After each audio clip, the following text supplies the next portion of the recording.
to the Bomb Hole. Bomb Hole Podcast. It's going to be very hot. It's going to be very uncomfortable for everybody. The Bomb Hole. We're gonna slide down them big hills, you know what I mean, on the big, nice burgundy Snowboard. Welcome back to the Bomb Hole, which is presented by Pub Beer. Now, first things first, Stony Buds, how are you doing today? So good, my dog. Woo. Woo. It's a good one. We got Bjorn Leines in booth today. Bjorn, how are you doing? Feeling good, guys. Pretty excellent. We got Powder out there. Thanks for having me. We are happy that you're in the booth. I'm going to give a quick description of your career for the people that are unfamiliar. Bjorn is one of the true greats in our community. He's won Rider of the Year, Video Part of the Year, X Games Medals magazine covers. He's been in video games. He's been in movies. He was an original member of the iconic Forum 8, and he's still going. In fact, his career is about 3 decades long at this point. One of the few that has excelled in all aspects of snowboarding, from big mountain to the streets, halfpipe, slope style, cheese wedges, and even splitboarding. Bjorn does not discriminate terrain on the board. His career transcends generations. So let's get into it. It's not delivery, it's Bjorno. Let's do this. Now, Buds, let's fire it off with a Patreon question. Let's do that. All right. This question is from Cody Booth. What's up with the whistling before dropping into hairy lines? Oh, yeah, the whistling. I mean, it's whistling or singing a song, I guess. Kind of puts me into what I call my happy place, or I guess a flow state. To me, there's like, that is my favorite place to be, is like at the top of the drop-in, like ready to go, whether it's a jump or a line or what have you. And yeah, this just kind of calms my nerves a little bit if there is anything. But what I find is it just kind of settles me into this same mindset, you know, and just kind of let it unwind from there. Dude, I've been at so many sessions with you over the years, and you're sitting there. I'm shooting photos, and I just hear singing, and I'm like, what's going on? And then you hear it again and again. I remember Let the Good Times Roll being in rotation. Oh, yeah, that's one of them for sure. I feel like there's some heavy metal at one point, too. I mean, over 30 years, there's probably a big mix. I'm kind of wondering, with the whistling, could we get a sample of the whistle? That would be tight. Sure. It's kind of like a native vibe, just like this. Yeah, here we go.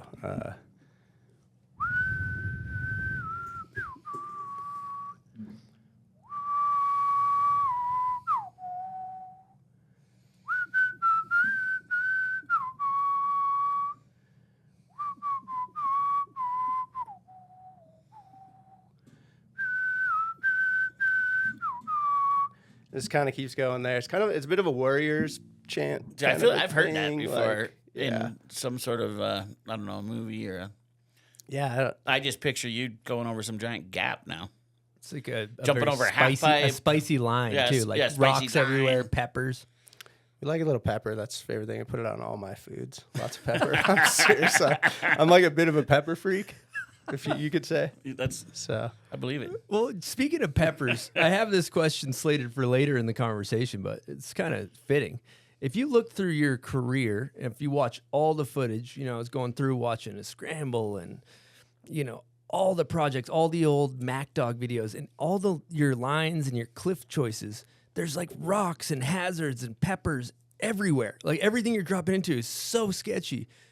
Why the pepper line choices? I mean, I guess my snowboard is like what I call a rock magnet or a rock detector.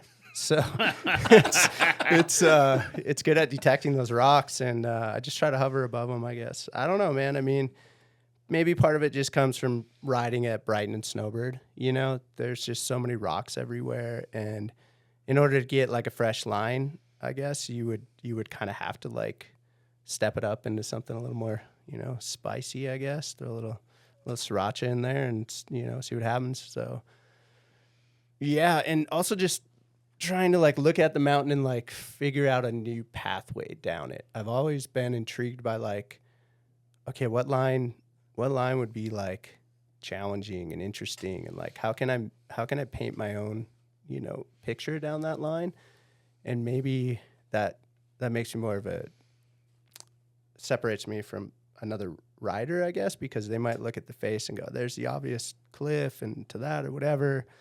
And I might say, and a lot of times you're out there with 2 or 3 other homies, right? And so I'm always kind of looking for the maybe not so obvious and then try to figure out how to navigate it, if that makes sense. You certainly succeeded in doing that. I know riding around, Brighton, there's cliff bands. I've been with Shane, Charlie Boy, and we'll be looking around and we'll see just a line that comes down through some peppery terrain. And we look at each other like there's only one person that would ride that. we know that's a Bjorno line for sure. Bjorno's signature line. I got another guest question, but this one is from none other than Dan Brisse. Here we go. What's up, Bombhole? Bjorno, Brisse here. Hey, thanks for having me on as a guest question. Bjorn, question for you is, you've had a career that has been one of the longest that I can think of as a professional snowboarder. You were there before I even came in. I had a 15-year run. I've left, and you're still there kicking ass. What thought processes, what kind of determination, what is your drive, what's your why that you stay and keep pushing yourself at the highest level? And don't give me some answer like I love snowboarding. We all love snowboarding. What's the real answer of how you stay in the game and continue to push yourself and create video parts you're proud of and stay stoked? Thanks, buddy. Much love. You guys talk soon. Breezeburger, ketchup only. Ketchup Love only. you, dog. That's right. Man, I guess if I really had to dissect that, I could put it right into my childhood, where I just remember seeing snowboarding in a magazine. I was a big skater and into skateboarding, and when I saw snowboarding, and lived in a rural area, right? And so people would say, like, what are you gonna be when you grow up? And I'm like, I'm gonna be a pro snowboarder. And this is in the early 90s, where snowboarding is not a thing, especially in Minnesota. And so I guess I just had that inner childhood that I've always wanted to keep the dream alive, as they say. And as I got older and through my career, with hanging out with Breezy, and I guess those times into my 30s and stuff, I've had people tell me that there is no snowboard career if you're over 30. Or just roadblocks. I've never really been the type of person that I would let society kind of define who or what I am and put limitations on yourself. And so that kind of was bred at an early age that there's no limits. And right now I'm 66 years old and still a pro snowboarder. Just kidding. But looks good for 66. Yeah, that's right. So yeah, I mean, you're the only one that can put limitations on yourself. And so if somebody else is going to try to do that, I'm just not having it, right? And so there's motivation deep down. I know that I still have more to offer. I think not, it doesn't have to be oh, you're doing the biggest triple cork or what have you, or you're riding the gnarliest line. It's not even about that for me, for being a pro snowboarder. It's more about the community and showing people that this is a lifestyle. And if I have, value to brands, that's how you are supported as a pro, is endorsing products and stuff. I want that voice, that value to be that it's obtainable to just go snowboarding. You know what I mean? Anybody can snowboard on any level. And if I can still inspire by pushing my level of snowboarding, and people are like, dude, and I get this a lot, I remember you, when I was a kid on my wall and stuff like that, and you're still charging. I think it's maybe shows them that they've went through this cycle and they've had kids and stuff. Now they're getting back into snowboarding and they got their crews and stuff. You can always still keep charging, you can keep moving forward. And yeah, man, it's kind of how I try to live my life. Thanks for the question, Dan. Yeah. Great answer. Yeah, that was good. Now, a second ago, you breezed over the fact that you are, no pun intended, Dan Brisse, you breezed over that you're from the Midwest. I want to hear about your Midwest roots. Yeah, the Midwest roots run deep. Grew up in a small town, rural, about an hour northwest of the cities. Super small. We lived, out in the woods. Driveway was 1.5 miles long. And my dad was into dirt bikes, which was really, really rad for as long as I can remember. Yeah, heck yeah, a big air horn for Husky 500s. He'd put us on the tank, like 5 years old, and he got, going wide open on the driveway, whatnot. So, lots of dirt bikes. My brothers, an older brother, Torsten, a younger brother, Eric, there it is, yeah. We hung out in the woods together, so skateboarding, we got into that really early, and that's kind of like a whole backstory on the skate thing and building a vert ramp out in the woods. That was insane. But our childhood was spent like tree forts and fishing and like also like hard work. My parents, they were into skiing in the winter, and so we skied as well when we were little before snowboarding. And my dad was in pipeline construction, so ground's frozen in Minnesota. Super brutal. We lived in like, the flatlands. We just had a little hill off our house, and that's where we learned how to snowboard on this little hill. And we would do it all. We play all the sports, like baseball and, running, cross country and ice hockey and out there, pond hockey and just pretty athletic upbringing and family around us and stuff. And then we also worked as long as I can remember. We had jobs on the pipeline as little kids, so it was kind of ingrained in us, this whole like, you got to work for it. To eventually, my parents, when they came out to Utah, we were able to like they take the winter off, about 3 months off, and they were just skiing and stuff. So kind of showed us the way to the Utah mountains and whatnot. But yeah, Minnesota's a trip, dude. It's the accent comes out really thick. I'll get on the phone even now, and it's like oh yeah, sure, you betcha, to go fishing, eh? Oh, and sure. get yourself a Right. big old walleye or catch a buzz, one of the two, but we're getting something today, like. So, I love the Minnesota people are just like the work ethics there. There's Minnesota nice. That's a thing. You get a flat tire, someone's going to help you. It's not like out in Cali where they're rolling by with like, get off the freeway, you idiot, or whatever, Love my Cali people though too. My brother lives out there, but you know what I'm saying? Like, you've been to Minnesota. It's a pretty down to earth zone. And to this day, we still go back, spend a lot of time in the summer there. And yeah, we cut our teeth. I feel like I'm rambling now, but should I keep talking about the upbringing? What's up with you were working on the pipeline like legit, or your dad just had you out there? Oh no, we were like legit working on the pipeline. Just at what age are we talking here? I mean, I as long as I can remember, I would go in the truck. Like 2 years old? No, but like like about 10, I would say. 10? But Allegedly. Yeah. yeah, like legit like on the payroll by like 12, and that was whether it was organizing stuff out there, like at the job site. I was like a big organizer guy, so I'd be in charge of a lot of that kind of scenario.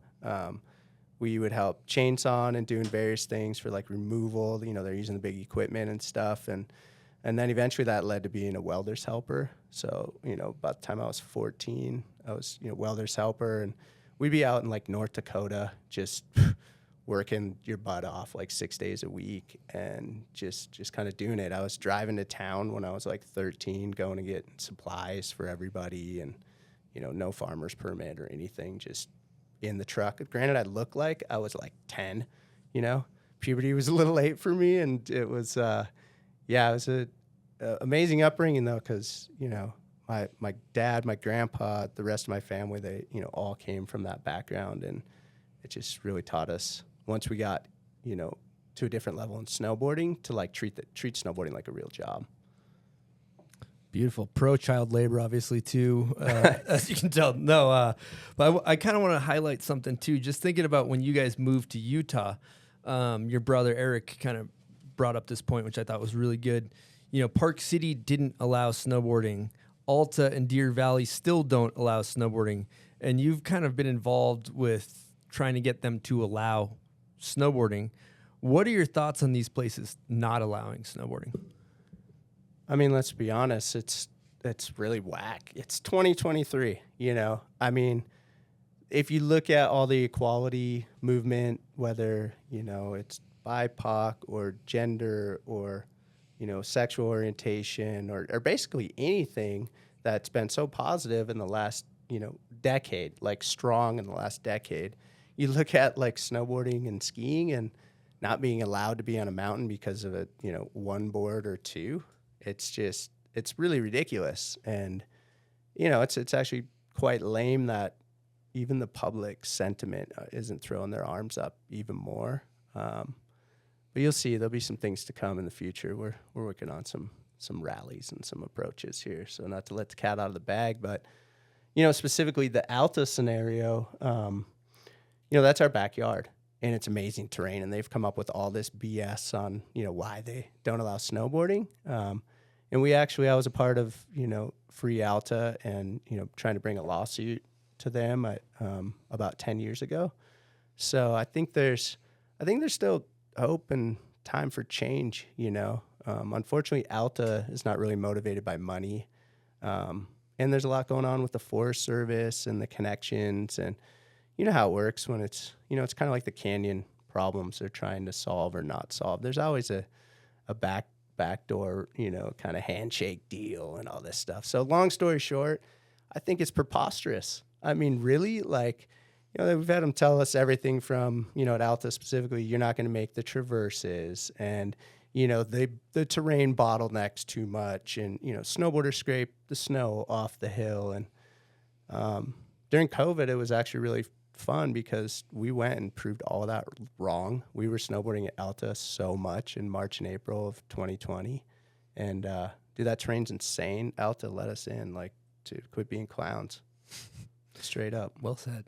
What about the argument, though, snowboarding was better when you hated us, the bluebird mentality? Because they still hate us. And there's part of it, there's a weird part of me that still likes being hated in a way. That's true. That's I guess a good you're still point. hated even if they let you on. They're probably hated more if you Yeah, let you on probably that hate it one. more if they're looking at you every day. Yeah. I mean, to speak on that kind of like, you know, snowboarding's better when you hated us. It was a vibe, you know, you feel like you're an outsider, you're a punk, if you will. And that's how it was in the 90s and the early 2000s. And there was like this skiers, you know, didn't really like snowboarders like as a whole, but that's obviously changed. You know, there's maybe a 1 or 2% up there that would really care if snowboarders were up there. And I say screw those people because they're those old guys that are still holding on to this segregation. And it's like, dude, aren't we past that as human beings? Like, really? Doesn't it just seem wild that this is still going on right now?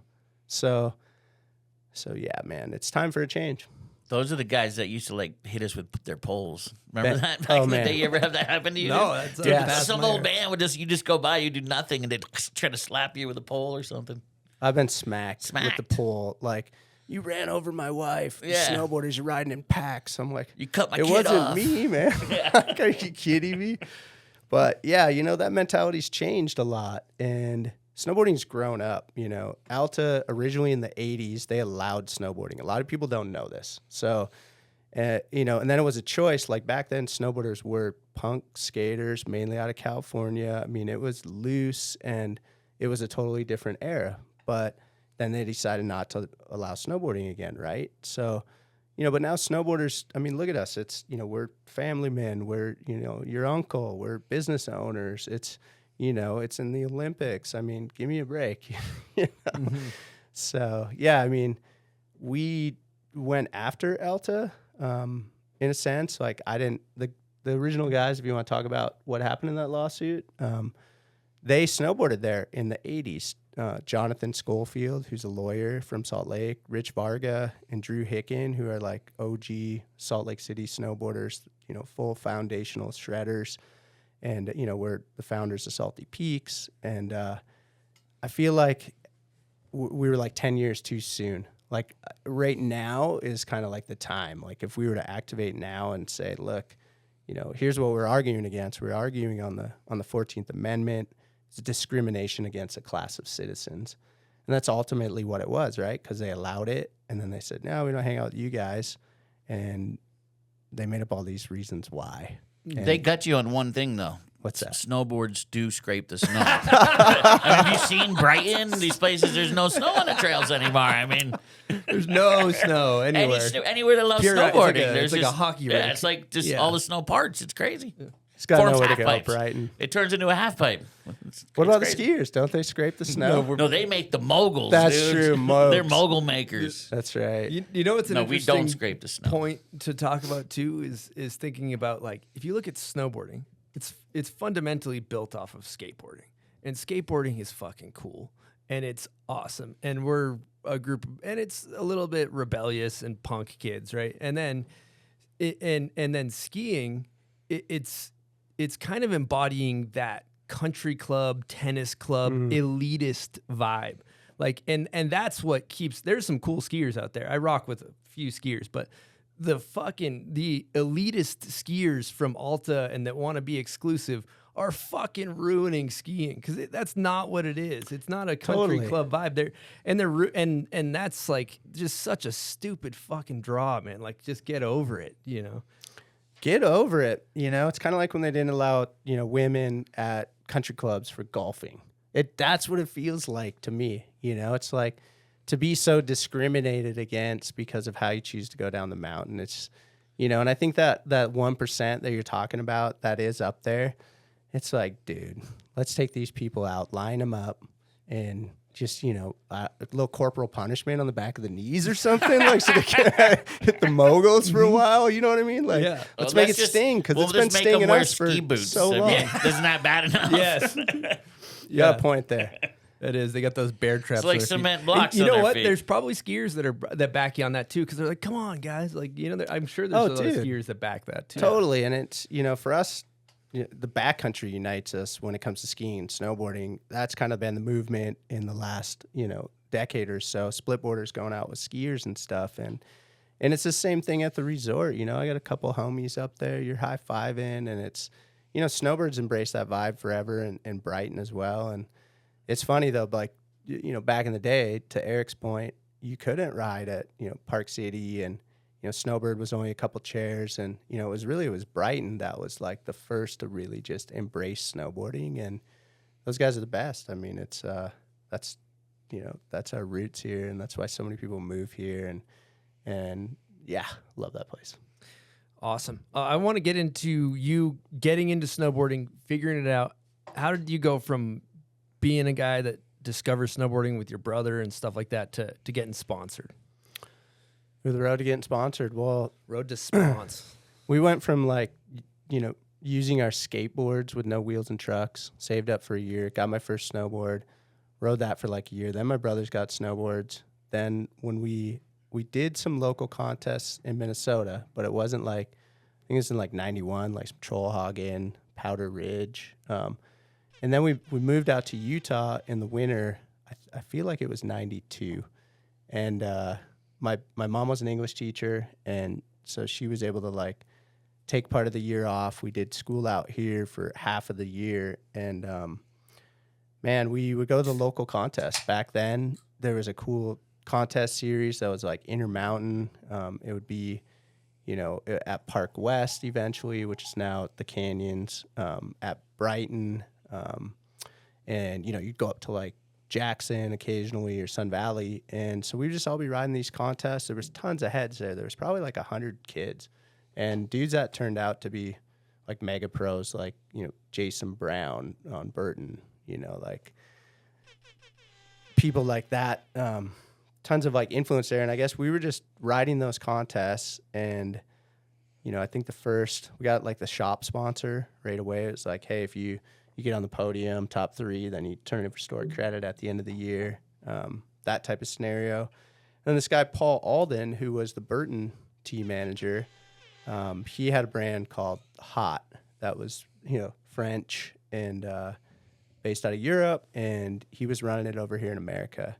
And he saw the three of us, all three of us tour. My older brother, Eric, and I were competing, and tour was about 16, I think I was 14, and they started flowing us boards, and that's where it started there.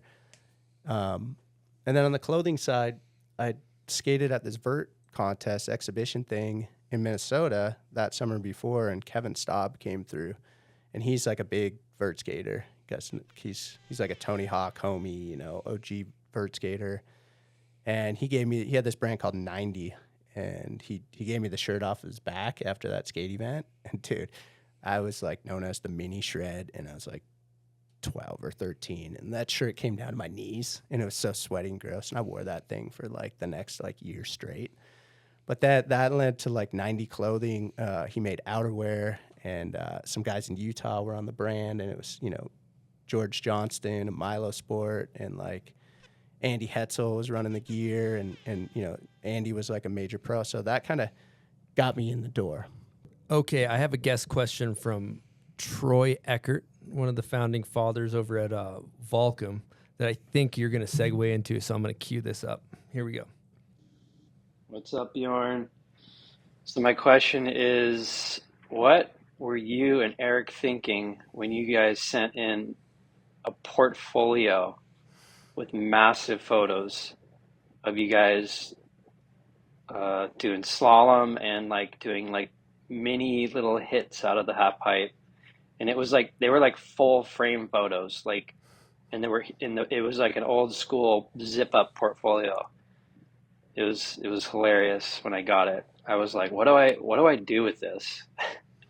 So yeah, what were you thinking with that? What do you think you were going to accomplish with that?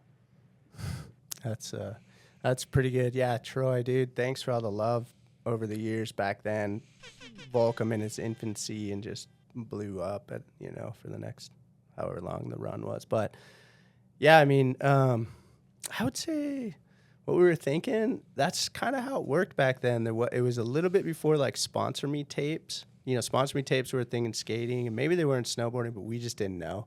We didn't have video camera and stuff at that point. And so I remember, you know, we had a couple photos. We went to nationals, all three of us, and that was out in Vail. And there was like a photographer there, and he snapped some pics in the half pipe, and the racing stuff too. And back then, everybody raced. It was like, you know, now it's like slope style and pipe and, you know, big air and stuff. But it used to just be like half pipe and racing, and then eventually came along the slope style and eventually the big air. But so yeah, I mean, we were just thinking like, kind of throwing it at the wall. Like, I've always been a guy that's like, what is the best outcome that I could get, right? Like, let's start here, and then how do we get there? And so like Volcom was like that emerging brand that was so cool and so rad. And we had seen The Garden, and this is in like 93.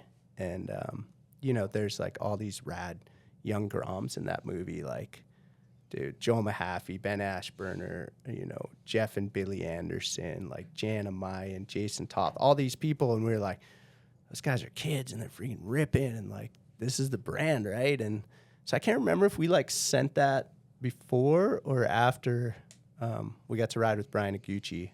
And that was kind of how I got on Volcom and on Oakley. Dude, the Gooch master, you know. Legend. Straight up, man. Like, Gooch, he was down in Utah, and he hadn't met him, and he had kind of heard about me before or something from maybe I don't really know how, but you know, word would travel back then. It was such small, connected communities and stuff, and I got to take some runs with him at Brighton, and that led to him, I think, probably talking to Troy or Mike Perillo. Perillo, dude, major shout out to Perillo. Yeah, he's Mike Perillo was a team manager. He's an artist. He was a snowboarder. He built all the Big Bear, you know, he's park terrain builder. And so, yeah, they put us on the team, and it was insane. Like, Volcom came out, they rented a house at Brighton, and we got the invite to go up and stay up there.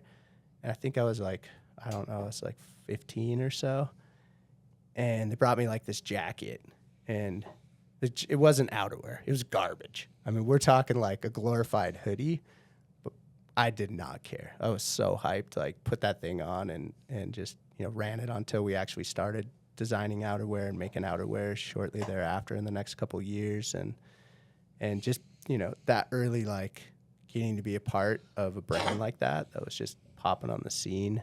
And it felt like a family. It was a family, at that time. And we were on the outside, it was very California.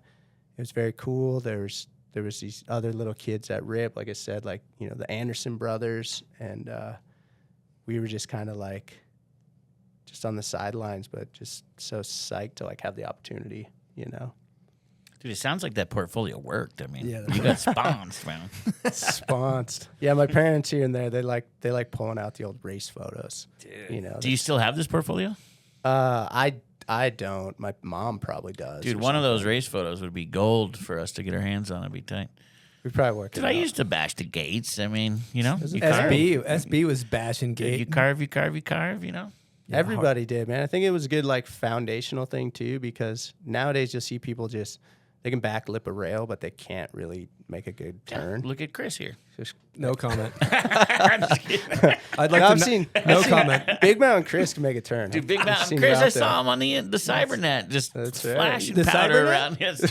Calling it the Cybernet now, dude. Interwebs. Last out time there. I called it the interwebs, and you made fun of me, so I called it the Cybernet. The Cybernet's got some stuff floating I around. saw it on the dark web. Yeah, That's It's dark photoshopped web, actually. for sure. Still Photoshopped. can't turn. Yeah. Yeah. Trying to keep those race photos off the dark web. Now you got to embrace we it. wanna I get mean, our that's hands how on it those. was, man. You had like Craig Kelly. He was the champ racing. Everybody raced back in the day, and it was what it was, man. But that faded quickly. Faded over pretty time. quick. Yeah, we were definitely trying to ride the half pipe. I think on that sponsorship level, went out to Mount Hood as well. When I was 15, working the pipeline, saved up all my money, and got to go to Mount Hood Snowboard Camp, and that complete game changer right there. Guys that were there, it was like Jeff Davis, this other guy, Jason Brown, a different Jason Brown of Oregon, Randy Walters, they're just Terry Kidwell was coming through there. All these heads, right? Who's your coach? Dude, it was loose back then. No, there was no coaches. I mean, there was Gray coaching area. going on for sure, but oddly enough, small world as it turned out to be, Pat Fields was like driving the bus. And Pat Fields, for those that don't know, he's been a designer, formerly of Billabong and then at Volcom for the last 15 years. Real like innovator, amazing dude.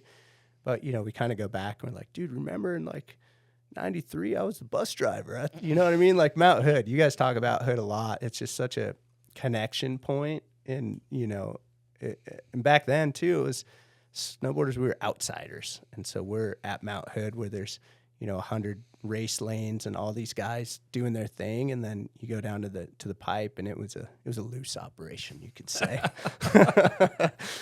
As a camper though, like that was really the first time I got to get a good glimpse of like these guys riding half pipe, doing tricks. And like, I remember like kind of learning like a frontside 5 in the pipe.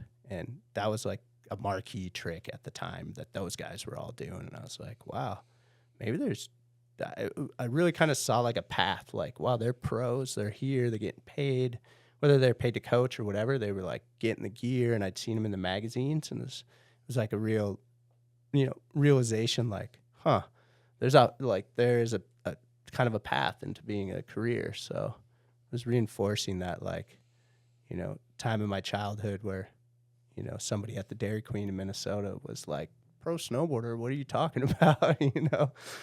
And I wasn't pro or anything, but getting some gear and like trying to navigate that path. And you had the vert fundies from the backyard vert ramp, so the snowboard half pipe probably translated nicely. Yeah, dude, the vert ramp, we would shovel that thing off in the winter and skate on it and stuff. It's like 20 below zero, and we're out there doing our thing, like all bundled up. It was, thank you to my dad. He like saw that, we had like a little 6-foot quarter pipe, and this is kind of a funny story. My older brother, we were begging my dad. We had Thrasher Mag, we were subscription. This is in like '89 or something. And we're just like, we got to build a vert ramp, Dad. And he's like, well, if you guys can get some air on this quarter pipe, we'll see, And which was pretty cool, like, because, we were doing it all. We're riding BMX bikes and, skating it and stuff. And my older brother, Tor, he was cracking airs on his bike. He was getting like 2-3 foot out of this sketchy ramp. And my dad came home from working on the pipeline out of town, and Tor was like, yo, check it out, and I don't think he said yo. Nobody said yo back then, but he was like, check this out, Dad. And he ends up doing like a 3-foot air, hangs his back tire up, smacks down to the flat bottom, cracks his kneecap, his growth plate in his knee, and he's like totally laid up. And I think it was a combination of that traumatic incident plus us begging, and we sent off to Thrasher. We got these blueprints. They were like $9.99, and it was a 12-foot tall vert ramp with 9-foot transitions with like 2.5 feet of vert. Wow, that's a tight transition. Yeah, Dude, it's steep. It was a little, beyond the scope. Hash. That's hash. It was as hash as you can get, and so we built it. My dad, being the pipeliner and the construction guy, and we learned how to successfully strip screw heads, really, really fast. And, taught us a lot about just from going from a tree fort to a vert ramp. And then we just all shred that thing. And I remember the hardest part was we couldn't find anyone to skate it with us. It was just, we're in the woods in the middle of nowhere, like 7 miles out of town or whatever. Didn't know another skateboarder between, there and Minneapolis. Go down to the skate park and meet somebody. But it was back when skateboarding was not cool. Definitely, my kids were coming up in school, as Grom, skateboarding was cool. And when I was a kid, it was like not cool. It was, you play football or what are you doing on that thing? I like how you guys skipped the mini ramp and just went straight to vert feature. Let's go straight to vert, huh? So, yeah, we had a little spine that we made that was like 2.5 feet tall, like 4 feet wide. That was our mini attempt, I guess. All right, Bjorn, I'm going to transition back into snowboarding here for a hot second. I know that you were riding for hot snowboards, and then airwalk was a big thing with the boots, and they even made boards. What did it look like? How'd you get on airwalk? Yeah, airwalk was, they had the best boot team, and they were coming out with boards. And at that time, Hot had turned into Hammer. They rebranded as Hammer. Pretty Hammer name. If you I like the name. So I never knew Hot was Hammer. Wow, learning. Hammers all day. And so at that time, we went and we chased like the ISF World Tour. We were like straight up Groms, got to go over to Europe. Hammer brought us over there, and we lived in Chamonix. My brother and I think I was like 18 and Eric was 16. And oddly enough, this house that came together, it was like all the Finns came over there. So Ami Voutilainen and Jani Mäkinen and Juha Tenku, Jani Malami. And so that was just insane. That was before those guys were like a big deal or anything. And so we're living in Chamonix. We're chasing the ISF tour, driving around to each stop. And, ISF was the actual snowboard tour before, the FIS got involved. It was ran by snowboarders. It was awesome, but at the same time, it was loose. You'd be like in the lounge at 1 a.m. with like Daniel Frank, Ingmar Backman, Johan Olofsson, Terrier. These guys partying, till like practices like 8 a.m. the next morning and whatnot. So, as a Grom, that was insane. And, Hammer definitely took care of us. We got to like design our own boards, and that was like where the first time like my eyes were open about like engineering and the process of building snowboards, and got to go tour their factory and like understand like a whole nother market and distribution in Europe, and just exposed to this whole thing, right? This tour. And so we did that season, and the next season came around, and I remember Airwalk called. It was Ben Pruce and Tim Swart, and these guys, they've gone on to have just illustrious careers and OGs in the game. Like Ben Pruce went on to Solomon and Adidas and Ralph Lauren and like all these brands, and Swart as well, and he has his own shop down in Southern California. But the Airwalk thing was big because they put Eric and I both on, and we were riding for Volcom, both of us, and we were riding for Oakley, both of us. So we kind of had these like marquee brands behind us, and that was the first time I started to get paid by a snowboard brand. I was getting paid by Oakley and Volcom, and then Airwalk's paying too. So it's like I'm like, gosh, I don't know, 18 going on 19 or somewhere in that range, and trying not to work on the pipeline, but still working on the pipeline in the summer, like going, how can we keep this going so it's not, I won't be a pipeline guy.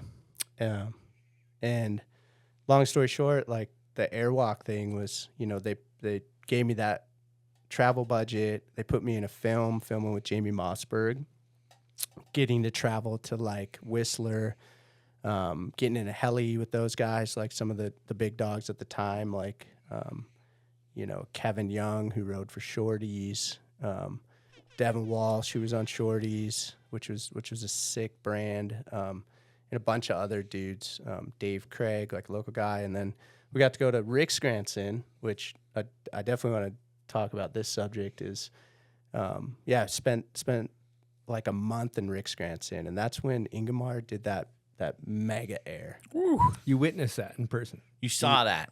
Yeah, I was in the Your contest eyeballs. with him. Yeah. Wow. Yeah. In person. Yes, sir, man. Like it's Damn. So I think that was 96, and that was like such a grassroots small thing, which just skyrocketed some people's careers, right? Like but like for me, I was just riding in the contest. And I remember Ingemar, he just hiked up about 25 feet higher than everybody else, did a little like a 5-0 on this rock. He was a skater. He just had sick like skate style, and that's what I was into. It's snowboarders that skated. And we were there for like a month working on this film, and that was the culmination of it. Like all the sessions, at Rick Scranton, there's all these wind lips, and like you'll see dudes now like Stolly Sonbeck and Rene Congus and all these guys putting out sick stuff. It's the same quarter pipe that air went down on, and I just remember Ingemar just blasting. Obviously, he went like 10 feet higher than all of us had been going that day, which it was still a big deal. Everybody else who was going, 12, 15 feet out or whatever it was like the mega thing. And Ingo just hiked up higher. That was like the ender of the session. But yeah, like our filmer, Mouse, he was shooting on 35 millimeter. Now let this be a lesson. Sorry, Mouse, but the world's got to know. He shot all of the film. I can't remember if it was like upside down or backwards, or he loaded it wrong. So think about that. Like, this is the biggest air ever done on snowboarding. We've been filming there for like a month, and a lot of the footage didn't turn out because of that. Luckily, he had a 16 mil and shot some other stuff, but the mega air that he did, he didn't have it. Oh, no. Ouch. Can you imagine that? Yikes. Dude, I looked at that shot this morning. I have the blunt, so it's so crazy you're bringing this up. It's the most monumental Yeah, thing it was like, at the it was time. on Yeah. covers. Oh my It god. was- Yeah, it was on 10 covers. Yeah, like 10, every magazine. guys like Pierre Wickberg. That's Wickberg, what he launched shot his it. career. He shot it, He right? shot it, Yeah. and he sold the Because shot to Mouseberg Mac missed Dog. it. So Pretty Wickberg much. got it. Sorry, but Mouse went on to make like the Birdhouse video. Like Yeah. he's a G. 1999. And he was cutting edge. Like to be shooting on 35 millimeter. I don't even know if anybody's done that really since. Yeah, Maybe. no wonder why he blew the shot. I mean, Yeah. But yeah, that session, airwalk, that was kind of like the height of it. I think I ended up getting third in the contest and got a free jacket. dude, what was Which I remember what was so it there like you go. after the air landed? I mean, we just talking madness. It was madness. We were all just like yelling and screaming and stuff. But, then it was a big party. You're at a hotel in the middle of nowhere. Rick Scranton is like just like this resort, Tundra literally town. on the border between Norway and Sweden. And there's nothing going on except for the hotel. So it was a big party night. But yeah, that was springtime. And then I guess my video part came out that fall. Tales from the Crypt or Tales of the Crypt. And I think Peter saw that, and Peter had already maybe seen me around or something. I mean, it's Talking about funny. Peter Line. for Peter the record. Line, yes. You look like some kid from Norway or something. I mean, he probably thought you were like some Euro. It's kind of a Euro name. That's Bjorn what- Well, Leines. yeah, his That's why I go by brother's name. Buongiorno now, so they think I'm like Italian. You got to make it Italian. Buongiorno. That's right. No, so yeah, to the Peter Line thing with Form and him calling me up, it's funny, like after watching his bomb hole, I got a little context on what his thought process was, about why he was picking riders and stuff. Refresh which- my memory Yeah, because refresh mine we too. we do so many of those damn things. I I don't kind of remember forget. what he said. I mean, he basically said that the guys that he felt like were the next kids or like were doing stuff that he didn't do, or like he felt a little Oh, threat. yeah. He was like, let's bring the enemies close. If You know I what I was mean? Let's get threatened them by under the him, wing. Yeah, if I was threatened by him, let's Yeah. get him around me. So you're 18 at the time, and this I think is I was 19. 19. That's when the phone rings. Phone And rings. Peter Line And calls. This is Peter Line, like, killing it in Mac Dog, just inventing the corks. Like, for the guys nowadays, like, to put it in context, it'd be like a combination of like Travis Rice and what he does and like Mark McMorris and winning everything. And so like Peter was the guy. He had signature this, that, and whatever. He was just the dude. And Pete's on the phone and he's kind of a little bit meek in how he talks and his voice. And he was just like, "Hey Bjorn," I can't do a little good impression. He does a pretty funny. Bjorn, what's Bjorn. going on? Right. Yeah. And he just was telling me about Forum, and I remember him telling me, Mac Dog was going to be involved, and as an owner and a founder, and I was like, "Oh, dude, okay, yeah, sold. I'm in. Sign me up." Sign me up." And so yeah, that's where it started. We're going to talk about our sponsor, Woodward Park City. It's about 15 minutes from Salt Lake and just 2 miles past Parley Summit. They're open 365 days a year with the Twilight Lift access for skiing or snowboarding. And for this winter, the Woodward Park City added 20% more terrain park features, buds. Woodward Park City is Utah's ultimate training facility with trampolines, foam pits, airbags, and the best coaching staff in the biz, all designed for progression. It's also one of Salt Lake City's only indoor heated concrete skate parks. Love that we can skate year-round. Drop in for a session or a lesson any day of the week. Access to Woodward Park City is available through daily tickets with full daylift access starting at $40. It's just a good place to have fun with your friends. They also just hosted Dogfight, our event, earlier this winter. And I'll tell you what I love about it, buds. The lift lines aren't long. I like the bro down. You can see the scene, everyone hanging out. You know what's going on. Good times. All right, let's get back to Forum. Now, the inception of Forum was massive. And I was watching your documentary. I know it's a rough cut for Lifeline. But you mentioned a line in there that jumped out to me where you said it was kind of like sink or swim in the early days. I don't know if this applies to Forum, but I guess just kind of talk about Forum and its inception. I want to hear about that from your perspective. Yeah, Forum's, beginnings. For me, it was going down to Southern California, going to San Clemente, them like building something and, out of nothing. I mean, you had 4-star distribution, which was special blend and stuff, but having Mac Dog was like such a crucial component. That led to like all the media, right? So that next season, like I filmed with, actually filmed with Jamie Mossberg again, and then I got to film with Mac Dog and stuff. And I can't remember if that was, I feel like it was like Simple Pleasures might have been the first. It was Simple Pleasures. First zone there, yeah. I can't remember if that was the same year as with Mossberg, but I think so. 3 Ring Circus was the Jamie Mossberg video. But, dude, I mean, it was Duffacy right away. So it was me, Peter, and Duffacy. And, Duff was the young Grom out of Canada. And so, like, the first photo shoots that we had, right off the bat, I knew this was something different. It was thought out. It was like, hey, we're not going to be like every snowboard brand. We're going to, infuse kind of like the skateboarding artistic vibe. And the art director was this guy and a photographer, Nico Actapes, probably murdering his last name, but Nico had just a ton of connections up north and like, LA. He was just so in tune with what was going on in the skate world. And yeah, I think one of those first photo shoots we went to was they had like an animal wrangler, right?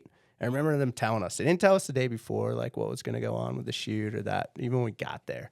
And, a little sidebar story here. The animal wrangler was more like a bug wrangler. And so some of these ads, they were pretty intense. You had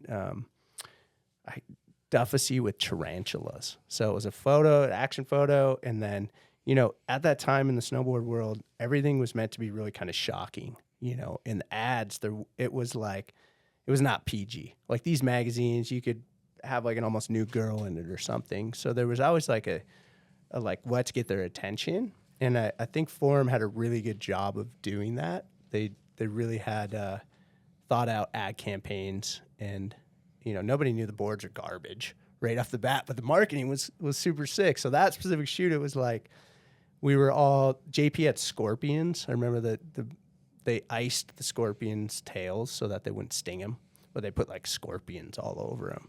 And then like Peter, he had like these meal worms. So they like laid him down in this thing and just put all these worms all over him, and like photographers hovering over you.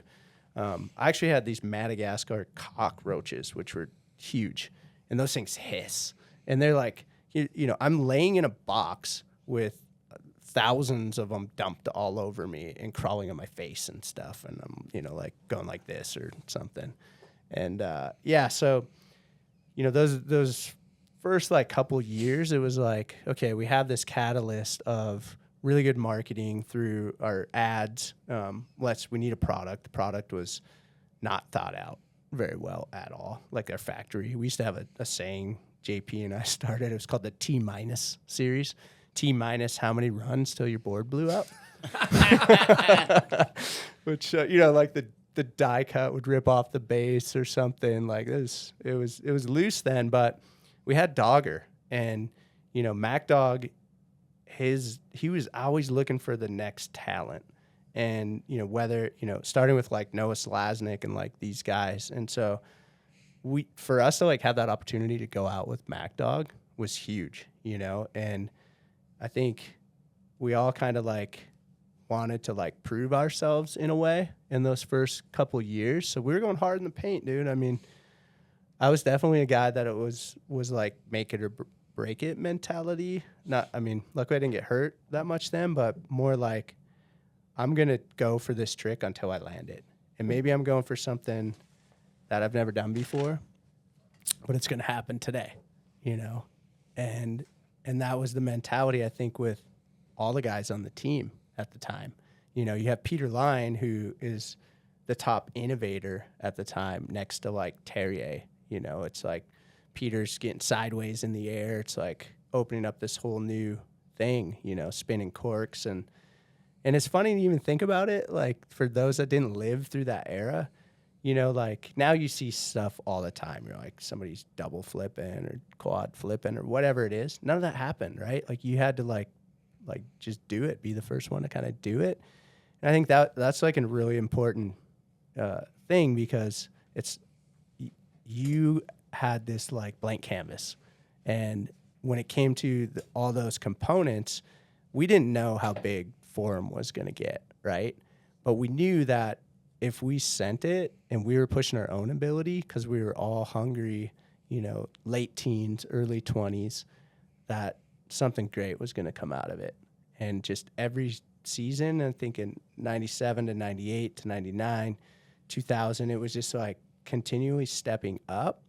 And it felt like our crew, as it grew, you know, into like the Form 8, you know, we got, I can't remember if we got JP. Yeah, I think it was Pete, me, Duff, then JP, and I want to say like Malmy and Vile, and then Devin and Jer were on, and that was kind of like the complete package. And putting us all like in the crews together, like with that same mentality, it just everybody wanted it, and it felt like at that time we were pushing each other and kind of the envelope of like what's the new trick and like what, you know, just like let's just try that. Special times. Yeah, that's the nice elite time. The elite team with the elite filmer and the elite marketing behind them is what created that. It goes to show that marketing's everything. Product doesn't really matter, and it's just all about that. Well, it took a while. The the product caught up product later. guy? You know what I mean? Like they just started with the Travis Wood and marketing, and But Nico Travis wasn't and, there. Oh, he wasn't in the even there beginning, yet. But it was Rawl and yeah, Steve Ruff. Steve Ruff. Yep. Yeah. Ruff was there, but you know, we had Greg DeLeo from Division 23. Greg He was DeLeo, the too. marketing, and unfortunately, you know, he got squeezed out of the brand a couple years later, and so did Mac Dog, which was just a shame. Those guys were brilliant in what they brought to the equation and such. But yeah, I think another thing that they did really good was it was year round. We were going down to Southern California. We were skateboarding together. We were designing our new graphics. We were really hands-on, right? We were going to doggers and editing. And so it was this whole like beast of a system, if you will, that that was kind of newish, right? Like you had brands like Burton that would make, their own team videos and stuff like that. And those guys might travel together in the winter and all that. But we had this hub down in San Clemente. It was like, go down there and learn how to surf and like, skating around and like working on all the things together. I think like this whole like unity and like kind of like this brotherhood, if you will, like, and we treated each other like brothers, there was times when, that's just how it was. Well, I have a Patreon question kind of about the brothers, how brothers treat each other. This is from, let me find this real quick. This is from Curtis Watson. In JP or Jeremy's episode, it was mentioned that they used to play practical jokes and pranks on you to get under your skin. What was the prank that they did that most annoyed you? Yeah, I mean, I would say there wasn't like a specific pranks or anything like that. But it was a thing as far as those guys were just kind of, for lack of a better term, they were just kind of dicks at the time. They were just, I don't know. I come to find out years later, like in the last year, actually, JP kind of opened up in an interview in a magazine and basically said that, they were kind of threatened by me a little bit. And so, but those guys one-on-one, like you go on a trip with JP, we were always rolling dice and hanging out together and stuff. And he was so just real and down to earth one-on-one. And same with Jeremy. But for some reason, when those two were together, the dynamic shift changed. And I think I can attest, it wasn't just me over time. I definitely was probably singled out in the forum days, I also had a confidence about me too that wasn't going to be shook. I didn't want people to define what my limitations were. Those guys were, really like birthing this whole jib scene again. And I was kind of on the sidelines, but like maybe they wouldn't call me. They're like doggers in town and this is like Simple Pleasures years and stuff. And they'd be going to hit a spot and they wouldn't call me, but yet I'm supposed to be like there. And then I'd find out stuff like that. That was kind of like just lame. And then maybe I'd show up and I can remember like learning a new trick at Mueller Park, which was their zone. That's where JP did all the, the cab back lip and all these tricks. And I remember I got a trick for my part and they were not that stoked. Right. And I think it was just like a bit of a competition. Like I didn't care. I was just trying to ride what was in front of me and whatever, and like, I can remember telling JP later though, like, maybe in like the middle forum years, like we talked about it and stuff. And he like kind of came around, you know what I mean? Like you had to earn, with those guys, you had to earn their respect. There was no respect given. And they were harder on me, no doubt, but there was other dudes that would just lift you up, like Devin and Duffy. Those guys were like my, blood brothers. Like I'd go up to Whistler and Devin would have like an extra sled for me. I'd stay at his house. We would just be sending it off on the hill and off the hill. And like Duffy dude, his vibe is just so infectious. And so, I mean, to bring it full circle with JP and Jarrett, it's like, I think the whole snowboard community has seen their growth over time and their humbleness, which has, come through age and unfortunately through tragedies that they've both went through. And sometimes it takes that stuff, it takes some growth. And, I mean, I was just to like touch on my own demeanor. Had a lot of confidence, and that can be misconstrued as cockiness, but I wasn't going to let people tell me that like, you can't do this. You know what I mean? Like I showed up to the rails with like sharp edges for the first time. Like there's a bunch of bails and Simple Pleasures. I was like kind of like that clueless as a halfpipe rider or whatever. But it worked out. Like still got back up and got the clips and, like so many good memories with those guys, JP and the whole crew. But dude, you were, they're bros before, and you're this guy in their town where Duffy and them were up in Canada, so not as much of a threat. So that kind of makes sense a little bit. My brother used to hold me down and do that spit thing. That's way worse, where he spits and sucks it back up. That's way worse. I grew than up what they with did. brothers, so I knew what it was like. Yeah, you know what's up. Like there's a bit of that, and I never really thought about that. Like maybe You're in their zone. I was also had already been put on the map. Mm-hmm. Like I had Volcom and Airwalk and Oakley and whatnot, but JP came up quick too. They had Rev, and that was like a tight family, and amazing people like JF Pelche and Timmy Osler and Jer and JP and like Roberta Rogers, and like they had their thing going, and yeah, I never really thought about that dynamic. Maybe I was already on the scene, and Shit in Utah was kind of intense Shit too gets back clicky. then. There was a lot of but I want to kind of stay on the rise to stardom of Bjorn too, because there's a couple things that happened in that time frame that we need to talk about. First one being 97 X Games medal with the Cab 9. You dropped in and said, "Hey, Grandma, this is for you," and yeah, you won a medal at X. I think a bronze. That must have been huge for the career. yeah, I mean that was for Grandma for sure. I said that because Grandma's watch TV. This is like the going from the Minnesota to now you're on TV kind of a thing, and it's the X Games, which was in its infancy, but I kind of blew it. Definitely known for like winning practice at mini X Games. I think I've qualified in the X Games slope 5 or 6 times in first place and never won. So with that contest, it was huge for me. Had I not kind of like jet skied out the landing, I guess I would have won. Jimmy Halpoff won, which was really coul. Wow. Halpoff's such a G. He did it like a flat spin Cab 9 and just smashed it.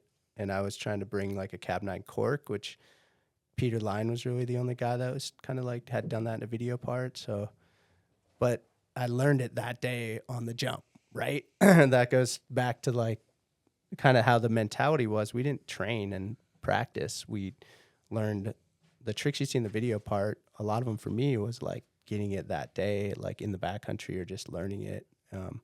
So to be at X Games, I was like an alternate in the slope style. I was bummed I couldn't ride in the slope. Devin got to ride in the slope, which was really cool. And I was in the big air, and I mean, Forum was that was the first year, so that was really cool. Like Snow Summit later became kind of like such a hub for us, and then Big Bear, like Chris Gunnarsson worked at Summit. I do a huge air horn for him and his wife Jen, and they were just so accommodating and so amazing for like all the parks and terrain, like just the evolution of it, building the stuff there. And I mean, before that, there was kind of some other big contests too. Like X Games came on the scene. And I remember that summer we did an X Games on the beach down at Mission Beach in San Diego. And I think Peter won that one with kind of the same thing. Cab 9 stomped it. That was the big move. And I was like trying to relearn that trick that I landed at X Games or whatever. But yeah, just dude, that was the era of, there was so many big air contests scaffolding wise. And I wish that would like come around in a positive way now, because there was so many cool events, and it was like just new, and it was like rail contest here, Innsbruck, Aaron Style, like, and then there'd just be all these jump contests. There was opportunity to learn money, and like snowboarding is so fresh, get it in front of like a whole new audience and stuff. But maybe I went down the rabbit hole there. But X Games for me, that was like the first time, I was like really like, yeah, winning a medal, that's cool and everything, but I wish I would have like put in a little more training time and like guys like Kevin Jones did that, Do you do Tokyo Dome? I never did the Tokyo Dome one. That's a sick one though. I've seen like Aero Ettila and a bunch of people crush that. The 98 Olympics debacle. Everybody knows you as a backcountry rider in the streets, video park guy. But it may be news to some of the listeners that you kind of got duped out of a spot in the Olympics, and I would love for you to tell that story. Yeah. Friday night, they said you're going to the Olympics. This is after the last qualifier, Mammoth. For halfpipe. For halfpipe. And at the time, there was halfpipe and there was giant slalom racing, 2 disciplines. 98, first time in the Olympics as a sport. And basically, the reason I didn't get to go is in order to qualify, you had to have you could earn as many as 4 spots. So America was the only country that earned 4 men's halfpipe, 4 women's halfpipe, 4 men's racers, 4 women's racers. So 16 total spots. To do that, you had to have 4 in the top 32, right? Spots were locked. We go and we do this whole qualifying tour. 4 spots are up for grabs, okay? So I didn't do that great in the qualifiers. I ended up getting, on the podium a couple times, and I got fourth spot. Called Grandma Friday night. Grandma, I'm going to the Olympics. Like, she was all hyped. Saturday morning, literally, this is pre, almost internet, it seemed, but, 98. And they're having this big press conference in Mammoth, and, every network's there. There was probably, I don't even know, there was a lot of people, hundreds of people. And the coach comes and grabs me. There's 3 coaches at this time. There's Peter Foley, who was like the head guy, this guy, Del Giudice, who was from Mammoth, and this other guy, Nick Calavito, he was the race coach. They pull me in the 4th place racer guy into the back, this literally closet, and they're like, hey guys, yeah, there's this thing in this rule book. A country can only have 14 athletes total. And we're like, well, what do you mean? Like, why would you have a qualifying system and put it, we're supposed to 4 spots in each discipline. They're like, nah, it's not how it's going to go. We decided you guys are not going. And we're like, well, who decided? And they're like, well, we did. And we're like, well, why? Not much of a why given right there. Okay. Door shuts, literally 90 seconds later, you got all the athletes lined up, NBC, ABC, everyone around them, going to the Olympics. And we're like on this, what the hell just happened? Okay.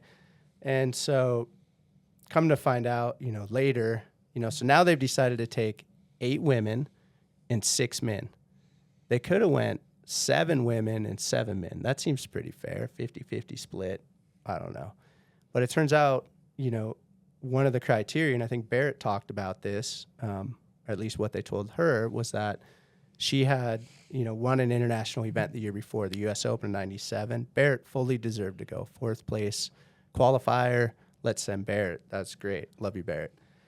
And the 4th place racer, Lisa, I've known her for years. She's an awesome person. Unfortunately, she was dating the coach, Nick Calavito. No. So instead of going 7-7, they went 8-6. She, and maybe they're going to say, oh, it's because of some results or something, and she had a better chance of winning or something. But in my opinion, 7-7 would have been the way to go. They could have took Rob Barney, the 4th place racer. They could have weighed if he had a better chance or if I had a better chance or what have you. But yeah, it was a bit of a stick it in your face. They were also not that stoked on me because I had quit the U.S. snowboard team the year before. Based on, at that time, the ISF was the body of snowboarding. And then the FIS, the reason snowboarding got in the Olympics is the FIS said, hey, this is a discipline of skiing. We want this in the Olympics. So they could just make money off it, right? And, Terrier took the stance of, he was more worldly. He understood that the FIS was pretty corrupt and all the stuff has come out over the last 30 years or whatever. I didn't really know that. I'm a kid from Minnesota trying to ride the halfpipe. I want to go to the Olympics. That's the next thing, right? Hey, let's do this for grandma, right? And so it was a big shutdown. I was like, nope, no Olympics. And, after that, I just turned myself more focused on other opportunities, filming, MacDog Forum, all that was unfolding. That was kind of just a tragic turn of events. And then that led into a couple days later, Jamil Khan, his passing in the backcountry. So that was rough. R.I.P. Yeah. Jamil was dope. I've shot with Bjorn in the halfpipe. Kid's nice. Yeah. Oh, dude. Thanks. If you Kid's watch, nice. if I was watching, doing my homework for this, and your formative years for MacDog, you have Simple Pleasures, Decade, Tech Diff, and those early years, it's so fun, even up and through Resistance and True Life and all that. But True Life, we'll get into not that much footage, but even up into Resistance, it's like half-pipe shot, jump shot, half-pipe shot, backcountry shot, street shot, rail shot, half-pipe shot. It's like this great blend of snowboarding where it's especially, a hip, you see you catching air, you did the sickest Japan on the hip. He's got a good Japan on his hips. I think that's the resistance. But I want to hear you talk about the blend of riding everything. Yeah. I think that just comes from what was in front of me growing up, there wasn't like Brighton had like just like this crappy half pipe here and there, barely maintained. We didn't really ride it all that much here and there, but it was more just like, let's ride the mountain. And, when it came to like riding the streets, that was me being able to just like want to be able to skateboard. There were all tricks that I was never going to, front board on my skateboard down some big rail or whatever. And, I think it's just the like all terrain thing was just ride whatever's in front of you. I saw, kind of Terrier take that approach when it came to he would just go on these trips to Jackson or around Europe and just rip in the backcountry and stuff. And that's what we had available to us, right? Like we could ride Grizzly Gulch or Snowbird or Brighton, and we could go up to Wolf Mountain, aka now the canyons, and like hike this 6-foot high half pipe, and like it's just whatever was available, man. And I didn't want to like pigeonhole myself, right? Like I just loved to snowboard on any terrain, and especially when it came to like riding the streets, it made me feel like a skater, and it was always fresh and new and a different obstacle and stuff. You know that feeling? It's like you can't, the mountains melt, but like the street spots don't melt. And like whether there's like an inch of snow or it's like an epic like foot of snow in the city, and you can, treat it more like a big skate park flow, there's always something to ride. And I think a big part of that is just growing up here in Salt Lake, right? Because you drive around on the benches, and where I lived, like all these schools and stuff, and Sandy and all around, like there were so many hidden gems back then too. So it gave you this like other portal into like doing something different on your snowboard. But the big mountain stuff was always, that's where I felt the most comfortable. And, that's why I'd like, put so much pepper on my food. All right. We are going to get into another Patreon question. And this is from Daniel Jensen. Bjorn, can you tell us a little bit about your experience on a set of Hollywood blockbuster MXP, Most Extreme Primate? Well, I can tell you that monkey shreds. This is a movie about a knuckle dragging monkey that he's actually, they have a skateboard one too, where Bob Burnquist plays himself. That was a heck of an experience. We're up in Mount Seymour, up near Whistler or near Vancouver, and full Hollywood production. Especially the animal wrangler. Just don't look at the monkey in the eyes. Don't touch the monkey. Was definitely a thing. But it was interesting, like playing yourself in a movie. These guys wanted me to like talk like it wasn't myself. So they had all these cheesy lines, and I do end up saying some pretty cheesy stuff in there for sure. For example, yeah, I want to cue this up, or let's get your rendition. Oh no, the doom drop. I could see you saying that out there. Yeah, that actually sounds like something you'd say. Yeah, the doom drop. Yeah. If we were on the streets and there was like, are you going to dump off the Brighton Dam or something? The jam? The Brighton Dam? Oh, yeah. The doom drop. The doom drop was a thing. It's a big moment in the movie. I'm like commentating on this border cross that the monkey's like sliding in on, which is pretty sick. The monkey rips. Let me tell you, that thing is like the definition of a knuckle dragger. It could ride a snowboard. Actually. We didn't take him in the pipe. He wasn't, doing backside airs or back fives in the pipe. Which was funny. I think. What about the fundamentals with him? Like dude, good edge control? Good fundies? Yeah. I mean, he would say his toe side, so you could work on that. But, he could heel side. He's like good. Chris. He's just like Chris. Yeah, so we have the same turning ability. Oh, is this the same monkey that skates snowboards? Same monkey that skates. Dude, and there's a third one in there, too. So, but what's kind of funny about that era is I have all these cousins and little kids in the family, and they grew up watching it. Right. So now I'm kind of like more than just, Bjorn the snowboarder. Now I'm like on this like Disney show or whatever. And so that, it's kind of interesting. My grandma could watch it and all the little nieces and nephews and stuff. So there was always some funny one-liner jokes out of that one. But You know the grandkids are gonna watch it. you Oh, know what yeah. I mean? My It's kids gonna be like watched through it. your whole life. we had it on the DVDs and stuff growing up with my children. But yeah, Cheddar I'm biscuits. I'm curious. How old don't were know you much money, man. when you had? How old's Micaiah now? so Micaiah, second son, he's 17. 17. Bear's 20. Bear's 20. So when did you have kids in your career? What video part would be probably the best way to Video part. True Life got pregnant, I think, and I would say Video Gangs release. Wow. Bear. So Bear was born in 02, and I think we filmed Video Gangs in 03. And then we the full conscious choice. This is kind of funny. We planned to have kids. I got married at 23. When I was 25, I literally remember going, Mark Frank had a son at the time. Terrier had a kid. And Kristen and I were like planning it as far as the year goes. Like, it'd be best to, get pregnant so that we have them in like, September, August, something like that. So Bear's born in, September. And Micaiah's born in August. So we planned them both. But I remember saying like, oh, Terrier has a kid. How hard can this be? Right.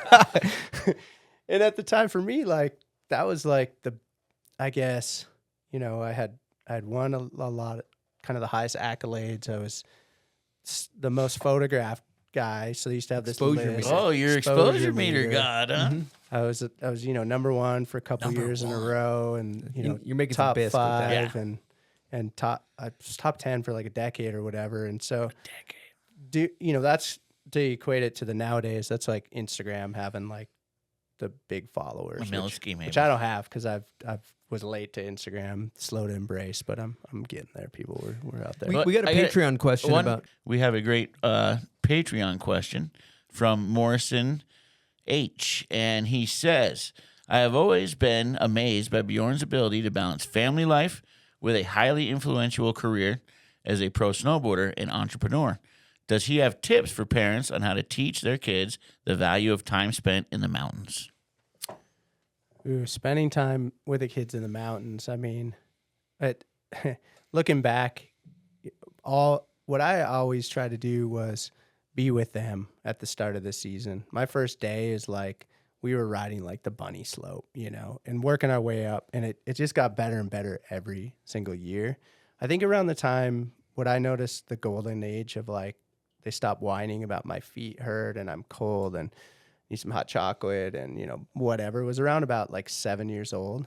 And, it was hard to get to that stage.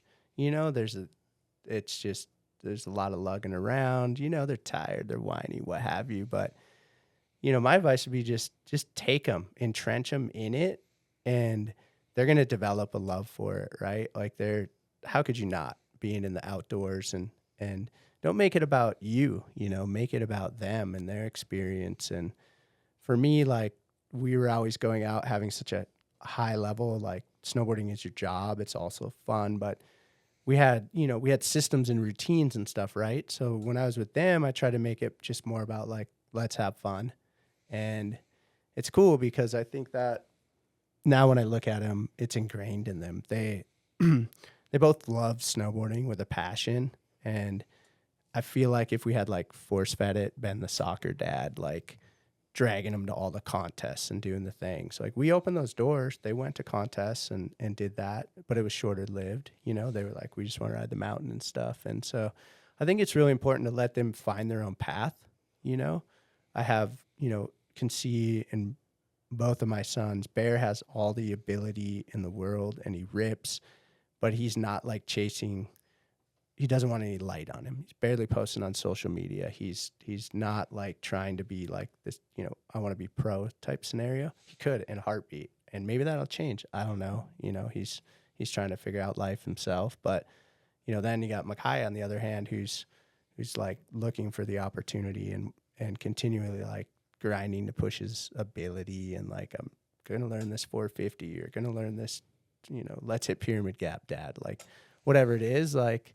So it's cool because I can go to the mountain with them and share an experience it's not pressurized, right? Like, and I'm the guy that's doing the dad cam. I'm like getting the like, So you know what I sick. mean? Like I got my iPhone out and I'm following him around, or it's He's going horizontal, So boomer gratifying. cam on him. Dude, 30 years from now, you're going to be the guy being like, my feet hurt, I'm tired. And they're going to be dragging you throwing around. my diapers. Is that what you're saying? Yeah, it's going to be like full on, full circle. So, We got a guest question be. from Micaiah. So oh, wow. here we go. Yo, Dad, who you think will win in a game of snow in the next 3 years? Oh, Hard hitting. Heater. Felt like he had some kind of threat in his That tone. was Yeah, a he threat. did. Is there some Threatening threat tone. in Yeah, there? there's a He threatening did. tone. Yeah.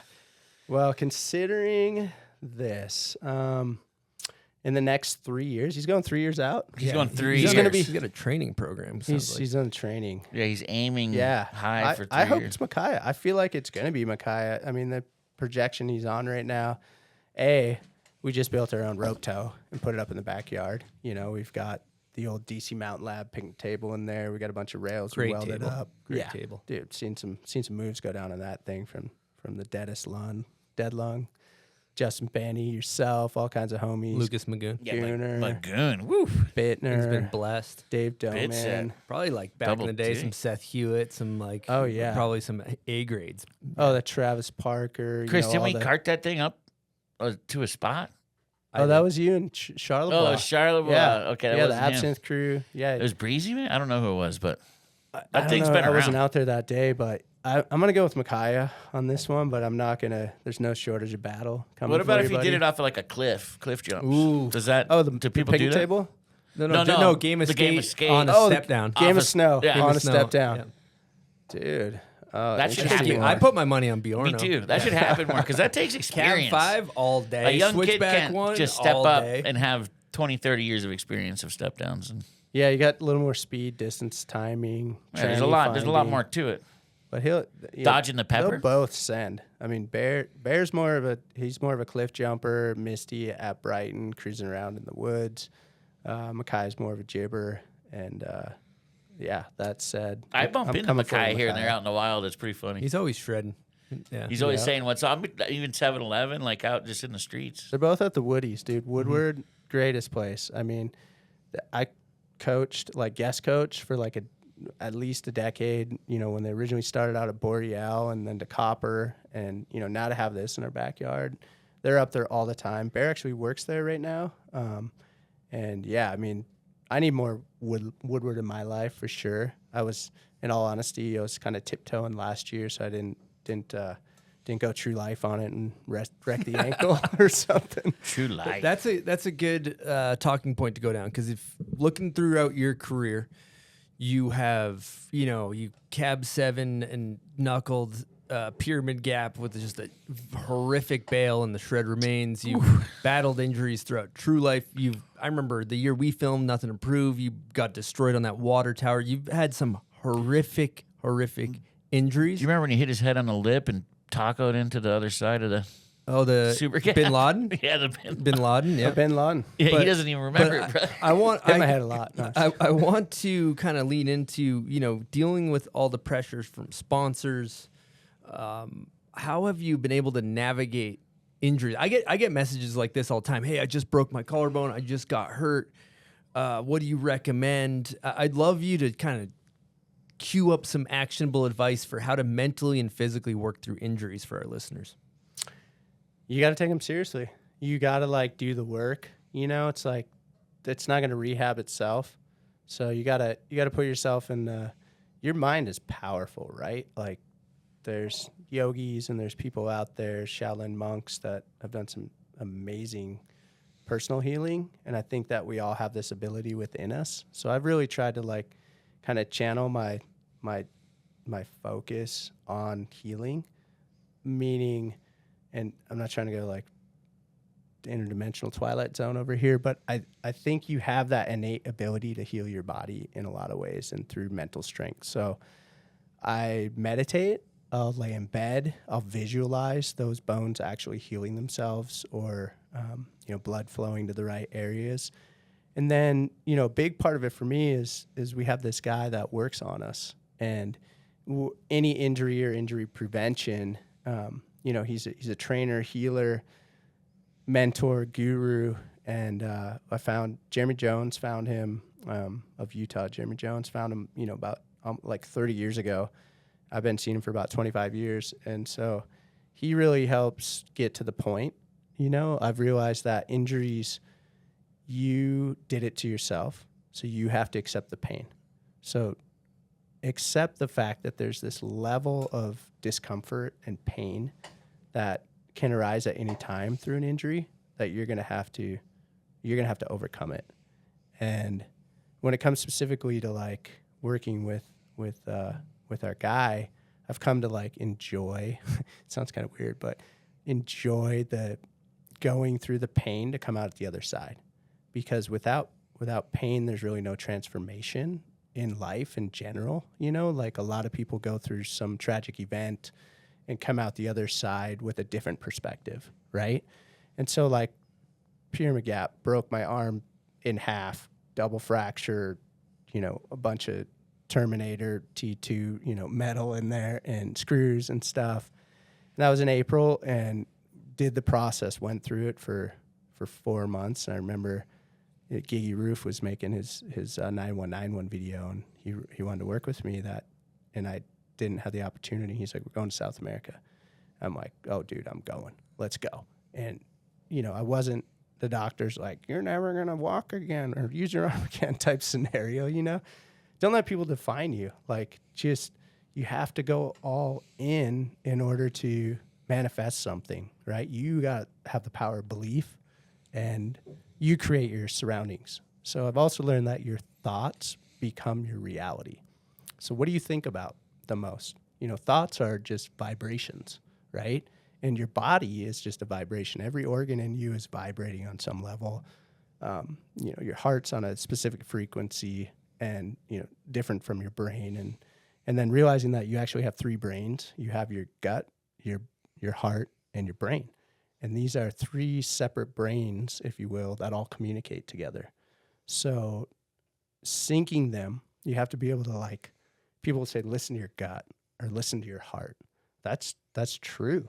Like, listen to what it's telling you to do or not do and apply that into your life. And specifically when it comes to healing and going down the path of wellness and like recovery, just tune in, man.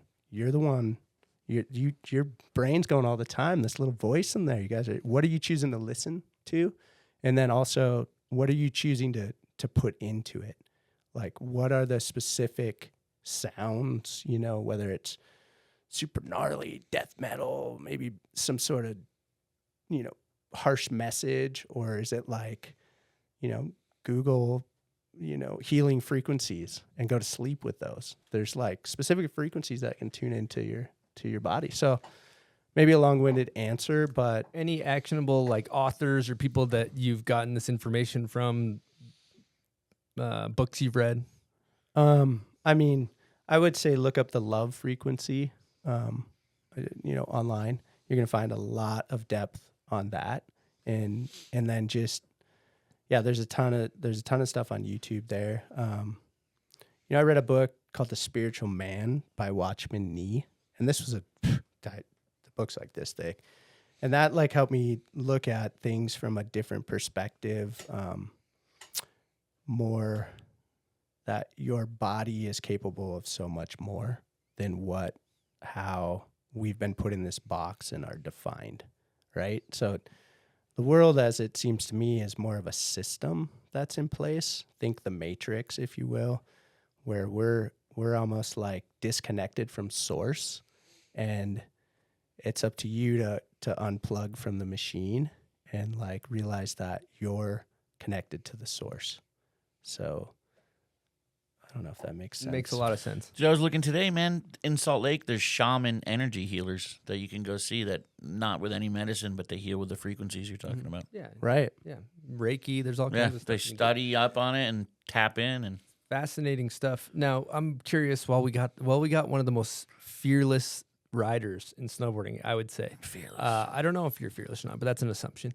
Now, I've been with you, and I'm sure Buds has been with you, and I've been scared, dude. I'm like, fuck, this is gnarly. Bjorn's getting scared bucked. for him. Yeah, yeah.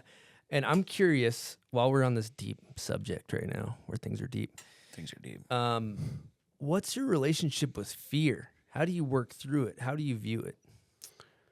Fear. I guess back to like the gut brain. I really try to listen. There's been many times where you back down off of something. You know, it's a risk versus reward scenario, right? And so like overcoming the fear it's kind of innate. I don't weigh fear as like this obstacle. I just, if I'm fearful of something, I don't know. It's weird. Like okay, yeah, Mike, I might be scared of some, giant cobra snake and be fearful the thing's going to bite me. Right. But my brain likes to like go to like, how do I mitigate that snake and like not let it bite me. Right. So I really, as loose as, as much as I like the pepper, I'm looking at where's the outcome, what's going to happen, what's the worst outcome that could possibly happen. Let's work it backwards from there, and let's eliminate factors that are essentially fear of hitting a rock, fear of a slide happening, fear of going too fast, fear of coming up too short. And then don't focus on once you understand what the risks are, and if it's a go, that you've outweighed the risk versus reward, that, statistically, like, okay, this is going to work out, then let's tune in with, let's make it work out. Not to say the rogue factors don't pop up. Not that I'm not fearful that, the mountain could move underneath me, or I could go too big and land on that rock. But I've found that what you're focusing your intention on and trying to manifest, you have to really be present in the moment. And so when you're fearful, your fear is in the future. Fear is not in the moment, right? Like I might drop into something and be like, no fall zone, critical, turn now. But I can't go into that going, oh, look over the edge. I fear I'm going to die if I don't turn. You got to be present 100%, or the other thing's going to happen, right? Wow. So what I'm hearing is that being completely present in the moment eliminates fear, because fear is something that's going to happen in the future. Yeah. Is that kind of how... I guess I've never like said that out loud, but that kind of feels right. Like I have fears. I have fears of you could go out there and you could not come back home, right? Like that is a reality, but it's also, those are things that you weigh and you make a determination if your decision making, has to be really on point, right? And like when I broke my arm on Pyramid Gap, or for that as an example, I should have been more fearful that, because we went back the second day, I'd already done the trick before. I should have been more fearful that we didn't do a speed test and I didn't know the speed 100%. Instead, I was in the moment of doing my trick. I did the trick completely, go to land, and I land on the knuckle. Well, had I gone 5 miles per hour faster, it would have been all gravy, right? My problem with the disconnect was the risk factor was I didn't properly do the step to get to the point of being in that moment. I should have done a speed test, and not relied on the fact that I hit it yesterday, did the same trick. I'm just going to open up with the same trick. You know what I mean? So does that make sense? Yeah, that makes a lot of Totally. Yeah, miscalculation on that.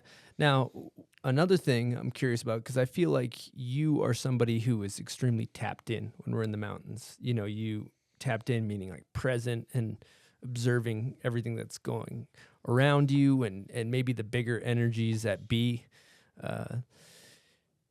What would you say the mountains have taught you? The mountains have taught me so many things like that. They're always changing, and in life is always evolving and changing, with what we do in the snow. So the physical rock, the mountain's there, but it's moving really slowly over time. So it's an evolution. It's taught me to be humble, that nature is bigger than you. You're not in charge. The mountain's in charge. You have to, it's letting you be there. So you got to try to sync with it and understand what's going on, on like kind of to use like skin as an analogy, or the epidural. It's like you got the top layers and, what do we have? 7 layers of skin or something like that. Yeah. And so like what's going on under that snowpack, right? Like tuning in with your environment as much as you can be, because you have to give it respect ultimately, right? Like it's going to give you a beat down if you don't respect it. And so, it's taught me that's a major factor is respect, and then to never stop learning. Like you can never know as everything being out there. There's always a what if, and whether it's somebody gets injured, whether it's your piece on your your gear breaks, or whatever the mode of transportation, your sled, or whatever, like the what if factor is just like life. Mm-hmm. And it's up to you to be able to, look at that and find your way through it. It's like every time you go on the mountain, whether it's a short split board out, like you did walking your dog this morning, you're on a journey, and it's like, it has a start and it has an end. But that I've found that these short journeys have left like an imprint on you, like so hard. Like I can picture a local mountain where I just have a feeling in me. I can think about like being in Alaska and like a different feeling, and in the different parts of the world. And I think all these mountains, back to the frequencies and stuff, they all resonate. The earth has the Schumann resonance, which it's vibrating, and each part of the earth is also a specific vibration and stuff. So it's not like it's a portal or something. Maybe those probably do exist. I don't know, but there's like a unique imprint that is left on you, right? From each time, like that's, I think about like a special place like Big Cottonwood Canyon or Little Cottonwood Canyon. When I go up there, I'm like instantly like in this, like I feel my body and it's like an elation. You know what I mean? Like just from going up there. Does that, you get that? I get that 100%, but it's also important to discern the fact of being up there and tuning into what you're describing also comes from being present in the place that you are. Because you can go up there and you can just stare at your phone the whole time and like just be not present, and you won't get that effect. Right. So I think that it's allowing the space allowing the connection between yourself and the space that makes you, when you drive home, you're like, why am I so calm? I was just in the mountains, right? Right. Like, I think that's what you're describing. But it's also possible to go in these places, and it doesn't just happen. You kind of have to allow yourself to submerge into the space. Well, you'll hear like a lot of our friends and people in the community go, oh, we went to this yurt or we went to this place and we didn't have our phone for a week. And it's more than just disconnecting from Instagram and stuff, but it's actually that electromagnetic frequency and that just like clogging you up, right? That's a thing. And like you can be sitting there in the chairlift line scrolling Instagram and like posting stuff and doing your thing. We all do it. But when you let go of that stuff and you're just there in the moment with the homies and you're like looking over on the chairlift, and I have this thing where a couple of memories from the whole season will stick with me. It'll be like that run on Great Scott at Snowbird from top to bottom under the tram with maybe one other person, or one trick on the picnic table with one of my sons or something, or one 2-3 things from the season I can remember like 10 years ago doing with like you, Big Mount Chris and Chatter Creek and the backcountry, dude. Like, those are good times. Yeah, man. Like, and they leave this feeling with you that is indescribable. That's not going to go away. And you can tap into that memory. And that's what is so special about snowboarding, because you're so in tune with your body and then like the mountain, right? And it's like this vehicle for transportation where you can actually fly like an eagle, like you're the pilot. How much better does it get than that? You're riding powder. I mean, there's a reason we all love snowboarding, and I just say we love POW. Oh, it's great. Powder. And even more so too when you're riding down and you're kind of intuitively turning left, right. You don't even have time to think. You're just reacting. Yeah. And you're flowing. And then sometimes you just get into this flow and you're, oh yeah, this is like, I'm going where the mountain wants me to go. And and it's just fucking beautiful. You're like in that river, just like bouncing off the rocks, gliding down like, one of those melting snow. As that water would take you. That's right. So you mentioned our experience in Canada when we went up there. And I have this like vivid memory of dropping you off on top of a giant line. And it was kind of Sluffy the Vampire Slayer. You dropped in, slough management. It took you off your board. And at the bottom of the line, there was some exposure, some big rocks. And I remember you got dragged off of this just rugged face. And I remember starting my sled, zooming over there as you're kind of in the slough, like getting ready for a rescue, basically. And you came off and you were on top of everything. And you're like, whew, you're kind of jacked up. And you're just like, bring me back up. And I was like, dude, I was scared. I was like, dude, this guy is a maniac. What's going through your head at moments like that? Probably the fact that I like misread one of those risks, right? I put myself in a spot. I can't remember the specific incident, but I probably maybe I got caught up in my slough, maybe more snow came off or whatever. So some sort of circumstance like messed up my visual plan.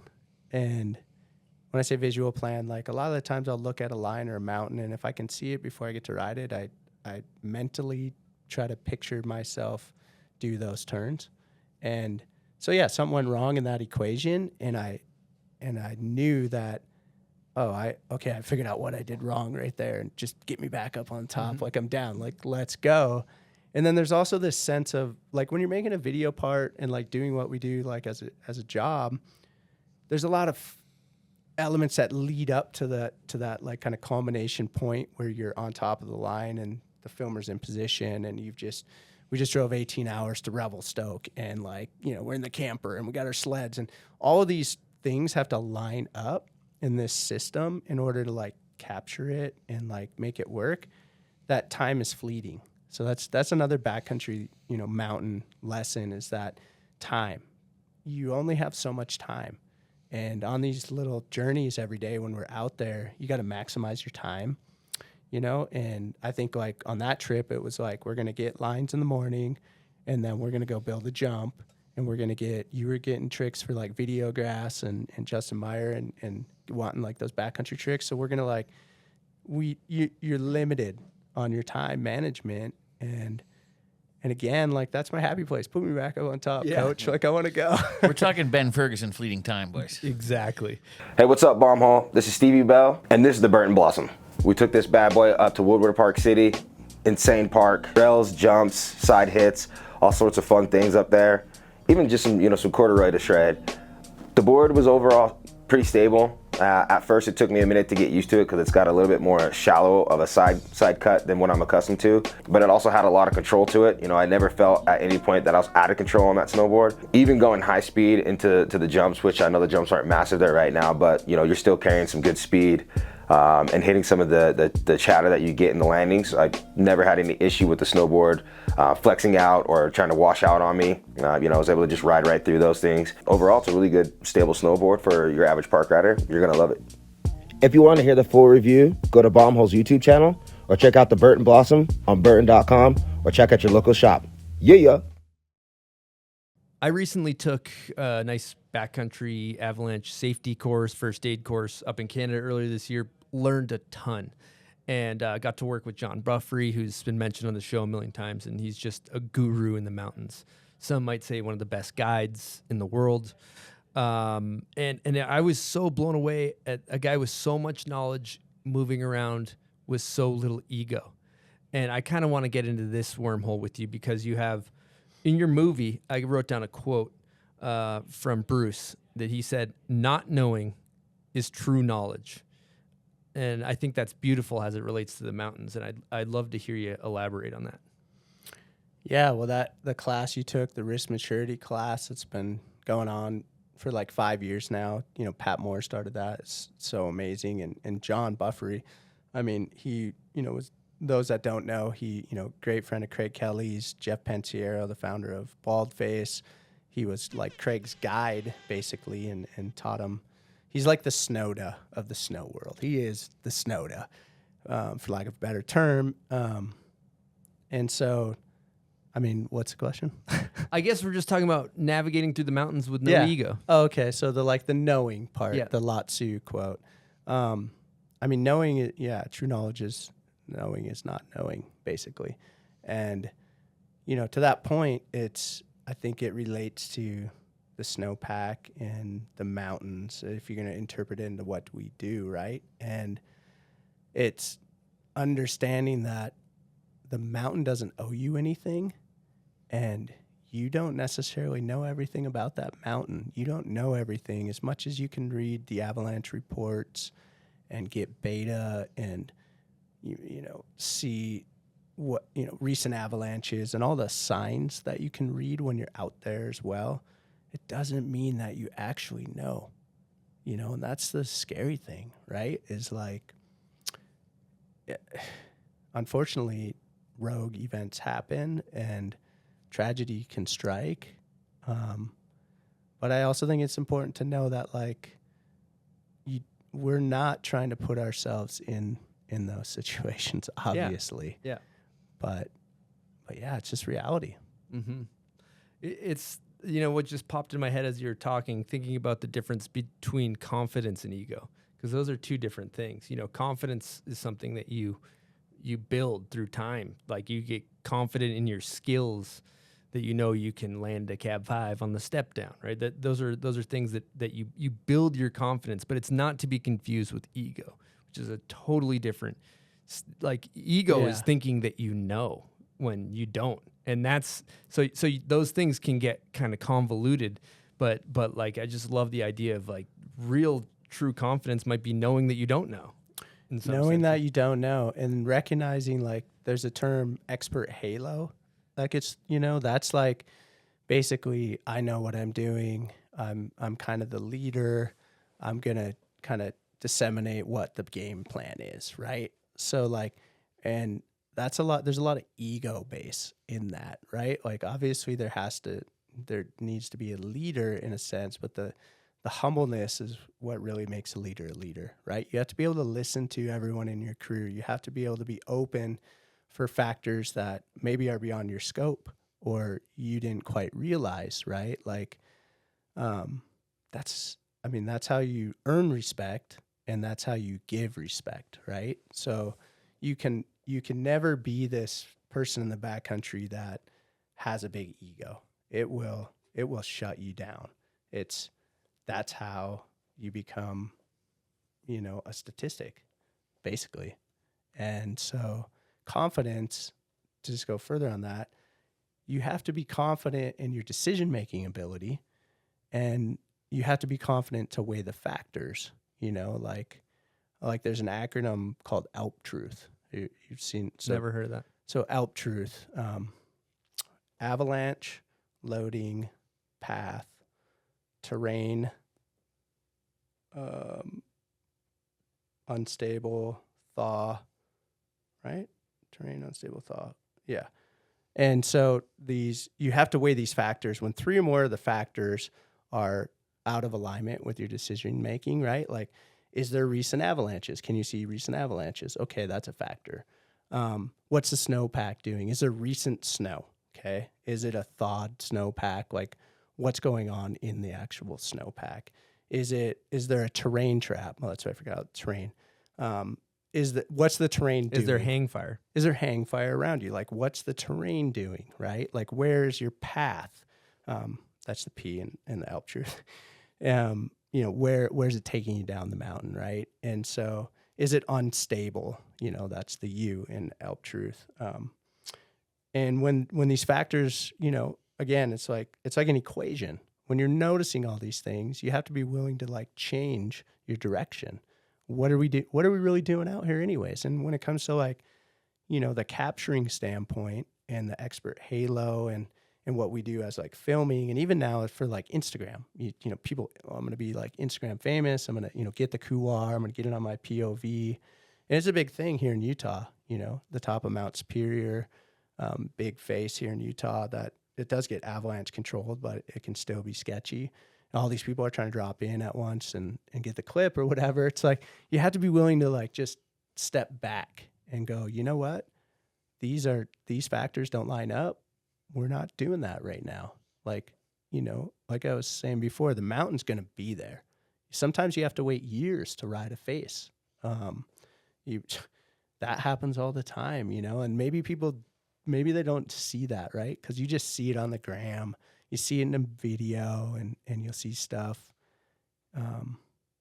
Like even in, just to touch on an incident that we had this last season, we knew there was a wind slab layer, and when you see this on film, it might look a little reckless to the untrained eye, but we knew how to mitigate it and how to like work through it, right? But it's like a mini like kind of slab like peeling off through your slough.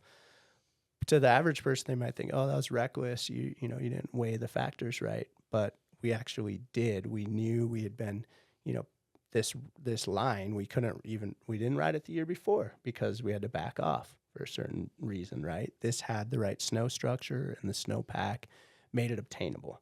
So you have to be willing to, work with what the mountain gives you, right? Like, and then back to the quote, you don't know what you don't know, right? If you're in a new area and trying to do something, ride a certain thing, like you don't know what that snowpack's been doing, And another important kind of safety thing is like you're only as strong as your weakest link.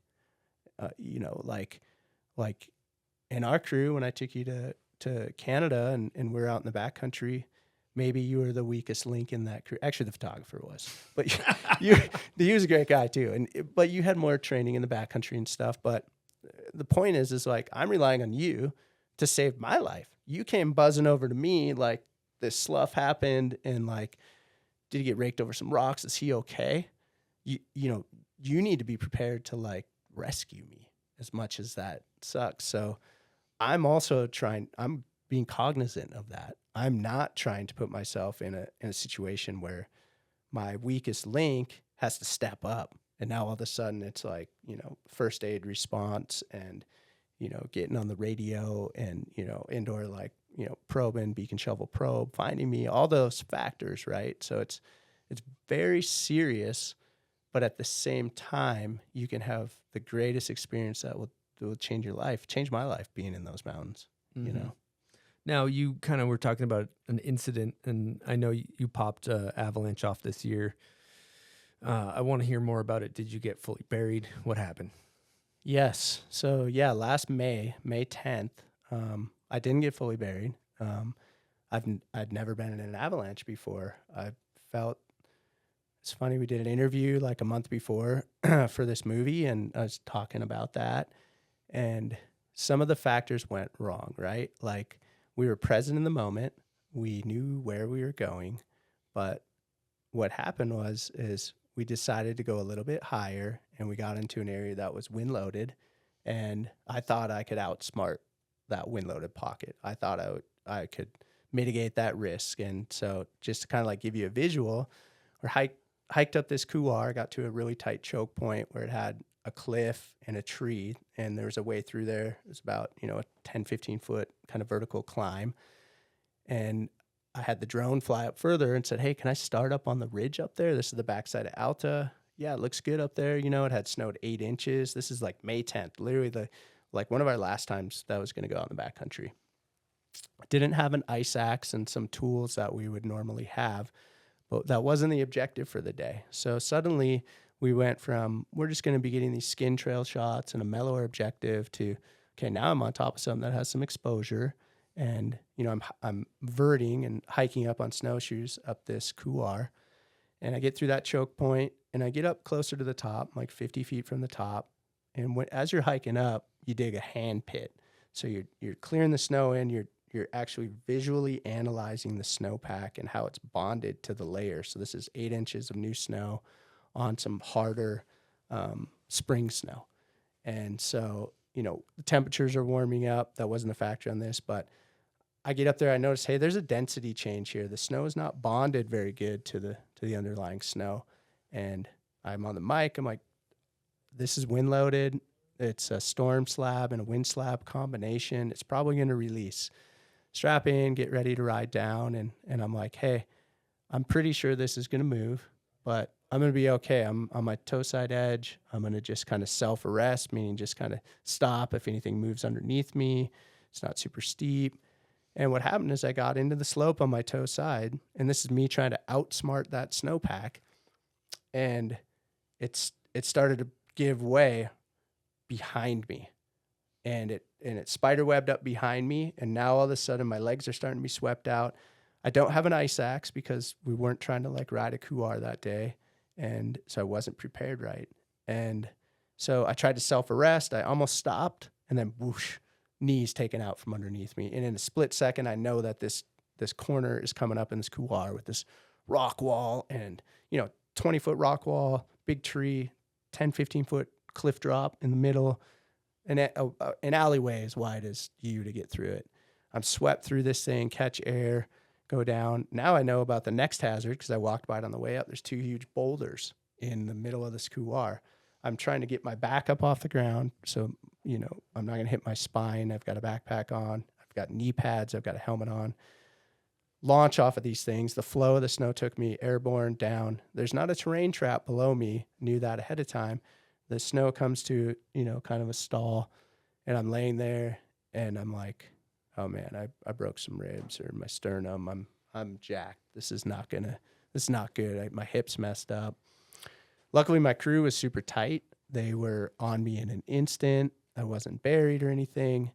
But yeah, it was horrible, man. It's just back to that, I tried to outsmart something and I didn't listen enough to the mountain.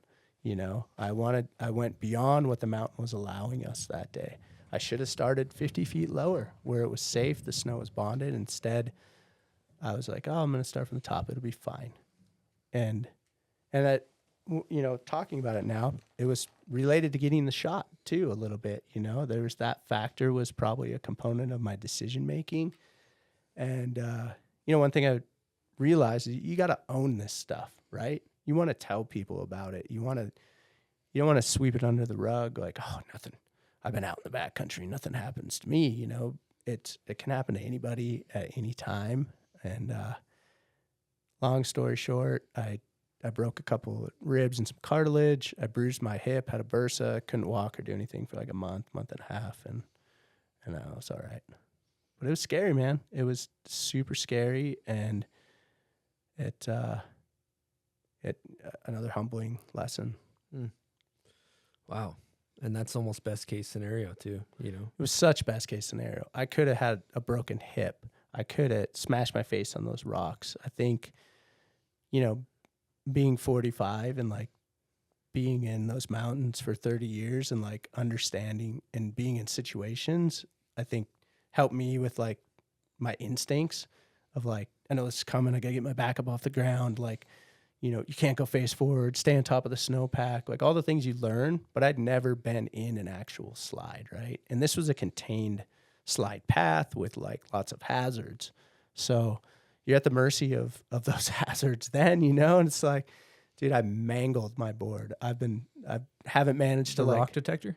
The rock detector detected. I haven't been able to break a board like these Cardiff rides. Like they're just pretty indestructible, except avalanches into rocks, I guess. So some good R&D, good testing for the board. It was. The guys were avalanche testing. We were actually kind of stoked to see like how the core held up and stuff like that. So amazing. Well, thank you for sharing that story. We appreciate that. That was the one this summer?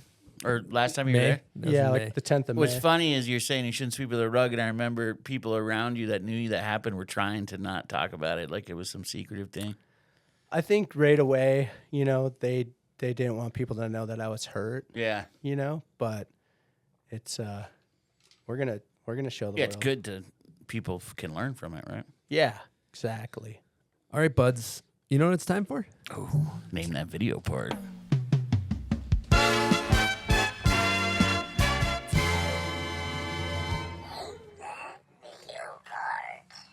Name That Video Part is presented by Mammoth Mountain. Mammoth Park crew puts in the work. They put so much effort, not just in the big park, but the mini park, the mini pipe, also known as Bud's little pipe. Buds' mini pipe. They actually put a sign in recently, which is incredible. So Shout out to nice. them. Aesthetically, everything looks beautiful too, which is great. They take pride in what they do. Their jumps are incredible. Steep takeoffs, steep landings, and their touchdown. A good jump gives you like no impact. That's what I noticed about those jumps, and they make you feel like you're good because they're built well. The park staff's is the unsung heroes, man. We'd be nothing without those guys. Yeah, huge shout out to the park staff. I got a chance to ride the entire mountain when I was there because they got some fresh snow, and they got wind lips, gullies, chutes, bowls, steeps. There's rowdy terrain. I was falling around Big Mountain, Jeremy Jones. That's a bit of a name drop Yeah, there, but just drop But it. I found myself like on the mountain being like, this is, what do we get ourselves into? Big Mountain Chris. Yeah, Big Mountain Chris is getting rowdy. And if you want to rip groomers, there's loads of groomers. So anyway. Did you go through the hole in the rock? Or? I did not do the hole. Next yeah. time. But I had love a blast. holes, dude. Yeah, Buds is a fan. So check out Mammoth Mountain if you're looking for a place to go ride. It kicks ass. Now, let's get into name that video part. Bjorn, what is your confidence level, 0 through 10? Tough question, boys. I'm gonna go confident on it. I don't know why. We'll just go with a 7.1. 7.1? All right. Respectable. Okay, here we go.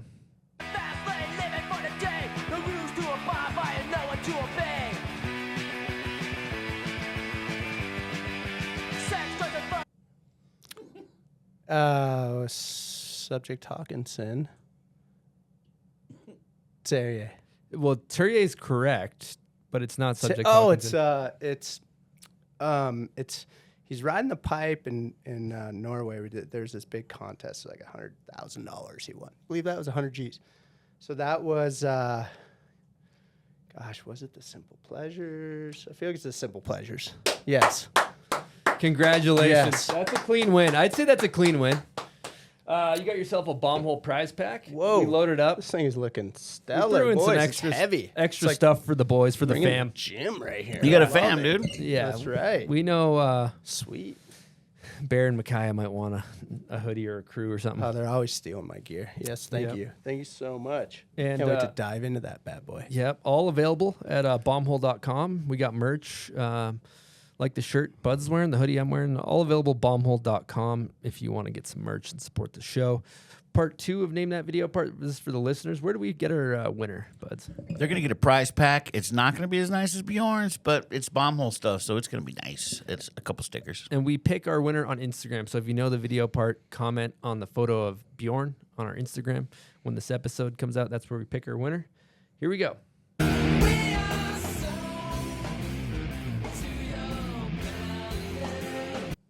I know Bjorn knows what that one is. Thank you, guys. I honestly thought you were going to throw me more of a layup than the Terrier, because that's where the confidence level was high. But yes, sir. Well, I'll tell you, I've been getting kind of chewed out for layups. It's just when you think you're going to get a layup, he I've been changes making his it, game. I've been thinking a little bit more deeply, where I'm like, I'm not going to make it a meatball, but I think he could get this. That's my Got it. logic. I used to be like, he's definitely. He used to gonna throw a Yeah. full meatball layup, beach ball, whatever. I feel like you just wanted the boys to be like rocking the gear, so you win the prize back. That We was want you probably- to win. That was probably good. You know what happened? Somebody guessed it without even listening, and I think that changes. Oh, Yeah, Josh Copy Dirksen. that. Josh Really? Dirksen. Guess Name That Video part without even listening to the song. was it Unbelievable. Was it a like a lame part or? Well, we gave him 3 guesses, and he got on the 3rd, and it was actually pretty unbelievable. incredible. Like, it was Wow. almost, yeah. I figured for sure you were gonna throw like my little brother's part, one of them or something, but you know, all good though. All right, thank you guys for playing Name That Video part.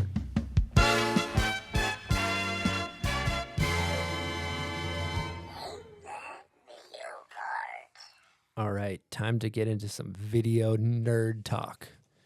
It's a nerd alert right How now. many video parts under the belt? I didn't tally. Have you ever tallied? You might know. I used to tally. I got to like 30. What? That's when you gave up. That was like maybe like 7 or 8 years ago or something. But that includes like, you know, it'd be like a Mountain Edits. Lab part and then It's a like part. a Mac Dog part or like a Wildcats part. You know, it'd be like 2, 3 parts used to- coming out Those a are year. parts. He's used to video incentive days where you Yeah. you keep track of Yeah, that. you really But keep dude, track. we used, you know, back to the portfolio thing. Like you used to have like kind of this resume. I actually have all these magazines that don't have any photos of me in them because, I have a whole collection, and we would take the photo out and put it in the portfolio, and then that's what would go to like trying to like get hooked up or whatever. How many covers? You guys got a cover?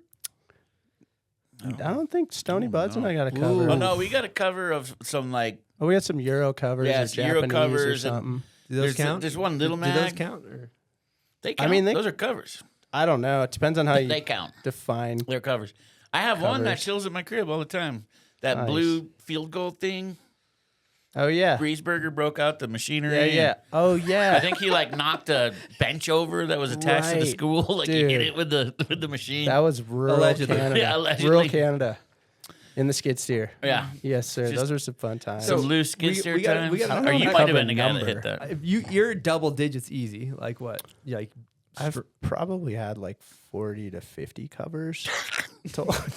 I'm just, dude. I mean, like if you break it down, like 40 to 50. well, I mean, photo annuals. You well, know, no, I mean if you go like, Dude, in my 10 opinion, 10, the ones 12 that go covers on are the rookie wall numbers. are like Snowboarder and Trans World, you know, and like those were like the big ones. Cubs and Cub. let's talk iconic Cubs because the Cubs. the night you had the night cover up in Tony's. That was in Tahoe.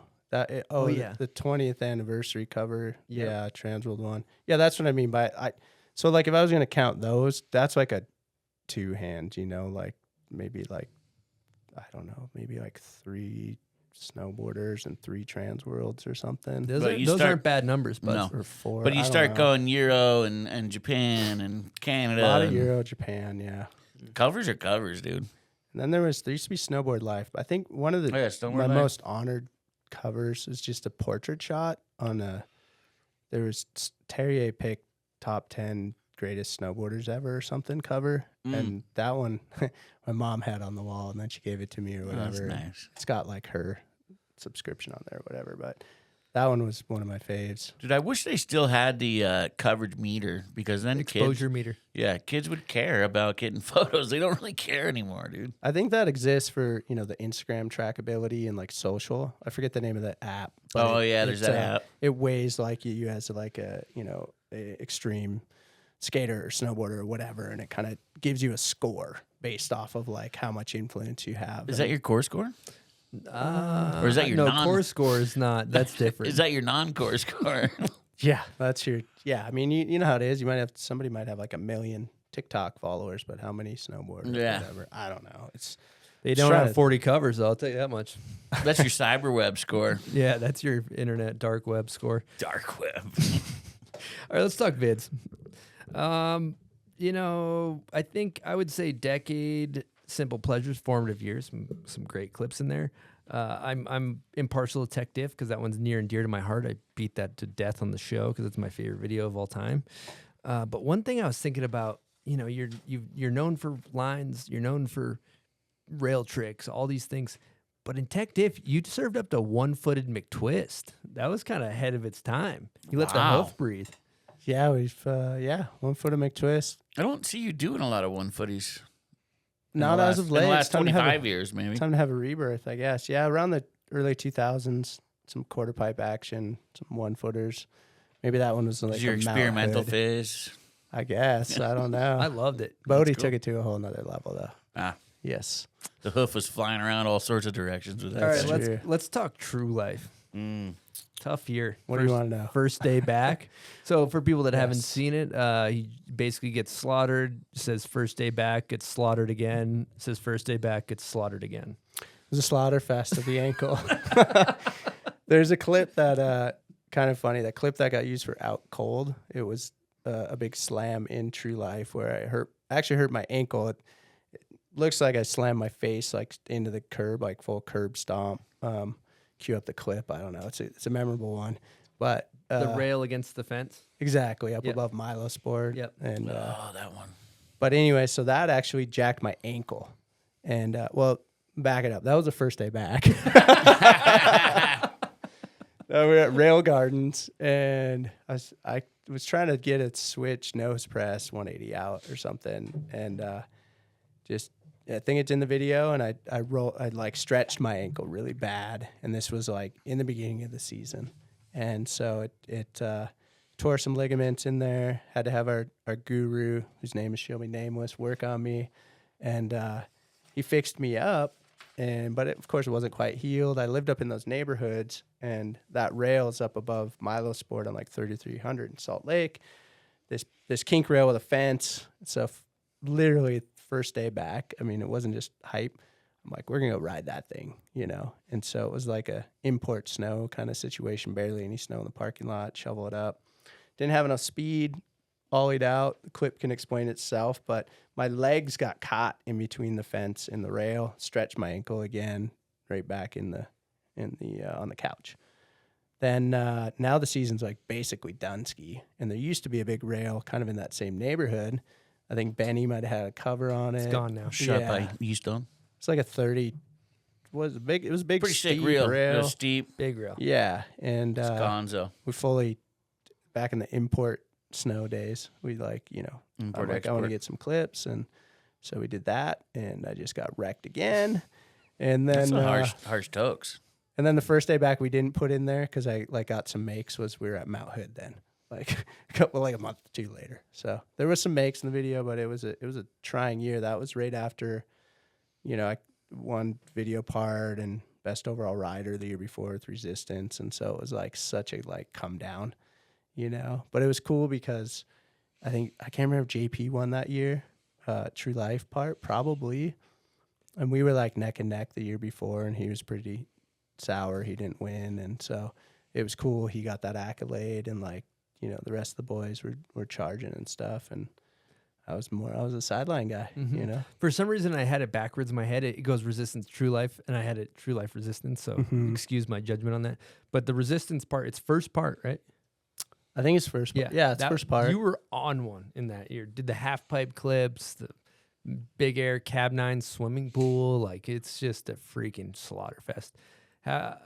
Did you feel like you were in the pocket? Like, did you feel like you were in that window where everything's kind of working? I was for sure. I had a bunch of things line up. I ended up getting married that fall, I believe. So, being in love, having my lady. Let's give her an air horn. Yes, Kristen is the best. She makes everyone around her better. I mean, I talk about her all day. She's such an uplifting, amazing, genuine, spiritual, just the best mom and, my soulmate. So had her by my side, and form was clicking. The sponsors were clicking. I remember I just signed a great, long-term deal with Volcom, and we were designing outerwear, and just like everything was kind of in the mix. And I also have this theory. I believe I was 23 years old, that so many of the guys at 23 have won the best video part of the year or best rider or what have you.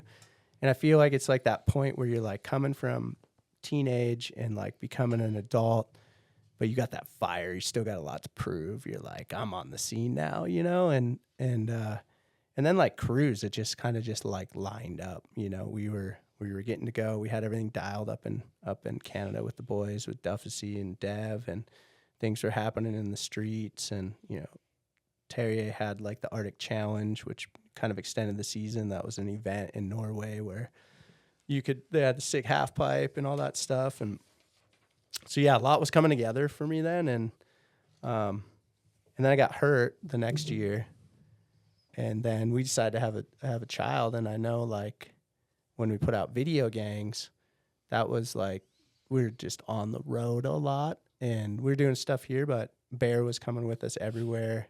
Bear and Kristen were in the car, and we're driving out to Tahoe, and that like was a dynamic change, right? Because I think the Resistance year and like winning that, I feel like I could have maybe went a lot harder for several years, but I definitely was like consciously like, I want to start a family and do that and do this at the same time.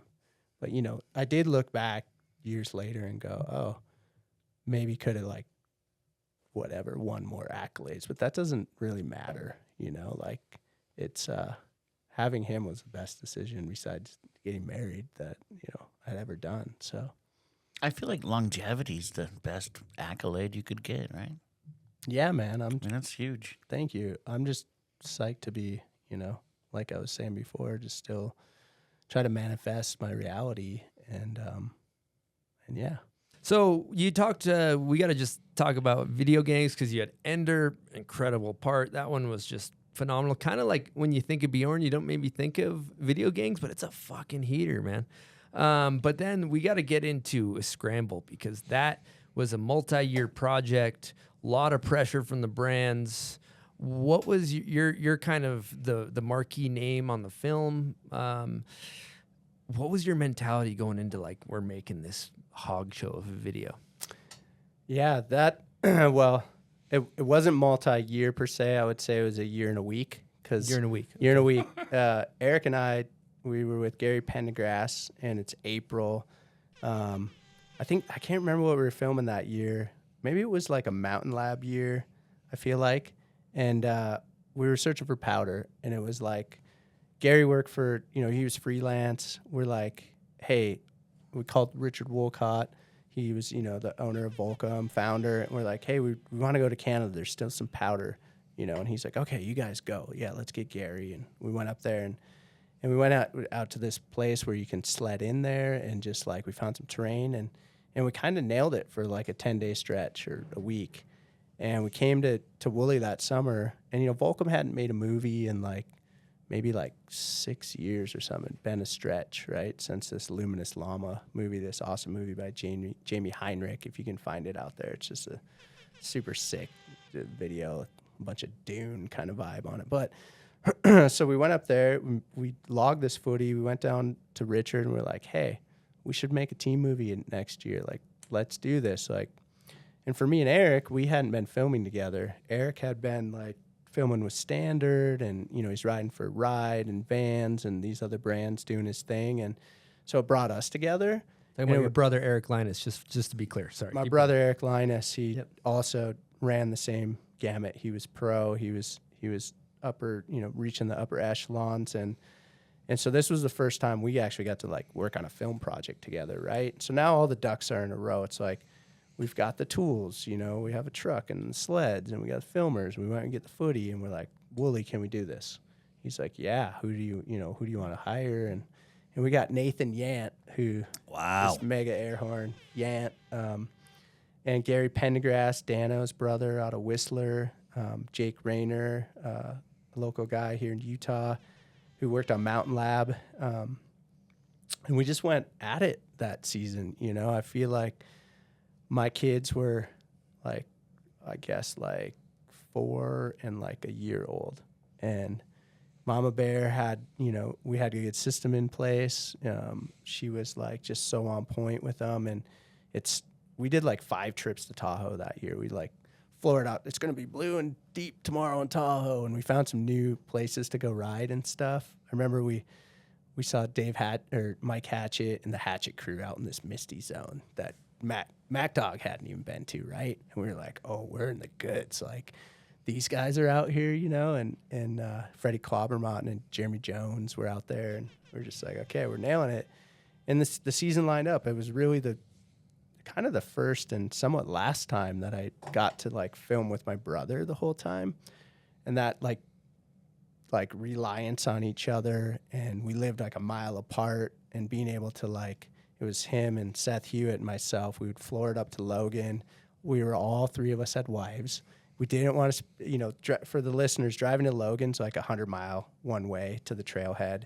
You're getting up at 4 a.m. You're driving up there. You're filming all day, and then you're driving back, and you're home at 10 at night. You're doing it again the next day, just so we could sleep in our beds with our ladies, right? And just live the kind of domesticated life.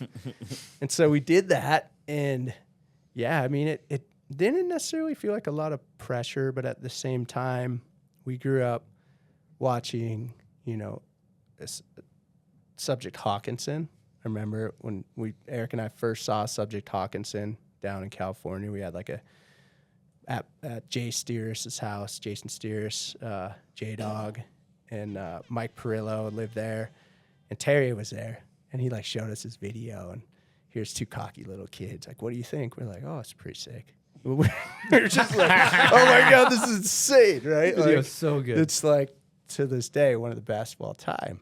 And so, with Volcom, that was like the staple project, and it was Terrier's thing. And now it's like 10 years later, and like I'm kind of at the helm the brand with developing product and being kind of the athlete, whatever, in the limelight and at the height of my game. And I'm like, okay, this is kind of our chance to do it. And yeah, man, we got the footage. We had so much footage. This is the first time that they did the webisodes, which were like really the first time that footage was released online as like web episodes, which sounds so dumb now because it's like all the time, every day. But that wasn't happening. So they had a lot of like foresight in that. I'd say, that came from probably Billy Anderson and maybe from Ryan Imigart and some of the guys there at the time. But so I guess, but that part, it didn't get much love in the industry because it was very unique, right? Like we have all the claymation going on. If you watch a scramble, it's kind of a cult classic now. But when it came out, it was kind of weird. And it like, we had good advertising and it was out there, but yeah, like if I could do a re-edit of that part, I kind of want to, you know what I mean? And we can't even find all there's kind of the lost footage, a little bit of it.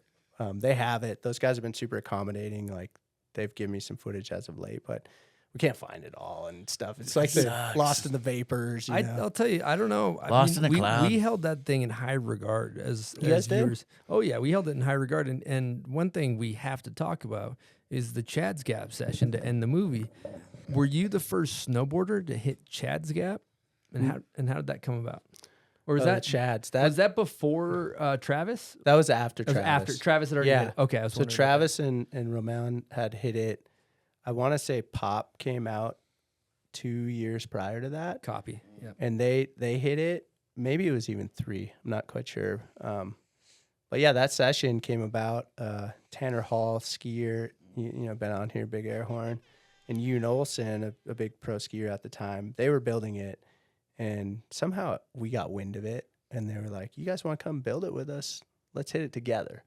This is like I'd never hit a jump with a skier, and I was like, hell yeah, I'm down. This thing's going to be sick, right? Like, let's build it. So major effort going into building it. We had a radar gun, which is the first time the radar gun came out. You had to be going 55 miles per hour at the takeoff in order to clear it. And so we had that in our arsenal, right? Which was kind of funny now looking back on it. But yeah, I mean, it was me and Eric as the snowboarders. And I guess it was one of those things like, I'm the older brother, I'm going to go first, And, I'd seen, it's a whole mentality, like better overshoot than undershoot.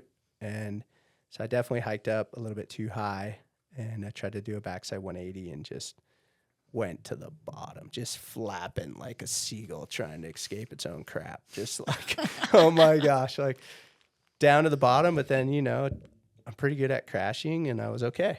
And so we went back up there and, we had a sick session. The next go was, it's probably in a scramble, the back 7. I barely cleared it. Yeah. But it was my first try at the trick and I got the trick. So I'm like, okay, cool. Let's move on. Like, that's good. And Eric was going front side and he was going to go for a front side 7 front side 7. And it wasn't quite coming around. And I was like, okay, I'm going to do a front 5. So I did a front 5 and got that, which is one of those lost shots. Well, maybe we'll find it one day. And then, but do I need to go into this trick by trick stuff? Yeah. Well, you cab 9'd it. Yes. So I guess that's leading up to the cab 9. So yeah, got those 2 tricks and I was kind of like, cab 9 was a marquee trick at the time. But for me, it was like one I had kind of gotten going over like 10 years of doing it. So I felt comfortable with it. And I brought it around and was like, oh, sweet. But I didn't land it. And then went back up and got it around and landed it. And that was it, man. It was the conditions. So it was basically like hard packed. Oh, I heard. Yeah. If you were to come up short, Eric said that basically the knuckle was pure ice. That if you were to come up short on this thing, it was. Oh, dude. Over. Yeah. We actually on the landing, Chad's Gap is a mine tailing pile, and it gets a lot of southern exposure on it, and it was melted out dirt, and we were like shoveling snow. Don't drift to the right, you know what I mean? I'm thinking cab 9 off the heels. Definitely have been a drifter in my life. You've seen it off a takeoff. It can happen. you can go left. The old boomerang hook. Or, I mean, you can go right. The old High Plains drifter over here. Yeah. So I was hyped. I got it around and rode her out, and that was it. That wasn't the session where Tanner Hall broke his ankles, was it?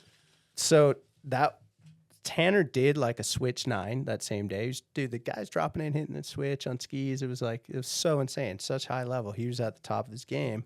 He does the cab switch 9, whatever they call it, and he gets it that day. And then he's like, after the session, we're like, feeling pretty good about ourselves. We got some dope tricks. We should come back and hit it again tomorrow. And we're like, well, what for? And he's like, oh, I just want to get some different angles, get this cab 9. We're like, all right, we'll come back and hit it. Sure, sounds good. So I go home at night and I'm thinking, okay, front 5, back 7, cab 9. What the hell am I going to do? And so we get up there. Tanner drops in first. He does like a half cab over it, like sick. We're like, okay. So then I drop in. I'm thinking, all right, I'm going to try to switch backside 180 this thing. Bad idea. Dude, that's a crazy trick to try on that. Bad drop idea, in the way dude. it is. And over rotation, did basically like a switch backside 270. Woo. And just lots of fun in that landing. Just Tommy for days. Next up is Tanner. And remember, we had the radar gun. He's dropping in. He's going to get this switch 9 from a different angle.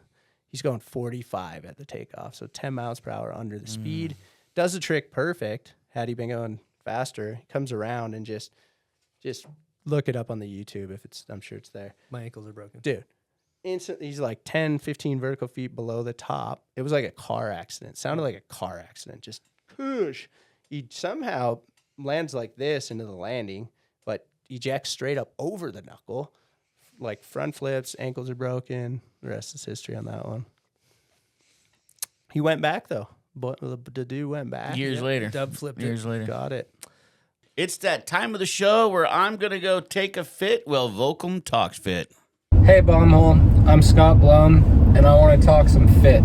Volcom's always made some of the best outerwear with the best fit and best materials. This winter's no different. I'd like to talk to you guys about some of my favorite fits coming out this winter.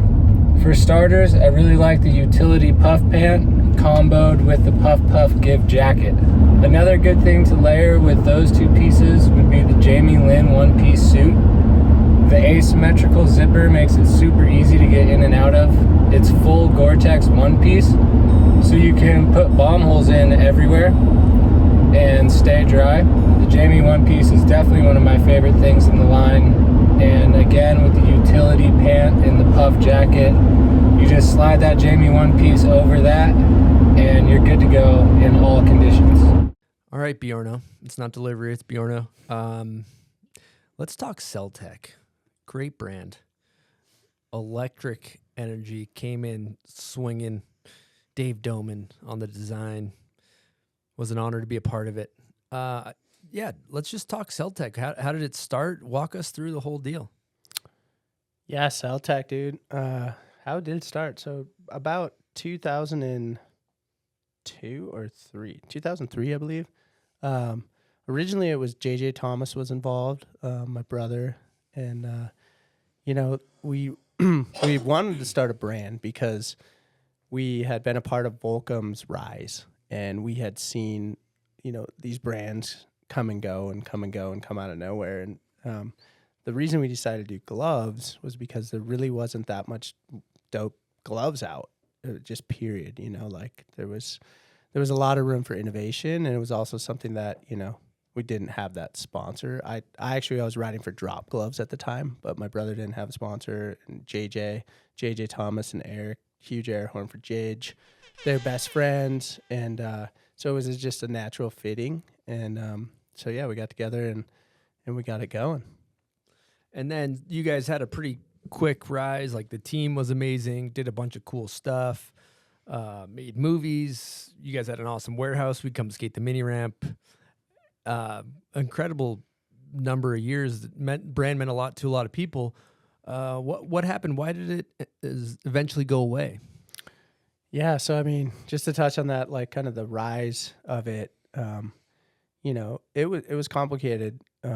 We were designing the stuff ourselves. It was being made in a factory overseas, and it was a full I started to go to college, but that lasted until it snowed. So it was like our college credits, the whole roller coaster of it, basically about 15 years long. And it's just on the shelf right now. It's in the shadows. It could come back. So wow, just kind of I like that. Wow, he's giving us a little nugget out there. But yeah, I mean, so it was pretty formative for Eric and I. On we come from a family of entrepreneurs, both my mom and my dad, and kind of like self-made. So this was our chance to like really create something, and it was in the basement of my parents' house first. So it was before we had our own homes. And then it was ran out of Eric's basement at his place, and then eventually to where you went down in Salt Lake City. We had a rad warehouse, office headquarters where we could inventory all the product, and we could also create our trade show booths and stuff. There's so many fun trade shows and rad things that guys like Dave Doman we would be building at the house that we lived at. Yeah. Simon was a part of it. R.I.P. Simon. He was amazing ingenuity with him. And so, yeah, we really wanted to like innovate the product. And so, that led to better factories and more, it was so grassroots at the time, like we had all of our friends that were pro snowboarders that were they were willing to back it. And there wasn't a lot of competition in the space. Burton basically owned the market then. And they kind of had, still own, I'd say, about 40% of the glove market. But at that time, it was like, 65, 70% of the gloves in the market were Burton, and then there was Dakine. And, it was pretty cool. Like, over time, we started to make a truly a more innovative product. We, introduced Touch Tech, which was, touchscreen with your phone capabilities. We had heated gloves, which... that really wasn't a thing in the market. Trigger fingers was definitely a big innovation. Putting graphics on gloves in general, nobody was doing that, which sounds kind of silly now because you look around and it's all over the place, but that didn't exist. So, having that kind of art flavor, doing signature products with our team. I mean, we had everything from... like Aaron Bittner, his stuff sold really good. He always had really good themes and stuff. You had some cool stuff from the Dunkin' Donuts to, the Boston to the hockey to, all kinds of stuff. But so I feel like we ended up being, one of the biggest brands. We were number 3 to Burton and Dakine, and we built an awesome umbrella really to like provide for our families. And through that time, the roller coaster of being a pro snowboarder was a little peaks and valleys and up and down. And for my brother, there was a conscious choice around maybe about 2008-ish. We had run in the business for about 5 years. We had a ton of momentum. Things were going great. Zoomies was a big deal at the time, and we were just crushing it with Zoomies. And he was like, hey, he hit some roadblocks with some of his sponsors, and so he's like, I'm going to go full steam on Celtek. And we're like, yes, dude, we need you at the helm, and I'm more focused on my snowboarding career, but also on the sidelines, helping with, team management, helping with sales, helping with marketing, like in every component, design and stuff. But Eric was fully dedicated day in and day out. And he ran that for a number of years. And it was kind of a couple things that happened. His wife, she grew up on the beach in California, and she moved out here, and there basically became a time where they felt like they wanted to be down in California. And so that's when we moved out of the warehouse in Salt Lake and down to California. We were partnered with Skull Candy and Stance. We were sharing a building with them. This is when Stance was just launching.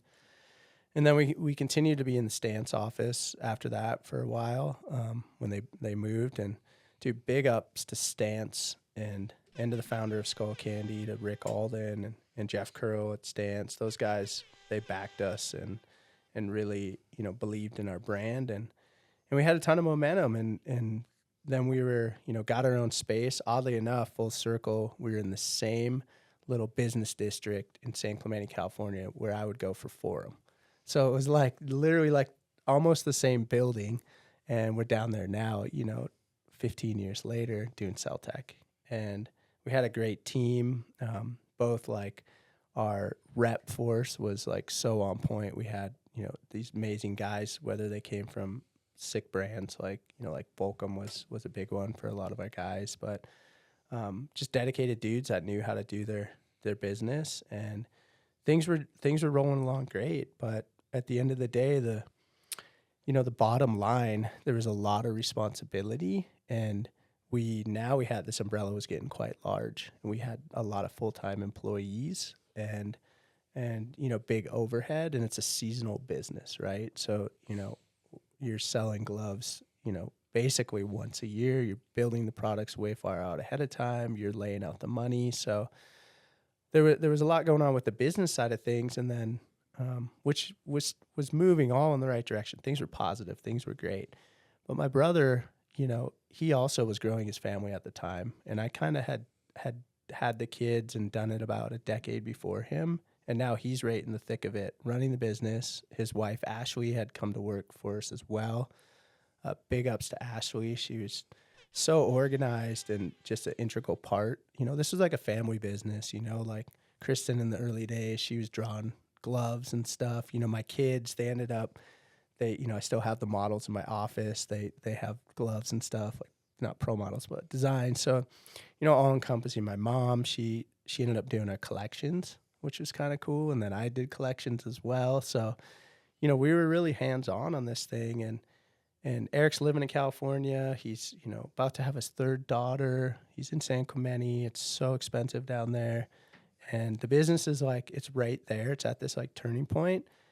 But we also had a little hiccup with our factory and some financing and some stuff. And so we basically had to wind it down. And Eric had opportunity, the Stance guys, they had really seen Eric's talents. And, when you're running your own business, you're wearing 15 different hats, dude. You're doing it all. And so he just built up this amazing skill set.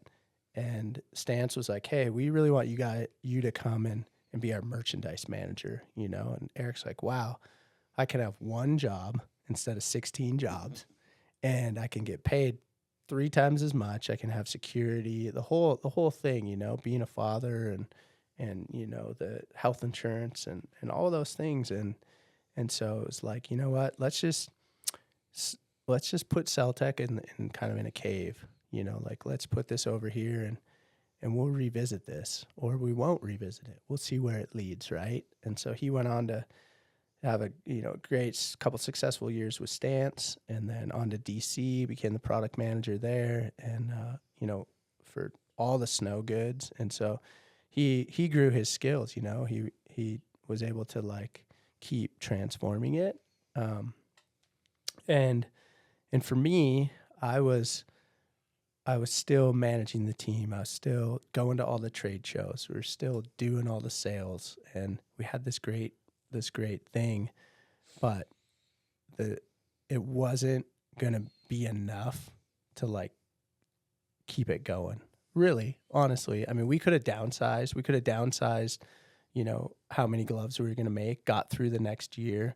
Had to maybe let go some of our full-time employees, which would have been really, really tough, and say, hey, we're just gonna keep it thin for a while and stuff. But it just made more sense to put it on the shelf for a while, if you will. And yeah, man, we had so much great support. I mean, if you look at our team over time, it's we helped, launch some guys, I really feel like. And then we had all the OGs, I mean, I could rattle off the names. Let's go. Run through some names. Let's go. We got Stevie Bell, Forrest Shear, Bodie Merrill, Sam Taxwood, Breezy, Grenier, Eric Christensen, EC, Benny? I mean, Ted Borland, Benny, Nate Bittner? Bozung, Bittner.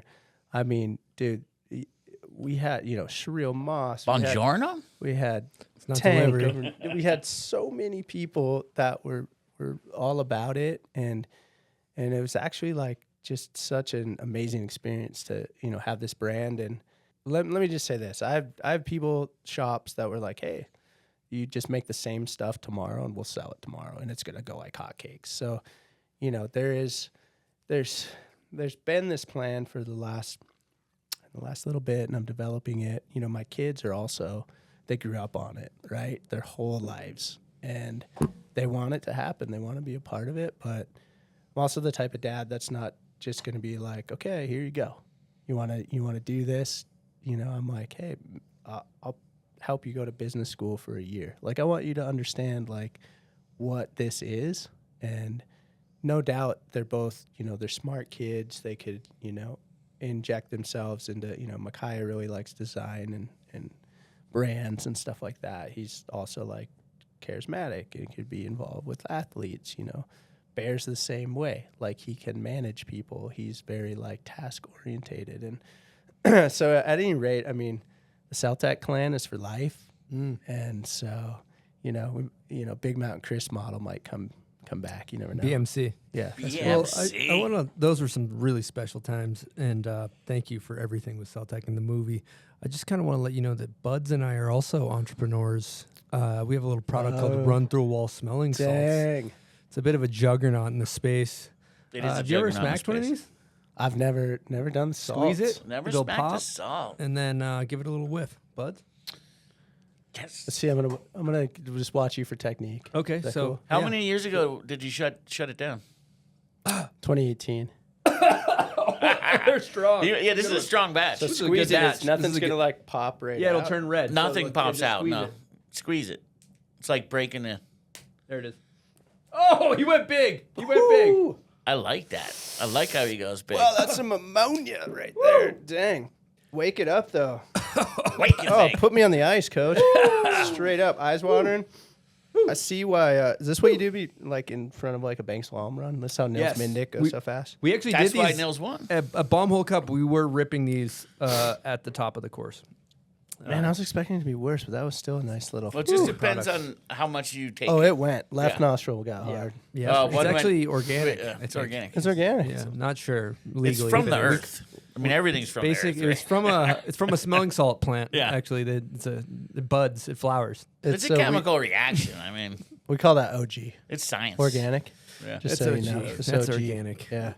Well, there's another. I have a talking point on here as well. Actually, I want to back it up. If Back it we up. were to remove the beanie and shave his head and put the big headphones on, it would almost be like True Life all over It again. would be. Let's do it, boys. You got a razor? Yeah, we We got Bozong's knife. we do have Bozong's knife. Ooh.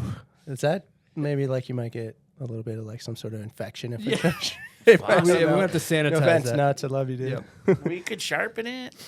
Okay, here's Probably where have I a want to shipping go. blade back there. like a- I knew the hair was Box going to come cutting up. blade. Never had long hair, and Yeah. figured why not? Let's We're just just go for it. farming The it. lettuce is going. Let's go. There's a famous quote from one of the Travis Rice movies. Maybe that's it. That's all. I don't remember the one. It's in regards to, I believe, building a big jump. Oh, the Art of Flight movie. Art of Flight.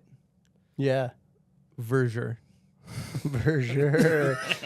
So, dude, for sure.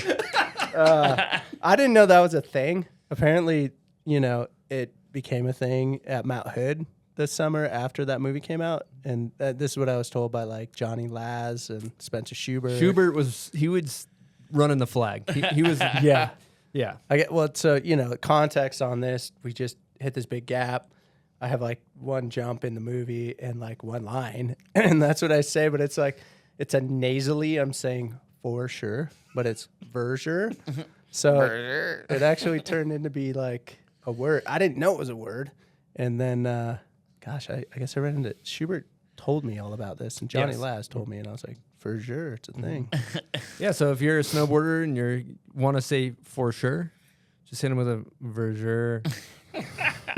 Just kind of, we're dropping knowledge. This is about knowledge and information. I like thinking about the lingo of our world, I came up with a new one the other day. I don't know if this is gonna stick. Okay. I sent this to Austin Hodges actually. You send these out? I sent this to him, but he kind of Hodges. He ghosted me on the response. He was like in the text chain and then no response. So this is what I said. Okay, this is when terrain or a feature or something is very tasty or very nommy. It's nommy, Nommy, nommy, or it can be nom nom. Like, oh, dude, did you see the stairs over there, man? Like, that's like a big gap out. That is so nommy looking. Nami. I'm saying, let's get it going. Wow.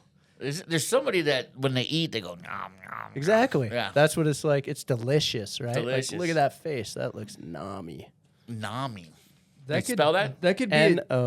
That If sounds I like use that in Scrabble, will it work? I mean, That's a word. it's a word. It's like 7 points. It sounds like Let's something Urban from Dictionary it. Most Extreme Primate, a one-liner. That's a one-liner. Nami, Nami, bro. dude. Nami, dude. All right, your guys' reaction. I was hoping for more, but it's it's just true. We just I gotta mean, stick when's the it. We'll last see word if you it started? sticks. I'm just saying. I got Verjure over here. For sure. We're just basically overheating robots with steam coming out of our ears that we ruin people's lives with our verbal diarrhea. So. Yeah, I feel like I create That's not true. words all the You guys are time, and hilarious. they stick, they don't stick. I don't even know. I You just come up with I some keep So moving. good, my dog. That's a pretty good tagline. That is. Yeah. Kudos to you. Thank you. Yes, it's way better than Verjure. No, I don't know. I'd say I think Verjure. I think Verjure would If stick. like you could run that with some merch. You can make some Yeah. T-shirts. You I know. feel like if you would have came on the show and he was like, "You Stone, how you doing?" I'm like, "So good, my dog." Bjorn, how you doing, Verjure? That would have been so good, dude. It's your time and the place. I think you need to embrace the Verjure. To that point, bomb hole Verjure. I'm down for some merch. Let's go. 60-40, you guys. Yeah, we can talk. We go. 90-10. Let's go We can Biss. figure it out. Let's go Biss on it. We give you a 5%. 99.1? We give I them a mean- 2% royalty. We can work over the numbers. Later, 91 but- words for cheddar biscuits. 91 words for 9 for Verjure. you. There you go. Let's go. Better cut in Spencer Schubert, though, because, Oh, he had something to do with Shibs. it. He spread it around. Schubert. Sherbert. I call him He's Sherbert. cut. Sherbert. It's All good right. flavor. Verjure. Let's keep it moving. Verjure, So we didn't talk about the switch from Forum Hey, you got any more of these for that? Rome. You want to hit a smoke? Got any more? This guy's an addict. He's addicted. He's addicted already. It just Guess takes I one. open up my mouth here. It I'll hit only- one if you we- hit one. Yeah, It only takes send one. It to you. I'll send it your I way. can hit the other nostril. You gotta unplug the other I don't know what I nostril. just opened up. Hey, you can share them too. It's nice. strong, dude. Why is that one so strong? It's a small batch. I think I put it closer to the sun that time. God. Just right up in there. Oh my god, that one I felt it in my That's brain. Nami. That is Nami. Yeah, when Phenomenal. they hit Verjure. you in the back of the head, that's when you know. Yeah, that's a Verjure right there. That's a Verjure. We're like 3 hours in. You gotta get those eyes watered. You know, you guys aren't making me cry yet. So switch to Rome. Fire it up. So yeah, the Rome years, going from Forum to Rome was a pretty unique process. Like Forum had been bought by Burton at the time, and actually, oddly enough, got a check from Burton for an entire year's pay, which You gonna tell us how much? Cheddar Biss. It seems like he's gonna Louis Vito us on this one. Of course, It wasn't no Sean White or anything like Verjure. that, but That's a it was Verjure. good times, you know. And I just Burton, once I got a hold of Forum, it changed for me, and I had some other opportunities. They wanted me to stay on Forum, and I was just like, man, what else is going on in the world? I was looking at Nitro. We had some great talks with those guys. And ultimately I looked at Rome and I was like, wow, these guys that came from, they got a lot of knowledge. They've been in the industry. They're doing something different. They're anti. This reminds me of like skateboarding. It reminds me of early 90s. They were very much like the anti-Burton or whatever. And smart guys at the helm. You got Josh Reed, who's at, Burton and marketing for years, Paul Maravitz. And I kind of cold called those guys really and was like, You sent him a portfolio? Or? couple race photos. Some oversized photos. So you cold called him. I think I cold called them. And actually I was working You're just with like, Rome, Bjorn here. Let's talk money. What can you do for me? This is what I can do for you. I get oversized photos. That's right. Verjure. I just, it didn't quite go like that, but Similar, something pretty close to that, I'm guessing. I actually had an agent at the time too, Todd Hahn. Oh, Hahn was in the mix, and so he was helping me kind of navigate some stuff. I had worked with Steve Ruff and Wasserman as well before that, and but so Rome was like, man, these guys they're doing something kind of cutting edge. I think that the brand's going to grow. And I talked to my dad about this like a month ago. Somebody brought it up, and we were in the room, and he was like, man, I thought you were crazy. You're leaving Forum. You guys just built this 10-year run of something insane. And turns out it was pretty good timing, and it was a chance to like help kind of be the captain again, whereas like on Forum, we were all like captains of our own ships, if you will, in a sense. And so it gave me, on Forum, there was young guys that were coming up at the same time too, which was really special. You had Lowry Hasekari and Bozong and like, a few guys. Kennedy. And I wasn't there for the Kennedy days, really. Pat Moore was like Forum after. They were. Well, Pat, dude, we saw him when he was like 14 at Mount Hood doing front nines. And we're like, he won the Forum Youngblood contest. We're like, oh, this kid, dude, he's going places. But yeah, big ups to Pat. Love you, Pat. But yeah, Rome days, man, it was a lot more like pioneering because they were really into like creating new product. And so it got to like go on that product arc with them as they got better and better with their board designs, their factories, their bindings. I was riding for DC, back on DC. That was a really cool switch. I got off Forum boots and onto DC, which that was like my biggest regret was ever having to leave DC because, Danny Way and Colin McKay, are you kidding me? DC skate. And Ken Block and Damon Way running the show, Danny's brother. Those guys were marketing geniuses. They had amazing product. I never wanted to leave that brand and kind of got talked into it by Forum. It was like, you got to go all in with us. And it happened the same thing with like JP and Jeremy and stuff. So I'm back on DC. That was super awesome. Things are going good. Getting to ride with a bunch of up and coming guys, like Marius Otterstadt and Jesse Fox and Casey Neefus and kind of like Paxson. Yeah, well, Paxson came later. Paxson was insane. Aki Helgeson. I remember at one point in the Rome arc, Torstein was going to ride for us, and then that one slipped through the cracks. But then, like in the Stahle era, I can remember he was 16 years old, and we were filming out in Tahoe, and Bob Plum was there, and my kids were there, and we were all staying in this house. And, my kids at the time were still pretty little, maybe like 10 and 6 or something. But you got Stahle, who's 16, and he was somehow, I can't remember how it came up, but Stahle's like, if I do a mohawk, will you do a mohawk? And so I'm like, dude, yeah, let's do it, whatever. So I never had a mohawk before. And it was just super fun times. John Cavan, who was making all the projects, and the videos. We had, Ryan Runke had, dude, just Runkle. Uncle Runk. All-star cast going on over there. Yeah, they, and it's East Coast vibes. So what I really liked about that was they didn't have big egos. They were they were going to work going to the mountain before they went to work. Everybody's riding stow. And whether it's crappy conditions or not, they're diehards. Josh Reed, he moved out here this year, now works for Giro. And he's the same way.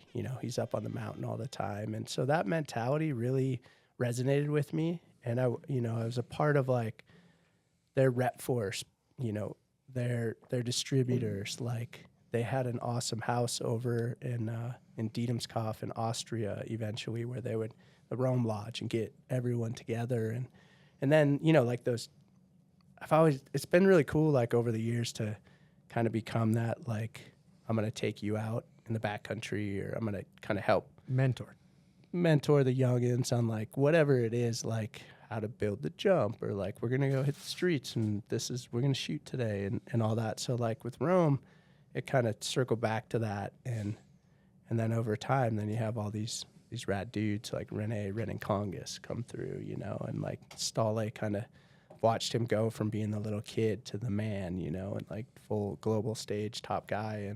And so, yeah, it's been a really special brand to be a part of. And we could say they had a domination. Like they were doing good.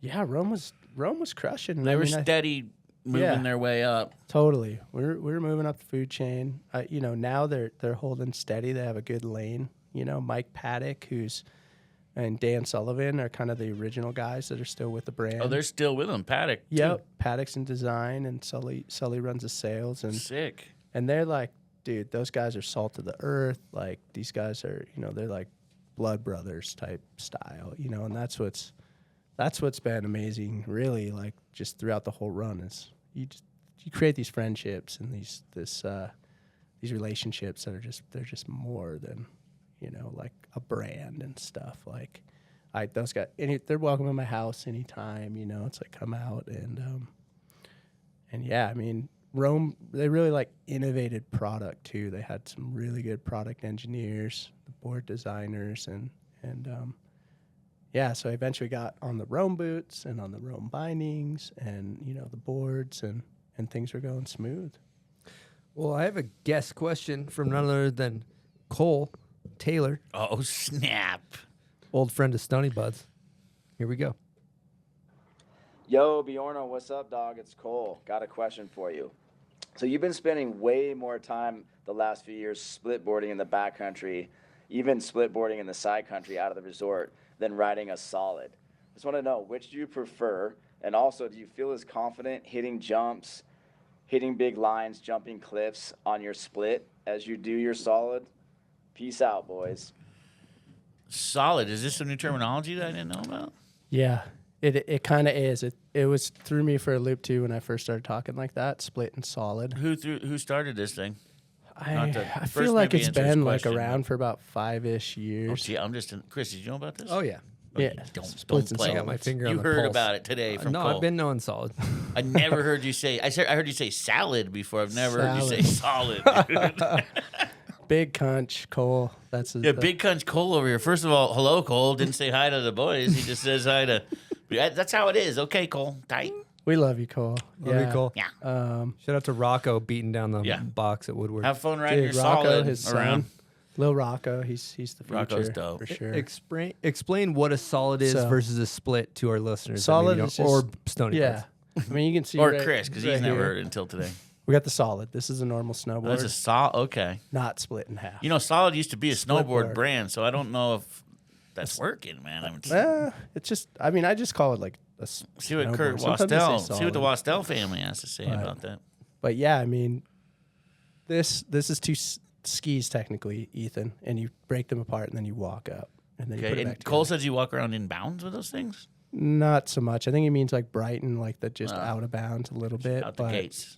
Technically the backcountry. You might see him splitting up the landing of the jump. That's what I was I wondering. have been doing that. Have I- you split up like in the streets, like just out around? You know, the we were thinking about university? doing a spoof on it or something, but I mean, the reality is to Cole's question, like, yeah, I have been splitboarding a lot more. Part of it was the equipment. You know, my previous equipment before, you know, getting on the Cardiffs was just, they didn't ride the same. They didn't feel very good underfoot, and I didn't have that confidence level. So what do I ride more of? Man, it's a tough question. Depends. It's like about a 50-50. But, you know, when I go splitboarding, I generally have like I pretty much ride the same, this goat, 166, almost always. I have a shorter crane, 162. I'll run that here and there in the spring. But when it comes to the solids or normal snowboards, I have a couple different ones. I got the Big Dog 66 for like if you're going deep pow. And then I've got like my jib board for the backyard, this Lynx 156. And then I have like a crane 162 that I run on the resort. So, you know, it's about comfort level for me. And I used to like split board when I rode for Rome. And I got to the point where for filming purposes, my equipment was holding me back. I could go out there and I could split board, but it didn't ride the same. And there were some times I was actually bringing my regular board on my back and split boarding out there, because trying to freestyle and do stuff, like the split board was to get there, but then like hitting the jump was on like a regular board. But now, dude, I've been hitting kickers and doing the whole thing on my split board, because, you know, with the union bindings, they feel the same. You know, I run like this Atlas on the mountain, and I got the chargers and the splits. And it's like a normal plastic binding, dope freestyle straps, like they flex. You kind of ride those. Do you ride the Chargers? Are those the new ones? I read the Expeditions. I have a pair of Chargers. I haven't set them up yet. You ride the Explorers. Explorers. Yes. Yeah. Explorers. Yep. Yeah, and this Chargers, there's no pin system, so it's a little easier to use. Oh, there's no pin. Yeah, No, they're like as good as normal bindings straight up, but they're split board bindings. A pair of those. That's dope. Yeah, I mean, those guys, they figured it out. And, you know, if you're like, for me, I'm a freestyler. I want to have that comfort. And, you know, I've gone through all the other split board bindings, and they make amazing products out there, but I'm not as concerned with, I need a rigid, like, the lightest weight. Those are light. Maybe they're like a couple grams more, or whatever it is. But I'm about feel, you know. I want to be able to, like, just, you know, tweak your board, get a method, you know, be comfortable, do a butter, you know. It's like, so. I'll tell you what, I never will forget the day you shattered my confidence when you made me try those mountain approach. That was in that era. with my camera bag and my board. I almost couldn't even function to ride down the hill with all that weight of the camera bag, the mountain approach, everything on my back. I believe you retired those mountain approach that day for me. I broke them. You broke them. Good riddance. Horrible product. I mean, there's a time and a place for that kind of like thing. There's like that was not the time or the place for me. For me, I could see some people, you know, hiking off the side of the resort with those that are trying to do something like with that style of a product, you know. But for me, now Union has those rad ones that are actually small. Yeah, exactly. They're like a better product. Yeah, and I think, you know, there's a time and a place for those.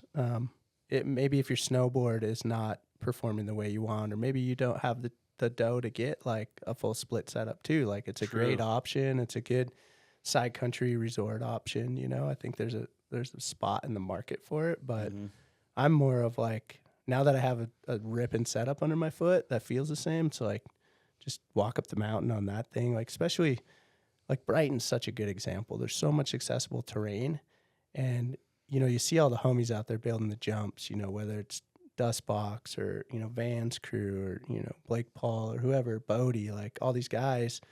And I can just walk out there on my split board now. They're all basically on their regular boards verting. Yeah, they got verts, and that's cool. And big shovels and push scoops sometimes even back there. Yep. And I'll bring a scoop if we're going big, you know, like trying to build something. But I had a funny little session last spring, and you saw it in this early screening of Lifeline in this movie. But I'm out there with Micaiah, and he's just tromping on his verts, and I'm just like, oh, it's so easy on my split board. He's just dragging his feet and such. But yeah, just to highlight that seems like it's got to be a good product, because there's nobody else out there hitting cheese wedges for the most part, or hard pack type of stuff on split boards, and that seems like that's your whole shtick. Like, whether it's a cheese wedge or riding the resort or whatever, the split board, I mean, it seems like that's the message you're trying to convey. The split board performs just as well as a solid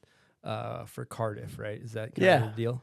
Yeah, that's the whole kind of impetus of the design. Also, they're designed as a split board first, which is not a lot of brands are like that. It's not just a board cut in half. It has a lot of intentional thought on performance and how it's going to grip on the uphill, you know, on the actual skin trail with the camber profile and the side cut. And then they're tweaked slightly for the resort, but it's pretty much the same ride.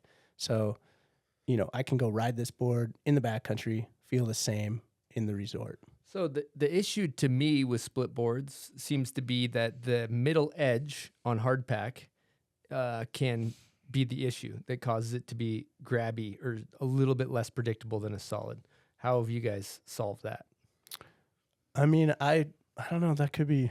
I don't really feel that per se. Have you felt that on old setups? I have felt that on old setups. So I would say probably more due to our camber profile. Maybe flex too, like flex and camber all coming together. Is it stiff? Yeah. It's not super stiff. We do put, the difference between our cores is we put carbon stringers in them. Most snowboards are like wood or foam core. And so a wood or foam core, it's going to ride out over time. It's going to get damper, flex pattern's going to change, it's going to get softer. And by having the carbon fiber stringers, it makes it more snappy, retains that flex pattern and the shape, and gives it longevity as well. But they're not overly stiff. We do stuff like urethane sidewalls, which make it just like a skate wheel, makes it damp and absorbing. These are the pro carbon. So split boarders, a lot of them, they want to have like the lightest gear possible. Ours are pretty much the lightest on the market, but they're also super durable. We have a bunch of patents. Like the founder of Cardiff, Sam, he's an architect by trade. So he's brilliant on his design process.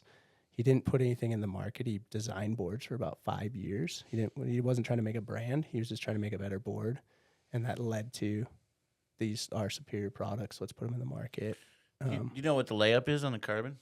So the carbon has Titanol in the core. So Titanol is like an aluminum alloy. And so it's sandwiched. And we also have poplar out by our sidewalls as well. Like poplar stringers? Poplar wood, yeah. Is it like a V carbon, or is it vertical? It's vertical strips. Sick. And it's wrapped. And then underneath the feet, we have dampening plates. Basically, it's routed into the core.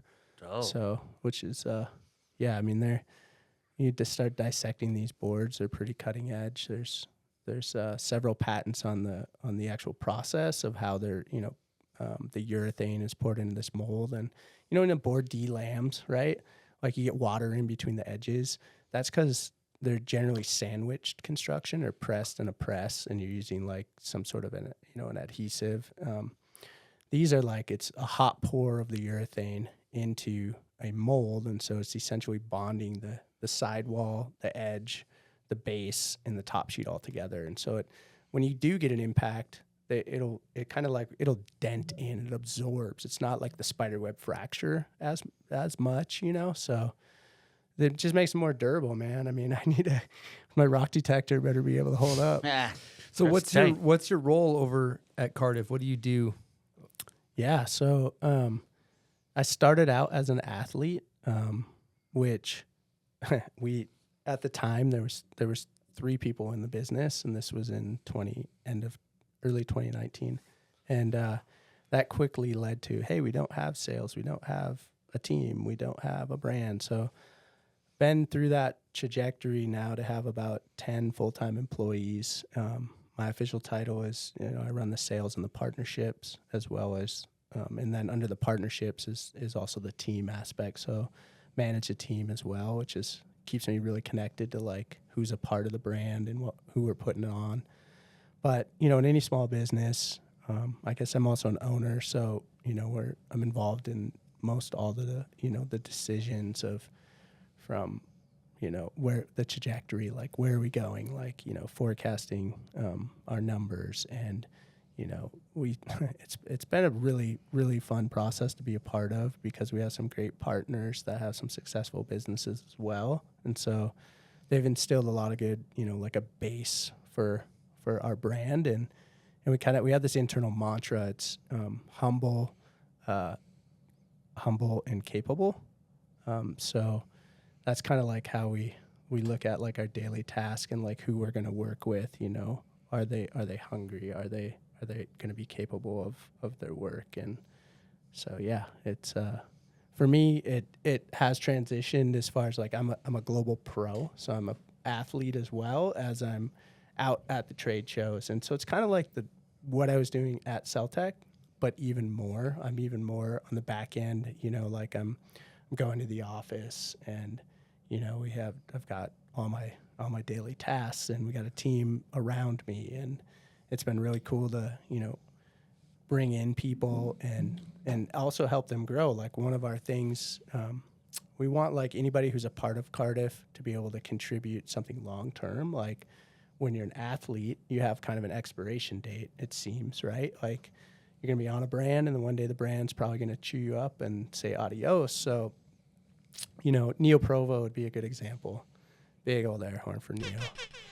He's a global pro. He gets paid to ride, but he also came on and managed our social media for about a year, and now he's come on full time to be our content director and also run the social media. So we want to like take people's skills and kind of like give them an avenue, you know, to move forward. Whether you're, you know, we have a bunch of guides on our program, guide ambassadors, and you know we want to help them reach their goals where they're going. Our community manager, Justin Morgan, he's like my right-hand man. He helps me, you know, in sales. He answers all the inbound calls, emails, a lot of the communication on social media. And now we have our own little, you know, retail spot, demo center called the Cardiff Dispatch, and that's in Salt Lake. So if anyone wants to come through and get on a demo, we've got all that gear, you know. We're trying to make it more accessible for people because with splitboarding in general, it's, you know, it's a high barrier to entry, right? It's expensive gear. You don't know where to go. Maybe you don't have a crew. Maybe you don't have any AVI training.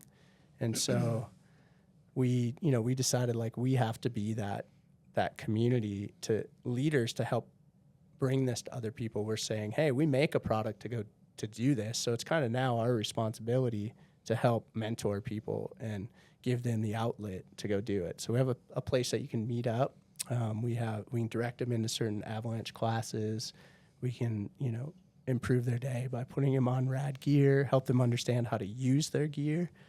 And so that's, for me, that's kind of cool because so much of what we've, you know, as a pro snowboarder, you're so self-orientated to like get the shot and make your career and now I can still do that, but I've also found myself, it used to be more of a closed door, you know, like I used to be a lot more like, don't tell anyone where we're going, we're over here, we're just kind of doing it.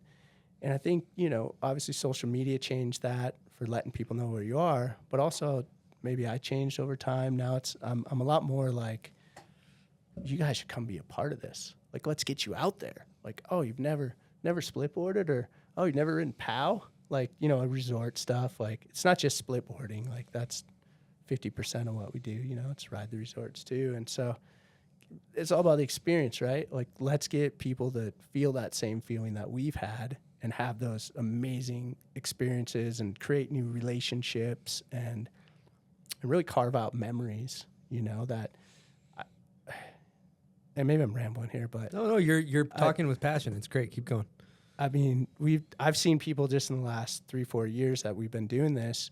They never splitboarded before, and now they're like, this is their thing. It's like you've opened up a doorway so that they have new friends. They have new adventures, and they're like, one guy, he was really overweight, and he's like, dude, splitboarding changed me. Like, now I'm like, he's more health conscious, and he's like just trying to live a better life. And so that's really gratifying. You know, it's really gratifying to like create a product and that can help give someone something so much more, you know, and that's just a snowboard, period. Mm-hmm. Right. But with Cardiff, it's already this like thought out premium product. And that's why I left Rome. I loved Rome. I loved what was going on there. But, you know, things were changing. They got bought by the Nideckers, a European family. It's a great family. They have a bunch of great brands. They own, you know, a lot of people don't know, they own Jones, Yes, Battalion, Rome, Nidecker. There's maybe one, but, you know, one other brand or something. But Lobster? Part of it could be. I think so. Yeah. And they're awesome, but I saw that maybe that was going to be a change. Maybe the Josh Reeds and the Pauls who ran Rome, they were kind of believing in this. So, you know, when Cardiff basically said, hey, will you just try riding a board? I was like, no, I'm good, man. I got a pro model over here, Rome. Things are moving. Things are good. And then I did a Brighton demo, and I rode one run, and I was like, yo, I've been designing boards for like 25 years, and this is, what am I doing? You know what I mean? These things are kind of garbage compared to this, and so that's how it kind of started. And you're a product tech guy, so that's huge. That makes sense. Well, and the passion he speaks with and the knowledge it's good stuff. I think it would be cool kind of to think about the listeners that maybe a lot of our listeners are kind of don't know maybe even what splitboarding is. Yeah. And I think this could be a cool opportunity to kind of like sell people on splitboarding and explaining exactly what it is to the person that's like, what the fuck are they talking about? Yeah, I mean, dude, trust me, coming from Minnesota and riding on like a 200-foot hill, you know, you wouldn't really understand it until you actually walked around one. So if you think about like cross-country skiing, you know, you're trying to move, you're trying to go uphill. And with splitboarding, you're just rotating your bindings, you're putting them on, and now you're walking up the hill. So the thing that's so different about that is you're connecting with the mountain in a different way. Like when you're riding the chairlift, that's great and everything, but it's a mechanical thing. You're with your homies. It's just like you're on autopilot. You're not working hard, for instance. And so with splitboarding, you're definitely getting more in tune with your environment and also more in tune with like the dudes around you, because you're out there as this like unit, right? And you can go splitboarding anywhere, man. Like last year when we had really bad avalanche conditions, we were splitboarding at the gravel pit because it was POW. Sick. And we couldn't even go ride Brighton safely. This is when we had the Black Rose. Do you remember this? I remember that. Extreme avalanche danger on Every all aspects. angle. All aspects, all elevation, kind of the first time ever. So splitboarding can be done anywhere. You can do it in Duluth, Minnesota. You don't have to live in Alaska to like splitboard. And what's so fulfilling to me is that adventure and experience and like the journey part of it. And then obviously the goal is usually you're going for fresh snow. And so when you're not at the resort, you know, there's a lot more opportunities to get in the fresh POW and you know how the resorts are these days. They get smashed, right? Smashed. Smashed. I think that's an understatement. Yeah. Not really the resort, just more the getting up to it in the parking The lots. resort gets smashed. So, I mean, I Oh, you think mean the the powder powder gets gets powdered, paved. not just Brighton, what you we can deal with misty in around, Utah. though. Yeah. I think everywhere now, because there's so Gets many more smashed. people going to the resorts, just in general. I gotta Yeah. imagine like Mount Baker gets smashed so much more. It's now, got to. you There's know, more like- humans every Yeah. year. Shit. And with the backcountry, it's so much vaster. And yes, like some of our local zones. I mean, at the same time, a lot of these core people are like, don't get more people into it. Like, this is for us. But, dude, just walk a little further. Yeah. Go on the other side of that ridge, you know? Like, yeah. Deeper, further. Also, you can't blame people for wanting to go snowboarding because it's fucking awesome. When they were that one We're the person same that didn't person go taking up before. a seat on the chairlift. Like I'm part of the problem too. Totally. So everybody's part of the problem. If you're going, you're part of the problem. I kind of fought splitboarding forever, and then he lent me his, and man, I was just like, dude, this is awesome, man. It's like easy. Yeah. I feel like it has a Easy stigma hanging. a little bit from like our world, you For know? maybe the kinda like- freestyle hardcore guy. The mountaineer people have a different vibe than the skateboard vibe for sure. And so, you know, Then you try it out, and you're like, oh, this is yeah. sick. Yeah. I mean, yeah, and there is a bit of all of those guys are just as passionate. They're just, maybe they didn't get into snowboarding because of skateboarding. Mhm. You know, maybe they're wearing hard boots and, as you say, you know, hanging carabiners and you know, granola eating and stuff. But they're out there for the power. There's nothing wrong with a nice carabiner, though. You know, Or you a just back- hang honestly, shit I on brought a it, little you know? something. I'm gonna pull out a little something after a minute here. Oh, We'll see wow. if it works for. I actually The eat beaners. granola too, to be honest with Yeah. you. Granola's good. I like this full 180. We're getting Chris on the splitboard side. He was out this morning and love it. That's another thing to highlight too with splitboarding that's cool is like I was back at the office at 9. I woke up this morning and did a quick lap and came back down. And so if you're a 9 to 5er, you know, you're not at the mercy of the chairlifts. Like the chairlift's not even open and I've already done a run. True. And so that's like I think a huge selling point for doing it on your own terms is also really cool too. You know, your own terms. You know, yes, there's an investment to get the gear right to get started, but it's gonna last you a long time, right? And so, yeah, I would say that's a huge point though. Like the whole like dawn patrol or going before work or going after work. I mean, Yeah, what's wrong with the dusk patrol? I mean, what's wrong nothing with wrong dawn with that. patrol? Sleep in, dog. Dust Patrol. What about the like 4 hashtag a.m.? Dust Yo, what Patrol. about the headlight patrol? What about the I mean, 1 a.m. to 4 a.m. Dude, patrol? what That's like about when that? Buds is thriving. Dude. What about that patrol? You need like 2,000 lumens out there and you're good. Dude, give me some Seriously. lumens. Yeah. Give me one of those black diamond headlamps, the That's right. illuminator, and I'm out there. Dude, let's get you Lululemoned up on some layers. Love to and- get lemoned up, dog. He needs a high Lemon me lumen up. count. He Yeah, needs I a need- high lumen The count. higher lumen count, the better for this guy. I'm backing that. You'll see that thing at Milo Pro Sale Yeah. in the fall, so it'll be perfect. Stone's like 6 months later. Yeah, I'll take $50 for these. You know, I'm one of those guys. I like new products. You know what I mean? Yeah. But I also like to make sure that my product doesn't end up in a dumpster or something. I like to Yeah. get it on to the next He person. likes to It's get it, never use it, and then sell it at Pro Sale. That's There it. you for go. premium dollar price. Yeah. Can't blame you. I could see you out there get the angles though. The split boarding, you can get the angles. Oh, you can for get sure. angs. That's the The only way to angs. circumvent the situation, if you know what I mean. The postal service. Yeah. Well, you don't Yeah. have to postal. You can just circumvent. Right. You slide around on your two skis. A little bit of a parim. As you It's like to kind call of a it. parim. It's a parim. search, It's yeah. a parim search, but it's more of a circumventation on the. All right, we're getting into the Yeah, fucking let's weeds go. here. Jesus. Okay. Well, you know what's cool to think about too? You know, you mentioned Black Diamond, and you've had this really long career. You know, Forum and Volcom, and you've just evolved to now Cardiff and Black Diamond. And what's your relationship with Black Diamond? Yeah, relationship's good over there. I mean, I would say the snow program is due to Cole Taylor. He's been in the building over there for about 5 years. You know, they had ski program very strong before Cole got in the mix, and those guys. What I like about BD is they're pretty focused on making like a top notch product, right? Like they don't really they don't put out like half thought out things, and so it's cool like to be with like, you know, innovation. And the team wise, you know, the Jackson brothers are just fuego fires. Powerhouses right Salsa there. huh? picante, if you will. Yes, dude. Just put on some extra hot sauce on those two boys. for Fuego sure. del scorch sauce, if you will. Exactly. A little devil's lettuce, or wait a minute, that's the wrong thing. That's the wrong thing, but That applies. It applies. It still Okay, it there you applies. go. It works.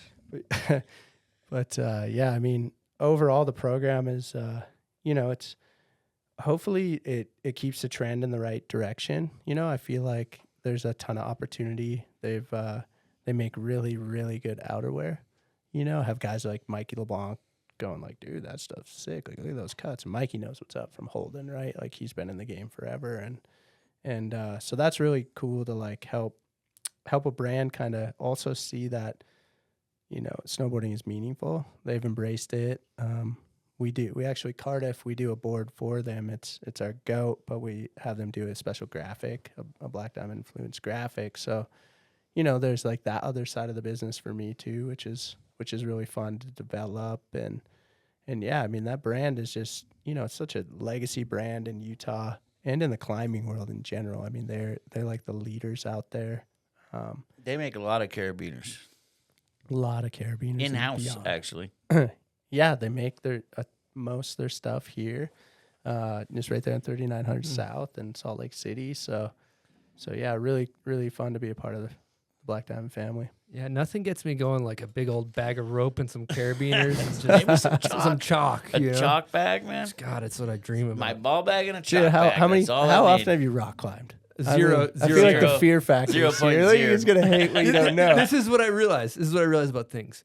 I don't About want. I things. don't want to do them because I enjoy making fun of them. And if I Yes. go, I will love it, and then that's taken away from me. And then Then Chris I'm- will be like coming into work I'll with be his coming chalk in. bag Yeah, attached. I'll be all like big old white-handed. bag of ropes in Yeah. the back of my truck. I feel And like I'll be now, like, you either had a late night or you went climbing. Dude, And what I'm is going on? He doesn't have late nights anymore. Yeah, practicing tying knots and all that. It's He'll like be split so boarding. into it when Yeah, Chris I made likes fun of something. split boarding, and now you're like, oh, I'm taking my dog. He's for a probably walk like in the morning. I love three it. times a week up there, probably.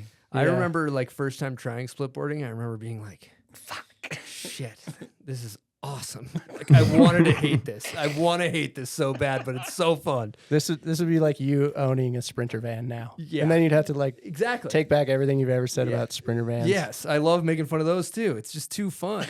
I just love it, so I don't want to stop. Yeah. All right, we got a guest question from your brother, the All Mule, right. aka Eric Leines. Hey Bjorn, it's Eric. What's up, brother? Hey, I'm just wondering about this season. What's the trick, man? What are the new tricks that you want to get this season? Is there something you're working on? I mean, we've hit so many jumps, stood on so many lines together, and are you still going into this season with a shot list or a trick list? What's on it? I think people would want to know. I want to know. And yeah, I just want to say congrats on your new documentary, and you're killing it, and I have just so much love and respect for what you're doing. Oh, wow. Thanks, brother. Love you, the mule, a.k.a. Eric, dude. Yes. The mule. The mule. Yeah, I do have tricks on my mind. I have a specific jump I want to hit too. I don't like to claim, though. It's hard to be like, I mean, I can. It could be bad luck. It's a big claim in that chair, too. It's Yeah. one thing to claim from your couch, but on air, that's a big that's claim. I mean, yeah, I've been hitting jumps on my split board, so I'm going to continue to do that to just kind of reinforce the fact. You want to hit Earl Grey on your split board? Is that what we're talking about? No. Earl Grey. What's Earl Grey? That big dog out in the Uintas. Which one's Earl Grey? I have no idea. I think you just made that up. I've never heard. Been to. That's the Bodie big dog. Oh, you mean like the rollers out there on top of the pass when we're No, I mean does the back doubles? cliff that jumps over the gully. Oh, that's Logan. Yeah, Logan. Yes. That's yeah, what I yeah. meant, Tony Logan. Grove, yeah. Tony Grove, That's, yeah. That's called Earl Grey. Yeah, it is. You're right. Yeah. Bodie couldn't eat that morning because he was They so said scared. that was the so he biggest just had jump, some tea. gnarliest jump they've ever hit. It steps down, though, so that makes it safer. Well, no, that depths- landing's really pinpoint, Yeah. and it's like you can't come up short.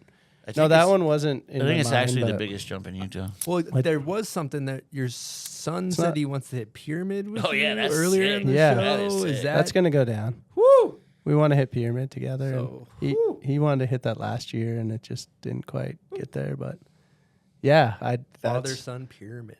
That's an NBD. I mean, I That's an think. I, NBD. mean, I would have to think it's an NBD.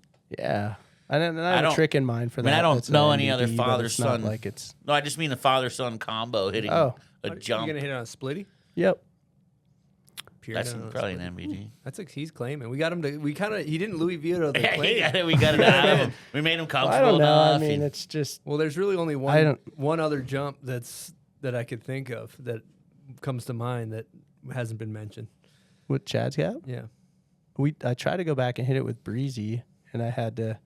Long story short, Breezy ended up hitting it, but I had to fly out to Europe that morning, and Rome wouldn't let me change ticket. But this is a question like, will I hit that again? I think I would if it was the right crew and the build and the whole deal. I'd love to hit that thing in some good snow.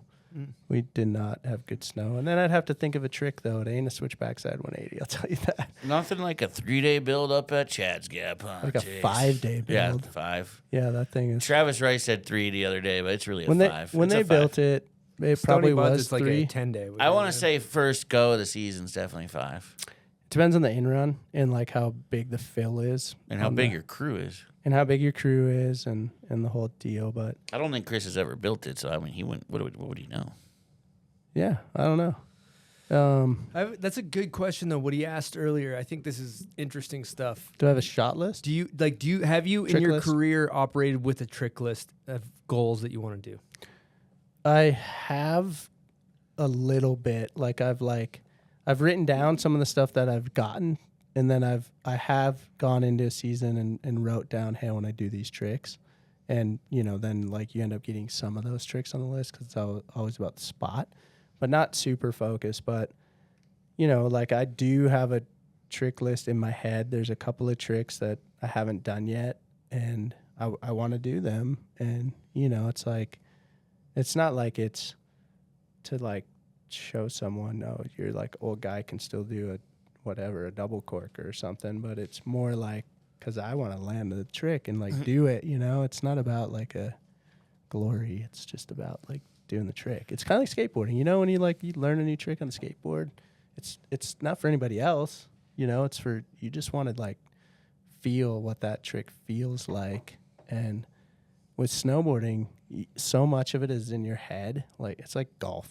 You get the fundamentals down, and like you have to be on mentally in order to like make it right. And so that's how each trick is. You got to be on like mentally, like see the trick and physically feel the trick. You've probably heard this, like if you visualize something in your head, your body doesn't actually know the difference, and your muscles start firing while you're visualizing that. Whoa. Yeah. So, get inside your own head and start figuring out some stuff. Your whole really career, did you spend a lot of time doing tricks in your head? I did. I would like think about it going to bed, like especially when you have a lot of times you don't have the opportunity, like, but on a trick, on like a pyramid gap or something, you can like, oh, we're building it today, we're hitting it tomorrow, and like, so you can think about it. Like even right now when I say that word pyramid gap, I've thought about the next trick I want to do on it so many times. I instantly see the image right now in my head, and like I see myself landing and riding out like best outcome scenario. And this isn't like some That's so rad. gnarly trick, but it's You know what you should do over it? What should I do? Big old method. Big math? Dude, the method that you do in video games, it's like filmed from a crane. You got a good ass method. Yeah, Bjorn's got a really nice Just method. serve up a fatty method on Fatty pyramid. math. Fatty method. And then you know I what? think- Switch method. Ooh, heater. Slow tip, Switch slowly method's forward. never been done on that. Switch That'd method, be but where you a start scary kind of one, dude. falling forward a little bit, and then you just violent pinwheel. Dude, switch method would be That'd be more enticing than a method for me. Switch. Well, just I'm like that old school guy too, where like the never been done. Like I don't want to go to pyramid. You don't want to and go back do a up cook cards seven method. or something. That's Method, I think, might be NBD though. it card. could. He did it No, on Chad's. Chad's. Oh, I thought we were talking Chads. No, pyramid. Yeah. Sorry. I mean, switch method's a pretty scary trick. Frontside 180 to switch method. Deadlong and I would always say, "Oh, that's like the hardest trick." That's you sick. get it together and you land it. You know what trick you also did really well? That's a good one you should bring out of retirement. You used to do the front three melon, but then like poke it where the one you do in video games too. Okay. Film from the helicopter, like Alaska or something. Where is that? Yukon territory. Like a Yukon front dog. three, but you like at 270, you pull it back. That's We a could good. get- You we should get bring that that one going. back. Maybe not pyramid, but bring that one out of retirement. It's a good There you go. move. If you need another trick ideas, call me. I got ideas. You got ideas? Mm-hmm. Cool. We need spots. You got spots? No. You know all the spots. I know dude. mine shafts jump, Mine Chads, Chads, pyramid. Well, you took Sage out to some MFM? spots. You were MFM? telling me. Remember how we had this Yeah. combo? Like Sage hit me up a couple secret like, 2 location. years ago. Hey, I He's gotta like, go to the bathroom. You Where's guys these keep talking. shots? Code. Bud's got to take a dump. But We got a code brown situation here. yeah. So Sage hit you up and he's like, well, he hit me up and then I wasn't around or whatever. He hit you up and you took him some missy spots. You know some spots. Mm-hmm. Yeah. I know where one of the You ever- 15 MFM jumps is. That's right. It's funny how they've multiplied. It used to just be one. If you're not sure what a jump is called in Utah, just call it the MFM. Oh, jump. is that the MFM today? Yeah. I just dusted it off. Nice. But yeah, we spent some good time. Tony Grove though. We got Tony that Grove's vibe. got some. Don't tell nobody. Yeah, what it's are we doing? secret spot. Are we on air here? It's not good. Though. Geotag it. Don't go there. Go to Monte Cristo. Actually, we found a new spot last year called Wet Fork. It's opposite of Dry Fork. Exactly. So it is in Utah. And what's funny is we did this in Jackson about maybe a dozen years ago. If you drew like a 360 around Jackson, like Gooch and Rice and all these guys had been in like every direction except like the south area, and we're talking like a 50-mile radius or whatever. And so we found these kind of new zones. Actually, Vernon Deck, a photographer from Europe, and he was in town and kind of found these new zones, but found out later, the boys followed the tracks later, and then TGR got onto it. Anyways, long story short, there still exists a place like that in the West. So Wet Fork, right by Dry Fork. We got a guest question. This one's for your boy Neil Provo. Here we go. Hey, Chris and E. Stone. This is Neil Provo calling in with a question for Bjorn Leines. Bjorn, man, you've done it all within snowboarding. You've had multiple magazine covers, many video parts, done big Alaska heli trips, crazy rail trips, won many contests. And my question is for you is, where will you take your snowboarding next, and what is in your future plans for Standing Sideways? Also, are you interested in going on a splitboard camp trip in Alaska? Go freeze our toes off. Let's do this. Yeah, Neil Provo, dude. Him and his brother Ian. Much respect. Formerly known as Lil Steez for the listeners, Neil Provo, Lil Steez in the Tech 9 days, hitting rails downtown when he was like 12, to like splitboard, gnarly mountaineering, backcountry, getting after it. Pow surf, big accolades. He's like one of the best pow surfers in the world. It's pretty much him and Vole, Nivelet, and a couple of Canadians you probably never heard of. But where's my snowboarding going? He wants to know. Yes, I'll go to Alaska. I'd love to do that. Let's get some plans. Man, my snowboarding is it's just going to the top where I can stand in some high places and come back down, you know. I want to continue to push my abilities. I feel that I can push the freestyle aspect on big mountain riding. I think I still have more to offer as far as my own skill sets of how I can develop them. There's a guy in Europe, his name's Pika, who passed away, that used to ride a lot of like flip around, ride switch, ride normal, ride switch, ride normal on like gnarly lines. And I've really been pushing myself to be better at more ambidextrous, if you will, and riding backwards. And I think kind of like skateboarding, how like Guy Mariano took the whole switch thing and just put out the heat, you know, in the girl videos, and or Bob Burnquist on vert ramps and stuff. I think in snowboarding there's still room for that, and I don't care if it's fully documented or whatever, but for my own ability, it's like that evolution of like, and I first saw this with my son, actually, where we have a photo that he's in powder riding switch kind of on accident.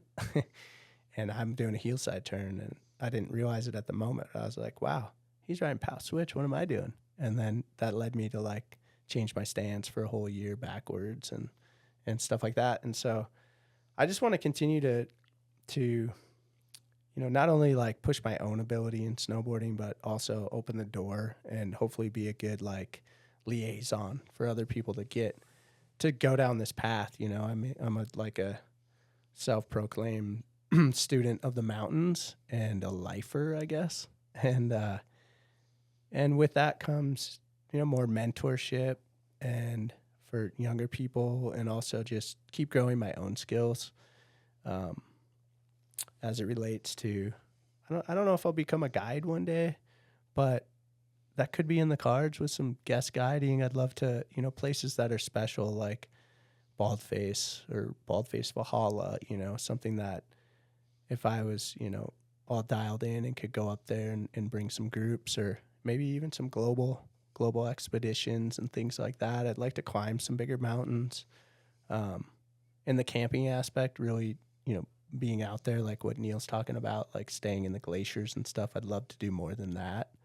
But I'm not against other modes of transportation, I mean, you ever seen that movie Waterworld? So this is a Kevin Costner movie, and the world's all underwater. And there's an island of like kind of the good guys, and then there's like the smokers, and they're on an oil tanker and they're burning gas. And I feel like we're on the same wavelength here. We ride dirt bikes, ride snowmobiles, and so modes of transportation, I think that there's still, I try to offset how I live my life, as far as like I care about the environment, but I'm not taking that hard line of not going to ride in a helicopter because that's ruining the world. In my opinion, there's a lot more going on, and I have nothing but respect for those people that take that hard line. That's okay. I think there's also ways that you can mitigate your footprint and, be a better human just in general. So I guess that wasn't really part of the question. I got down the rabbit hole there, but I just, want to keep living in the mountains, and enjoying it and just give back more, like I feel like snowboarding has given us so much. So creating more community and more togetherness and doing things like let's get Alta to allow snowboarding, that's a push. Like let's enable more underprivileged people that don't have snowboard gear to go snowboarding, to experience what we get, you know, like, why couldn't there be, I remember Chad Otterstrom had this idea, and we joke about this, like, in the Midwest, it's flat everywhere, but in the town, they'll have a sled hill, right? What if you just had like a dedicated, like at the sled hill for snowboarding spot, you know, maybe it's just one like a skate park. Maybe it's just like one fun box or something that's super consequential, or one jump, you know, like, I just think that spreading the stoke, you know, and snowboarding is what it's all about. Wow. Great words. Great wormhole. That ended up incredible. You know, for me, the one thing that I have really left on the sheet here of things to talk about is your movie Lifeline. What's going on with that? Tell the people about the new project you've been working on. Yeah, so Lifeline, you know, this is a project that was kind of brought to me.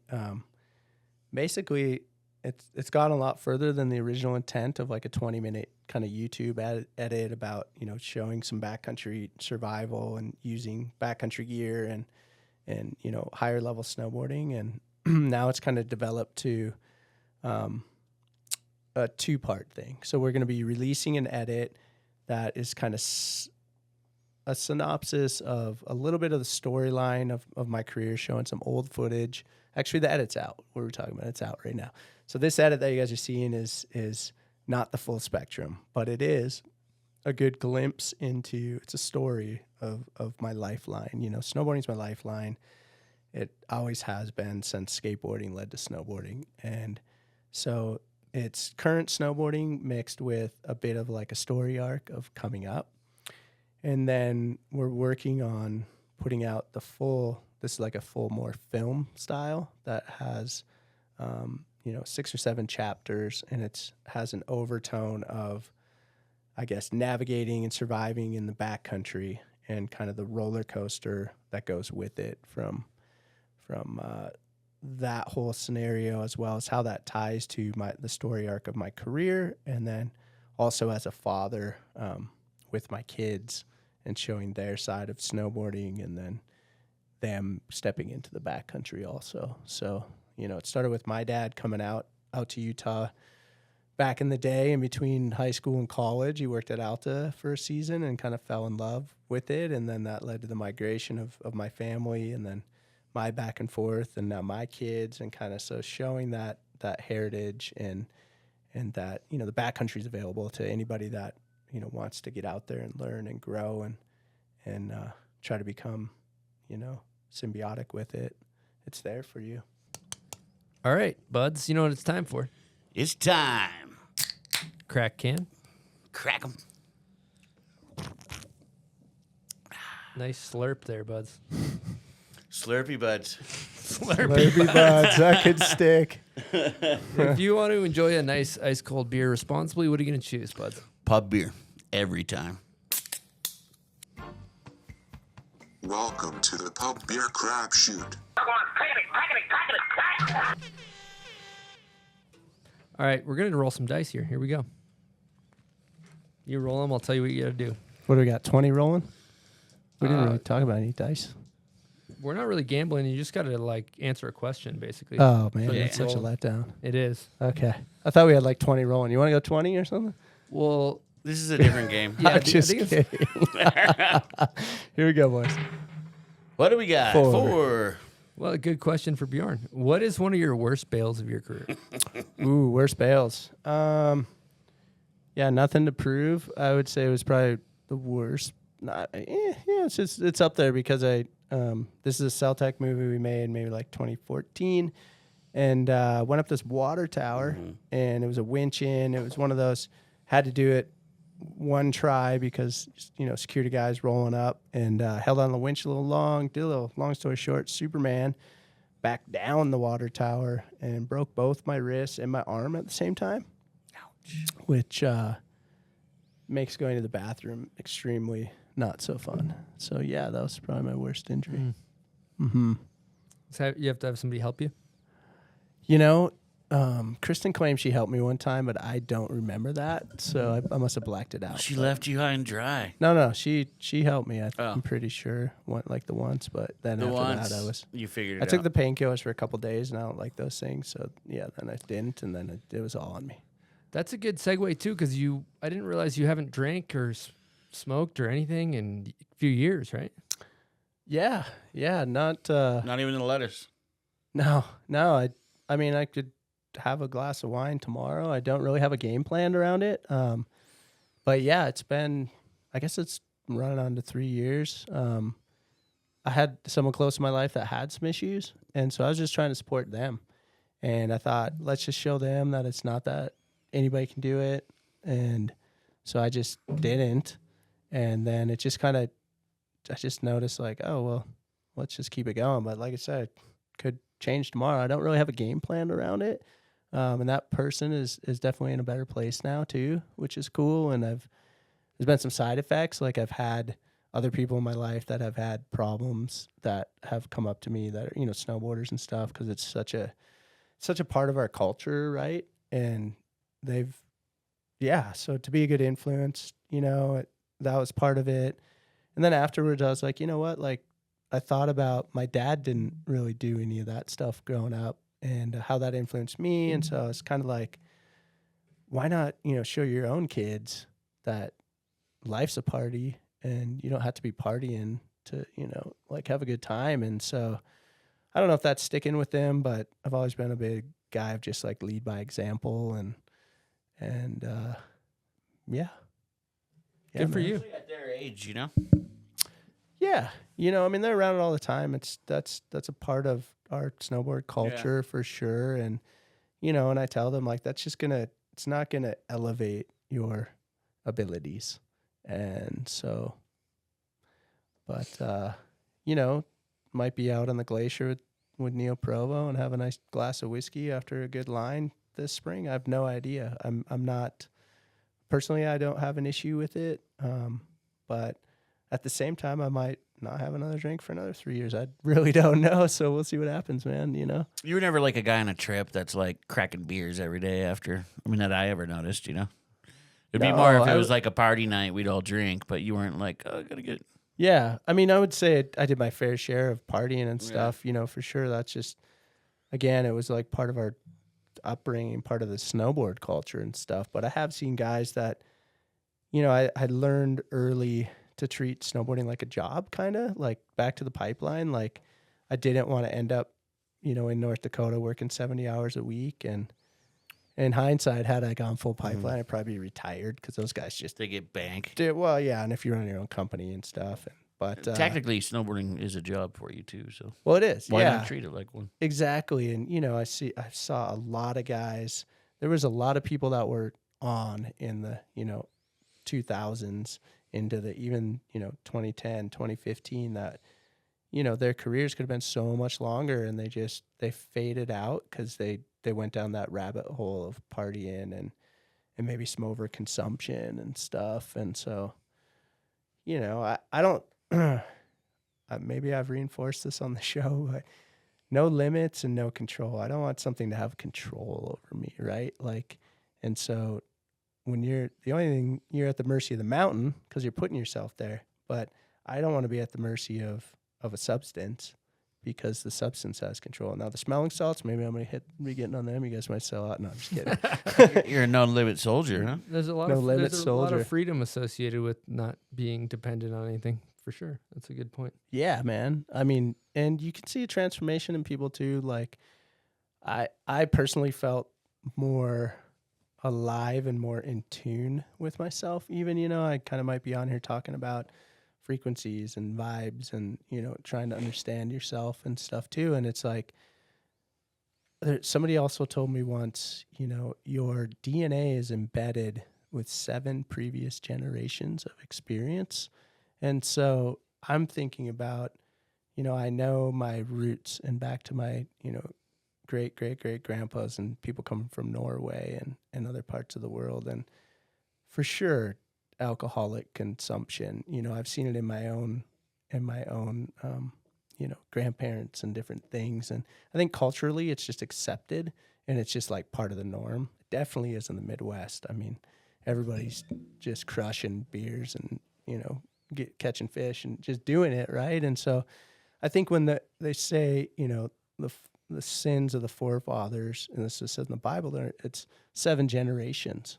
So this stuff is in me already, and it's, if I can like break the cycle, if you will, then maybe it won't be 7 generations from now on, you know, when Bear and Mackay are great-great-grandkids or something. And that might sound a little weird, but I think there's something to our DNA that we don't all quite grasp, right?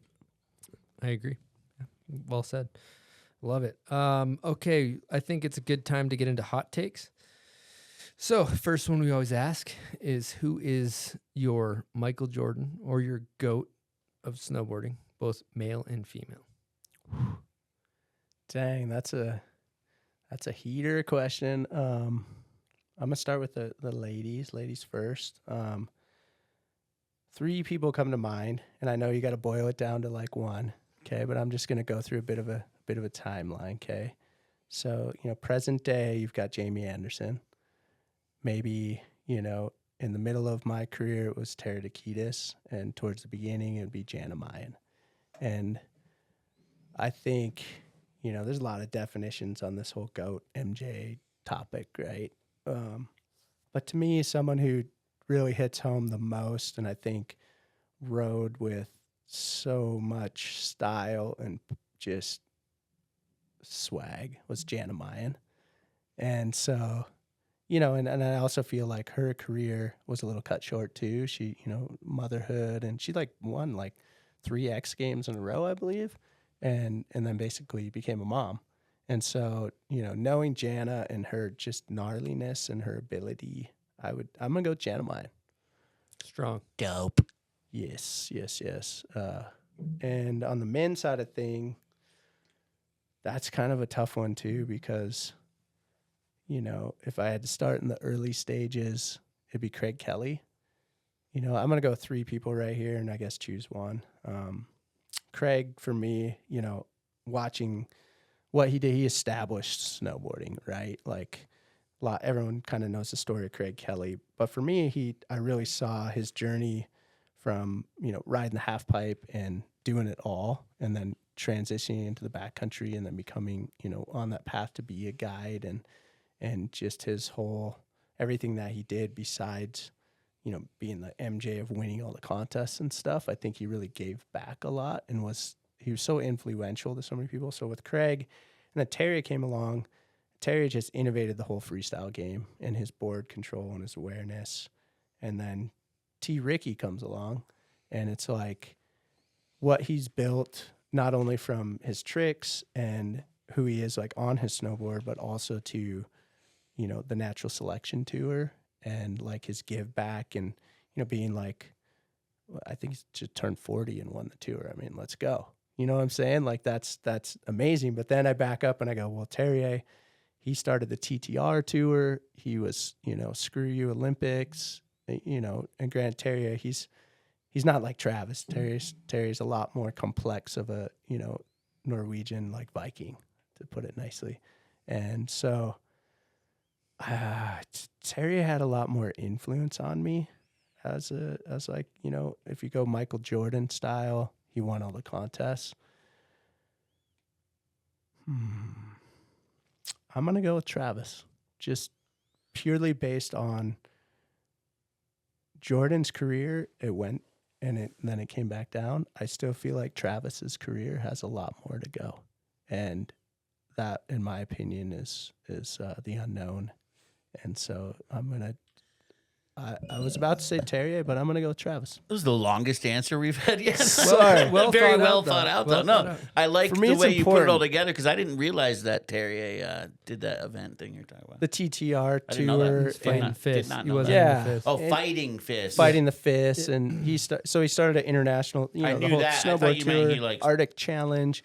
Yeah. You know, he boycotted. He could have won 2 Olympic medals. Let's be honest. He would have won 98. He would have won 02. If he didn't fight him when he went. Yeah, and, you know, so much respect for that. And that guy innovated so much into, you know, how to do tricks, how to go big, how to do stuff with style. You know, he could ride it all. I always wish Terry would have got more in the streets because, you know, he would have had like a mean back lip. He doesn't like it though, right? You know, I don't know. I don't know. All right, All right, we're in a convo with him. Hot takes. Let's keep it going Sorry, here. So, long-winded. It's kind of like a lightning. best style Let's go. ever, in your opinion? Best style ever, Jamie Lynn. Good answer. Facts. Most underrated. Chad O. Wow. Great answer. Okay, favorite board graphic of all time. That's a tough one. I didn't have this board, but I respected the hell out of him. And Noah Selaznik with the skate trucks on the bottom. Andy Hetzel also at the same time had the same skate trucks on like Kemper board, but it was Selaz that, you know, that was the one that cemented. Yeah. Video to you, you know, as it pertains to you, favorite video of all time. Favorite video of all time. Could be I'm gonna go most influential too. I'm gonna go The Garden. Okay, I don't actually have my notes in front of me. What am I forgetting? Heli, the Heli one. Well, yeah, if you go heli boarding with 3 people, just good times. You're just going to whack some pow turns and have a great experience. Who you taking? With 3, so me and the 3 or me plus 3? You get plus 3. I'm gonna go with both my brothers, Eric and Tor, and my dad, because we just, you know, all of us have never been in a heli together. Some bummed out sons. Let's go, Dad. We gotta make this happen. Beaver slap. Oh yeah, what's your take on the beaver slap? Like we got snow on the board, Dude, and you I've whacking been it. slapping the beaver for so long. So many lift oppies don't like me, but I respect the lift ops. I really don't slap it so much, but it's a pet peeve for me. I hate snow on my board. Okay, worst trend in snowboarding. What do you got? I mean, this is a blanketed, but it's the haters. And it's okay. We'll go tight pants, and not like, and that sounds hateful, but the tight pants thing, I just couldn't understand the functionality. They just didn't function. John Cooley made it work, and Justin Hebel and the rail guys, but I mean, comfort wise, dude, how's the crotch moving around? How's things, you know what I mean? It's not working for me. Limited mobility. Makes sense. That's a fact. Okay, that's pretty much hot takes. I think Hot that's takes. good stuff. Hot takes. Now, you've had such a long career. I mean, was I right? I mean, I just guesstimated 30 years. It's in the ballpark. Ballpark, yeah. Yeah. So how have you seen snowboarding change from when you started to where you're at now?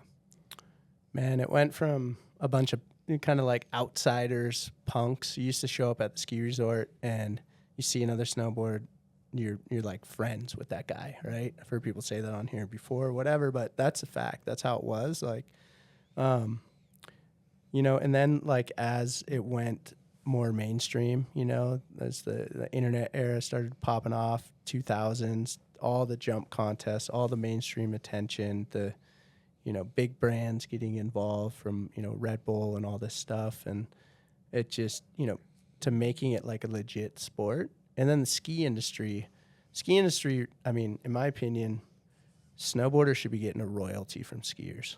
Let's just say that. Like, they owe us about at least 20% royalty on everything they make, because we really helped innovate their product and revive their whole scene. It was kind of dying in a way, their culture a little bit. And I love skiers and I love skiing, but, you know, they definitely, there was all these rad, like, grassroots brands, you know, like Tech9 would be a good brand, or like Solid Snowboards, or, you know, all of these brands that were on the come up, and they kind of got, for lack of like not having whatever it was, structure and business plans, where the ski guys, you know, the K2s and the Solomons, and they just kind of were there on the sidelines, and they were feeding into it and feeding in and giving the support and stuff. And now they're here and they're like main players. But for me, it's like really cool to see, you know, I mean, obviously see brands like Capita, like Blue Montgomery, you know, build something, you know, come from those. I've known Blue since he was in college or before that or whatever. Like, to see like a brand like that, like, cement itself, you know, in as a legacy brand is so cool. So, you know, as much as like the ski industry, Rossignol and all these brands, just they kept taking a piece of it. I feel like now we're finally like getting old enough and smart enough and like kind of taking it back a little bit, if you will. You know, like, I think it's it's cool. Don't get me wrong. Like those, it's rad. Like I want to see my friends be supported by, you know, I'm not anti K2 or Solomon. Like these brands do great things in our industry, but back in the 90s, it was very much a segregation, just right back to like kind of the Alta don't allow snowboarding. And so I've seen that shift in people's mindset, right? Like that skiers and snowboarders can get along. That used to be a thing. I know you kind of talked about this before where it was better when they hated us or whatever. And I think people feel that way that lived it because you did feel edgy. You had a bit of a they don't like us kind of a thing, you know. But that's, in my opinion, that's just, it's grown up. It's kind of like just shed itself. But yeah, I mean, so many changes with how things are like kind of promoted and how everything's all digital. And like for me, you know, that was a brand's job. You were out there, your job was to like get the trick or whatever. They were going to get the shot. They were going to promote you. And it's good and it's bad. I think it's cool because, you know, you have to evolve. And it also, now there's an equal platform. I love seeing like a snowboarder come out of nowhere and then they're just all of a sudden like on the radar. It used to be like the community was small enough that you would hear about somebody who was good or whatever. Maybe they got into a video or whatever, but now you can kind of do it on your own, you know, in a sense. Like, and I've seen that happen with some of our, even with the Cardiff guys, they're like fully, a couple of them have, you know, like 1 million followers and stuff, and they're just like blown up over here. But yeah, I mean, that's been a huge change over time, and I think it's good and it's healthy, and I think a reinvestment too. You know, it feels like right now we're in this stage of like reinvesting in the core of snowboarding. Does it kind of feel like that? Like we've been going like, you know, we made it through COVID and now we're like going to these events again and stuff. And it just feels like the community there's a new generation that's coming up, and they also need mentors, you know, like Mikey LeBlanc's doing a really great job in the street scene, you know, like he's showing these, like the young bucks that there's a path, you know, and I think that's really valuable. And so it's matured, right? I guess that'd be the biggest difference. Like you look at skateboarding or surfing and you got your Tony Hawks, your Steve Caballeros, and these guys that are in their mid-50s, right? Or your Kelly Slaters and stuff. We didn't really have that with snowboarding, and now we're finally doing it. Like guys like Gooch, that you're just like one of the best humans that is also showing that it's a lifestyle. And he was rolling sushi to continue that lifestyle until the brands that he represented got his back again, really, you know? And so I know that's like the path of a pro snowboarder, you know, that's not for everybody, but the path of being able to snowboard, that's for everybody. So. Love it. Love it, Bjorn. Damn. Well, I think we pretty much did it. I think we did it. We're pretty deep into this podcast. You know, the last thing, go ahead. Were you going to say something? No, I was just thinking about these listeners out there driving around their trucks. Like, I do listen to these things. Thanks, boys. Well, we like to ask if you want to throw out any thank yous. Oh, man, my thank you list is probably about, I mean, I have like 1,400 contacts on my phone. 30 some odd years, So, I mean. Yeah, I mean, I obviously, you know, my family at its core, you know, my mom and dad, my brothers, my wife, my kids, that's, you know, my in-laws, that's the, you know, the tightest circle. But all the brands that I've been a part of, you know, they've all been like families, and I always tried to just align myself with keep the relationships going, you know, and that's, you know, especially I would say guys like, you know, Jay Twitty always had my back, Joe DeRazio, Bill Harris, and Jeff Davis in the early days. They taught me a lot about, you know, how to do this. And,